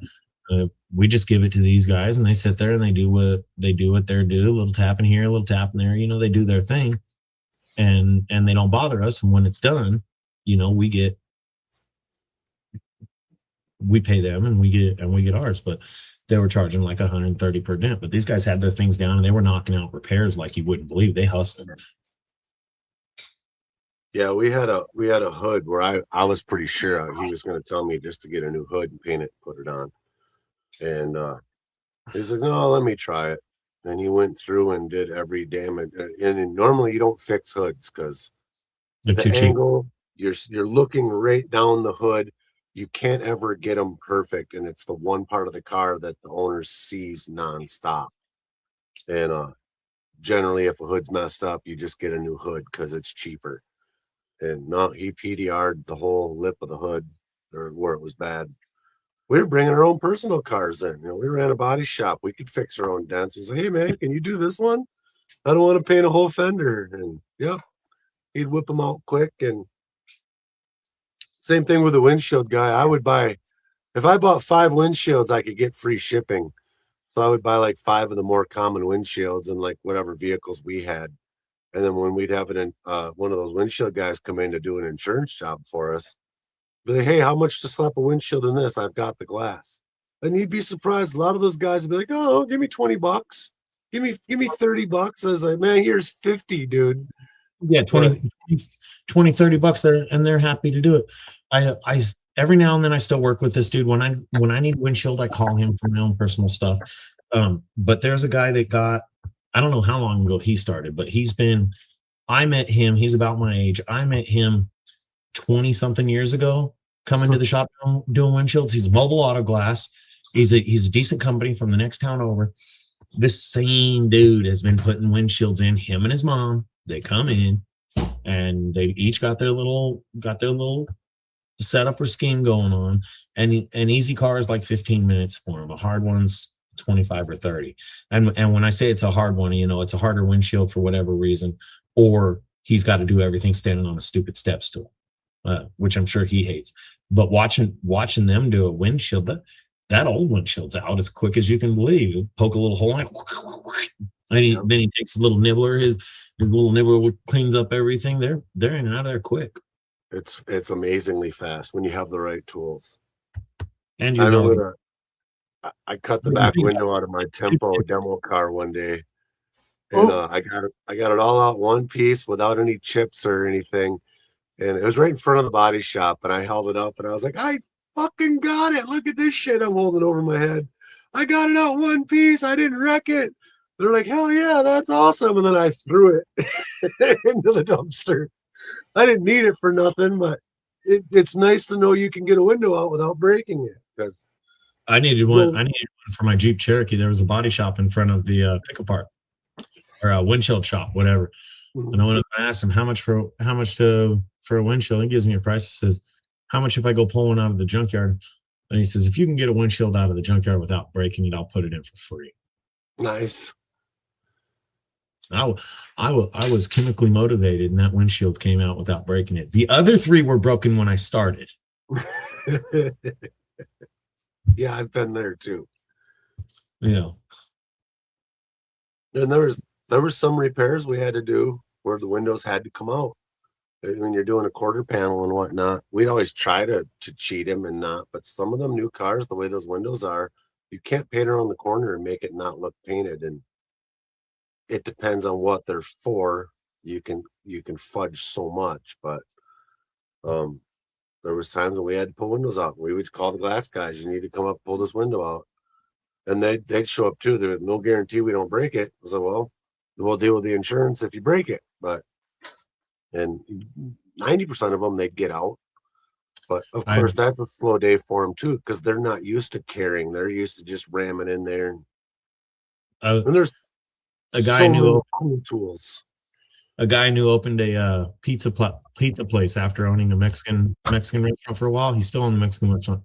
He opened a pizza place. Well, one of the hiccups on getting this thing up and ready to go, he needed to get a pizza oven into this former restaurant of whatever type. The only way they figured out they could get a pizza oven through was through one of the giant windows. So he called up the glass guys. He's like, "Hey, I want this window removed so we can get the pizza oven in and then put back." And they told him like $2,500 to $3,000 or something. Like they gave us an outrageous price. And we were at a baseball game and we were talking. And I said, "You know why they're charging me so much, right?" He says, "Yeah, I know why they're charging me that much. Because it's extra thick commercial glass, and if they break it, they got to buy me a new one." He says, "So if they don't break it, I get my old windshield back, or my old window back in, and they make a ton of money. And if they do break it, they're probably still making money." Yep. Yeah, Thomas, I didn't know about the parking brake cables until the somebody walked by me. Hood cables. The cable to cut out the window. Yeah. I didn't know about that until somebody walked by me. Somebody walked by me when I was breaking one of them. They're like, "Oh no, use a throttle cable." What? Yeah, throttle cable or the hood cable. I always go and pull the hood latch out and cut the cable inside the car, and then go out to the hood latch and pull it out. Yeah, you can do it the other way too. Sometimes if you just grab and like the Chevy ones, you can cut at the latch and just rip the whole thing out like you're starting a lawnmower. Yeah, and then you get to keep the handle. But somebody came by and told me that they're like, "Just stab a hole in it, cut out a throttle cable out of something, and use the throttle cable to cut right through the glue." Really? So I did that. I got the window out without breaking it, and I carried it into the guy. Huh. All right. But like these new minivans, off and put it in, and we're good to go. The new minivans, there's like 8-9 inches of glue at the bottom of the windshield, and it's no fun at all. The Vibe tool, those guys go to town with them on the Vibe tool, but there again, how I have only successfully cut a few windows out, and there's some of them I was like, I won't even try. Like there's just, if you can get it out, you're a better man than me. Yeah, I need to do a couple right now. My son just got an old truck. I need to replace the gasket around it. I'm pretty sure they're easy, but I need to buy a new gasket and get it out. And this old gasket's going to be hard as concrete. Hoping I don't break the window doing that. Well, we had to order a sunroof for a car once, factory sunroof. So I called up Those are not expensive. Those are really not Copart, but whatever the aftermarket place or the used part place was. It'll come to me eventually here. But oh yeah, we got that. And they told me the price. I was like, well, I won't even try to get one at my local junkyard where I gotta cut it out. Sounds great. Them fuckers cut the roof. They sent me the entire roof. I still had to cut the glass out of the original roof. And I called the insurance company up right away. I was like, well, I got the parts from the people you said to get it from, but I'm still not guaranteeing it's coming out one piece. Oh, they're not bad. I was like, if it wasn't bad, they would have cut it out. Like, yeah, they sent the guy out to pull the part, and he's like, oh, okay. And he just literally zipped around it and sent me the metal with an intact window in it. But another company, I tried 3 times to get a window for a mail carrier for her car, and 3 times it showed up. The guy's walking in with the box like Jim Carrey, and just was like, "Are you kidding me?" And I call this place up like, "You guys are a junkyard. You ship windows for a living. Like, how am I not getting this?" I sold the windows out of my Porsche. I wrapped them in paper and wrote the address on them and took them to the post office. And every one of those windows got receipt. I put insurance on them. I didn't care if they made it or not. I was getting more money from the insurance than I got from eBay. But every one of those windows made it in one piece. and these guys at a damn junkyard couldn't get it 60 miles to me without it coming to me broken. It was like, how are you not packaging these right? And they'd fill a box full of peanuts and drop the window in and pour peanuts around it. Well, it's not protecting the edges at all. The guys drop the box and they break. James! Well, I mean, if you ever I'm not the guy on the bottom. You're the guy on the bottom. if you ever watch how they pull things there, them junkyard guys they'll pull an engine in 15 minutes. Yeah. I've seen Looks how like we they do it. got somebody new in stream today. Uh, I've never seen this person before. Who is it? Oh, I don't have all messages on. So. Welcome in, James. Oh, you don't know James? Oh, No one. that was no, you're pronouncing it wrong. That's Jamie Smaster's son. Okay. Yeah. I think she's dating Flower Gold Wizard, real celebrity.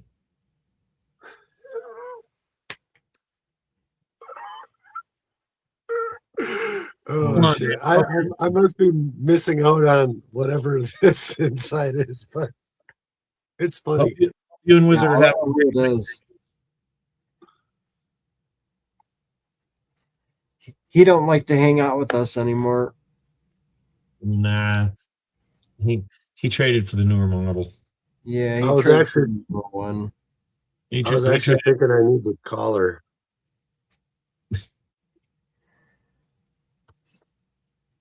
All messages. Yeah, I haven't talked to them in probably a month. I haven't heard from Zach since I've been here. He messaged me once, but Zach in the back. And then I missed the outing. And Same here. I was bummed out about that because I thought GP and Mama Bird were going to be there, but then they canceled last minute too. And I wasn't quite so bummed out because I really wanted to meet them in person. Yeah, because their grandkid is sick or something. Oh, is that why? she had a brain issue. PA, what up? Boy, it's really late for him. Yeah, they've been screwing him over with night shifts. Yeah. Oh.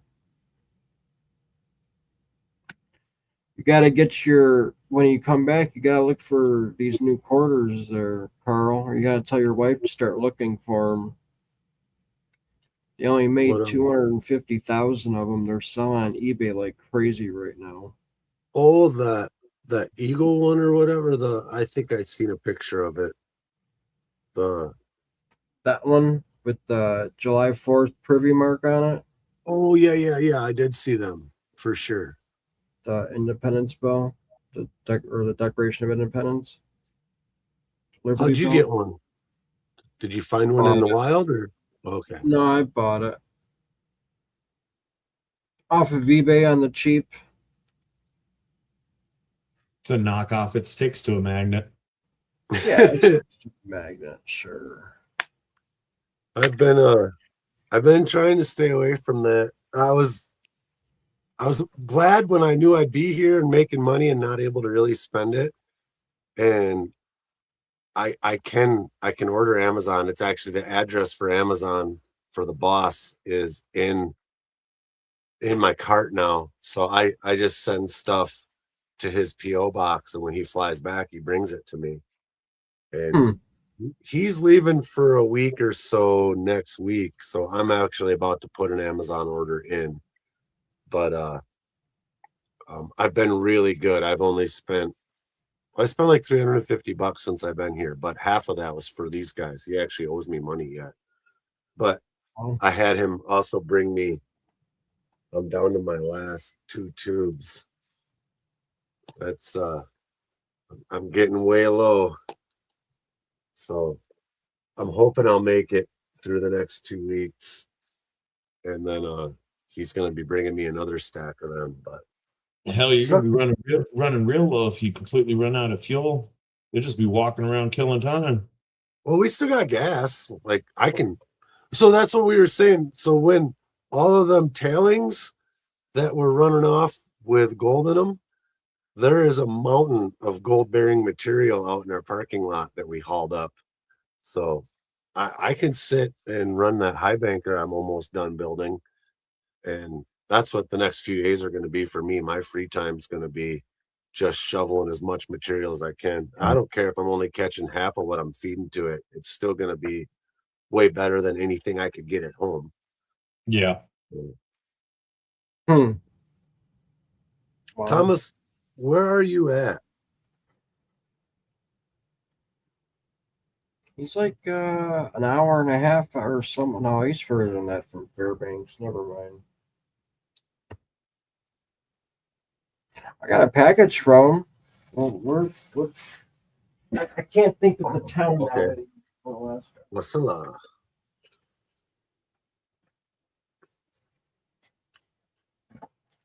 Do you go to Healy for that car fucking cliff thing on the 4th of July or? It's Wasilla. Yeah, Wasilla. What happened now? In Healy, they've got a cliff that someone decided to start a tradition of. They put a brick on the gas pedal and launched these cars off the cliff, and everybody down below watched them crash. But a while back in one of the after parties, Thomas, we were watching it on one of the in an after party. Watched one of the videos. That is a real thing. Yep. This year's party looked pretty freaking cool. My daughter said, "Did you see any fireworks?" I was like, "Fireworks would be completely pointless. It never gets dark." Like, I don't know what they do. I actually have some Roman candles that were left here. I was going to launch these, but 4th of July wasn't exactly a great day here. We ran all day, but I think that was the day we shut down when I finally said I'm not working on that damn plant anymore on the generator. But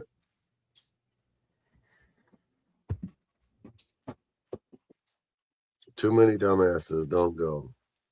I still think it'd be cool. I've seen lots of videos on it. And then this year, well, so now my Facebook feed is just jammed full of Alaska stuff. So Hey, there's always somebody listening and watching you all the time. I know what those are, Thomas. I know what those are.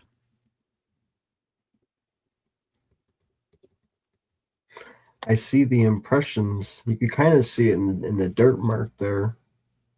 Something round. Did he put his balls on it?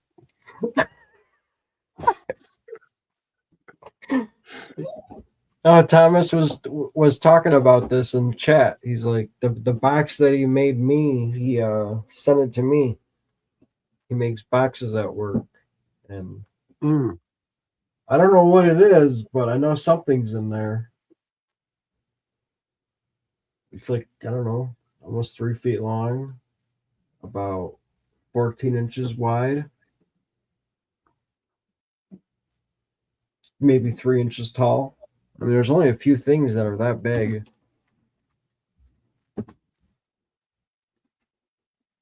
So, You guys ever hear of a product called Spin It Off? yeah. The Why?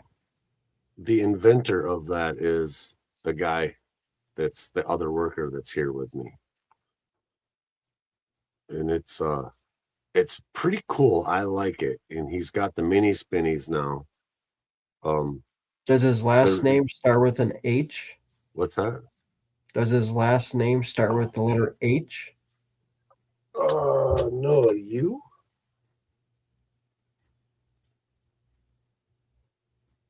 Starts with a Oh, U, I believe. isn't that Dennis Hendricks, No, the guy that started it? no. David started it. I guess there was one of the deals he had patented. The guy that helped him patent it stole it from him. But no, the spin it off and the mini spinny. I don't know. It's really really cool. It pulls so much metal out, or iron, hematite, magnetite, whatever the hell it's called, out of the gold. And he's a master with it. I mean, it's like his magic wand. And he had his wife send a couple up for me and the boss, but she grabbed out of the unfinished pile. So we opened the box up and they were all in pieces.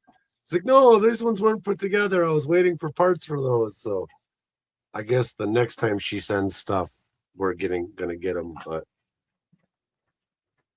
I wish I would have brought my cleanup sluice with my Flower Go Wizard sluice, because that would be useful here. I would be using the shit out of that. You're gonna have to make one. Well, I thought about just having Jason ship me one, but I don't really want another one. And I didn't bring mine with because I didn't want to break it because they're glued together, you know. Yeah. I didn't want to break it in my baggage. As it is, my little sleuth got beat up pretty good on the plane ride here, which isn't a big deal. I mean, I bent it all straight again, but You're talking about as soon as I closed my door, you started stuttering. spinitoff.com. Yeah, I think that's what it is. Yep. Yep. Oh, what was that? Just a wait about that. I met this. Yeah, John. These things. Yeah. Yeah, that's the guy. Columbia River. Oh no, wait. Yeah, Columbia River Mining Supplies. Yeah. Yep. His name is David Urich. I don't know if Brewers is up right now. But You said you don't know if Brewers is up? I got this from Brewers because he knows the guy that does the spin it off. okay. Hell, there's half a chance Brewers lurking. And I Yeah. swore his name was Dennis, but Oh, David Urich.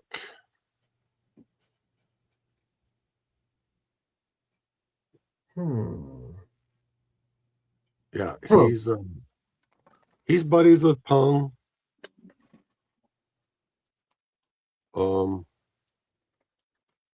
Yeah, I don't know. He worked in Pomeranke's camp a few years back in their gold cleanup room, and he does our gold cleanups. Huh. He makes very clean gold. No doubt about it. He is not the best equipment operator, but he's the guy that feeds the plant for me all day long. So Oh, if we weren't live, I'd have a lot more to say than I'm saying right now. We'll be sure to highlight him in this video and timestamp it. Yeah. Well, believe me, I ain't said nothing that I ain't fucking shouted at him already. I'm positive you already told it to him. I fucking told it to him. Fucking bitch. I'll probably go to the after party in a few minutes here because when we go to the after party, I'll let it out. John loves tea. Huh? I said John loves tea. I don't know about that guy James. Maybe we won't let James in the after party though. I'm sure he's already partied out. Who? Jamie Smasterton? Yeah. Whoever that James Sims, whatever, none Sound it person. out. You gotta sound it out, John. Jamie Smasters. No. There's Sound her too out. many letters and vowels in there. It's like every other letter there's Just a vowel and then a right. Just like they taught you in third grade. Because it it's goes T. JAME SMA STE. There's too many A's and E's. AEIOU. And sometimes Y. Yeah. What are you doing at work?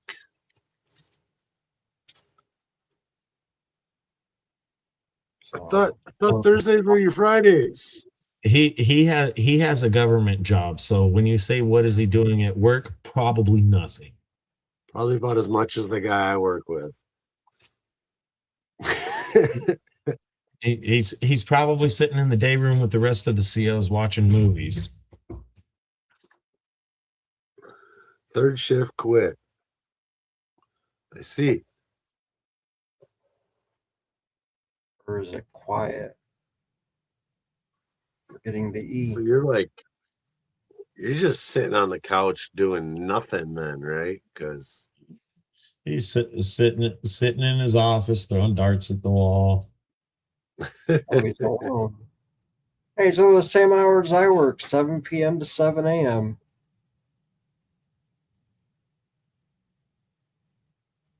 Oh, he's sitting there by himself with 5 youth asleep. He's really bored. Yeah. He said use, and I just heard it in what's his name's voice. What's that movie? The guy from Home Alone. He's an attorney or whatever. My cousin Vinny. He says use. As long as he doesn't start trolling eBay for antique pay dirts. Yeah, because there are none because somebody bought them all. Don't mention his name. Man, the price of gold sure is depressing. Getting there, Did it stay above 4? Right about 4. It actually fell below 4, 3,800. Then went right back up the next day. But it's hovering around 4. What is it at when I started the stream? Let's see. I started it at 4,000. Oh, wrong one. Oh, shit. Apparently, I'm tired. 40, 56, 30, and silver 57.85. What is it right now? Let's see how much it changed. Now it's at 4,031.10 and silver's 57.18.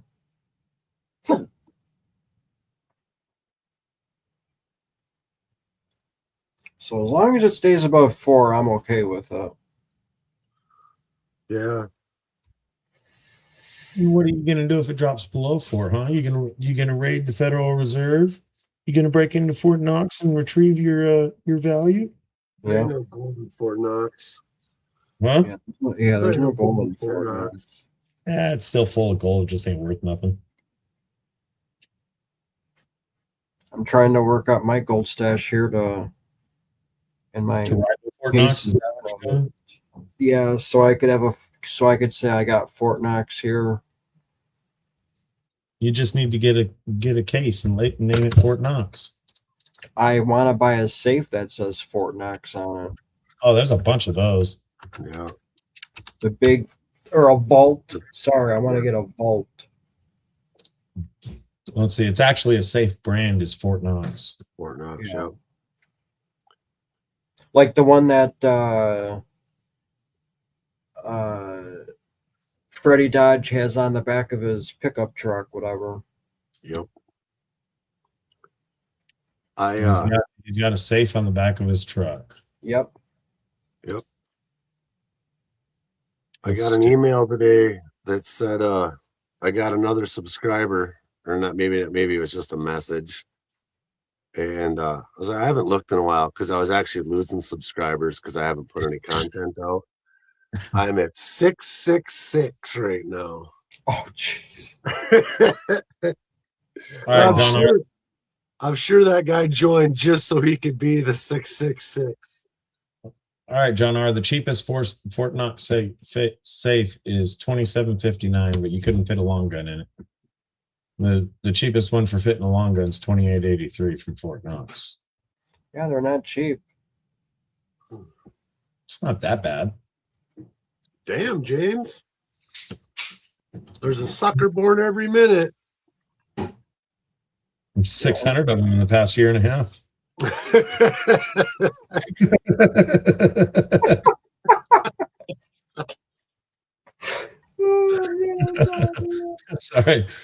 sorry, James. Some of this stuff just comes to me. 300 of them are bots.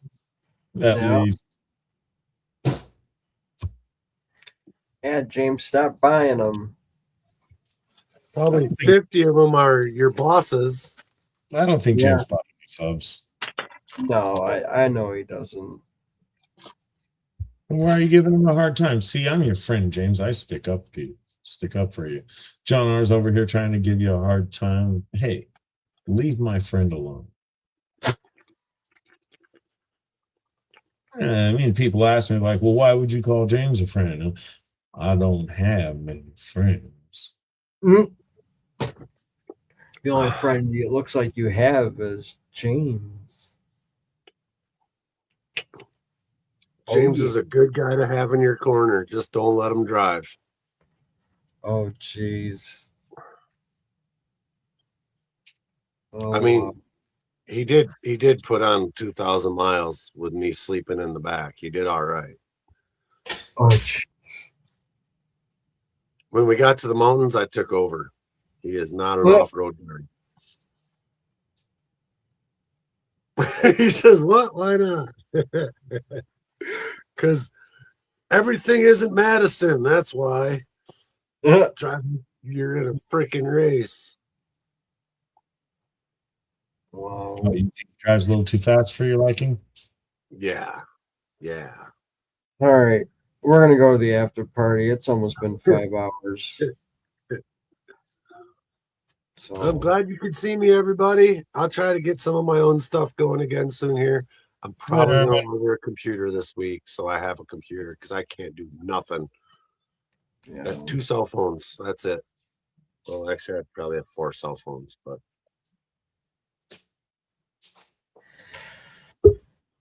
Uh-oh. We got that Jam is Maz James Masterman? Maz. stereo of no one in the basement. All right, guys, we're going to the after party. We'll catch you all later. We won't go live next Wednesday because it's changeover. So later, everyone. Come up if you want to hang out for a while. We're ending it. There's nothing I can do.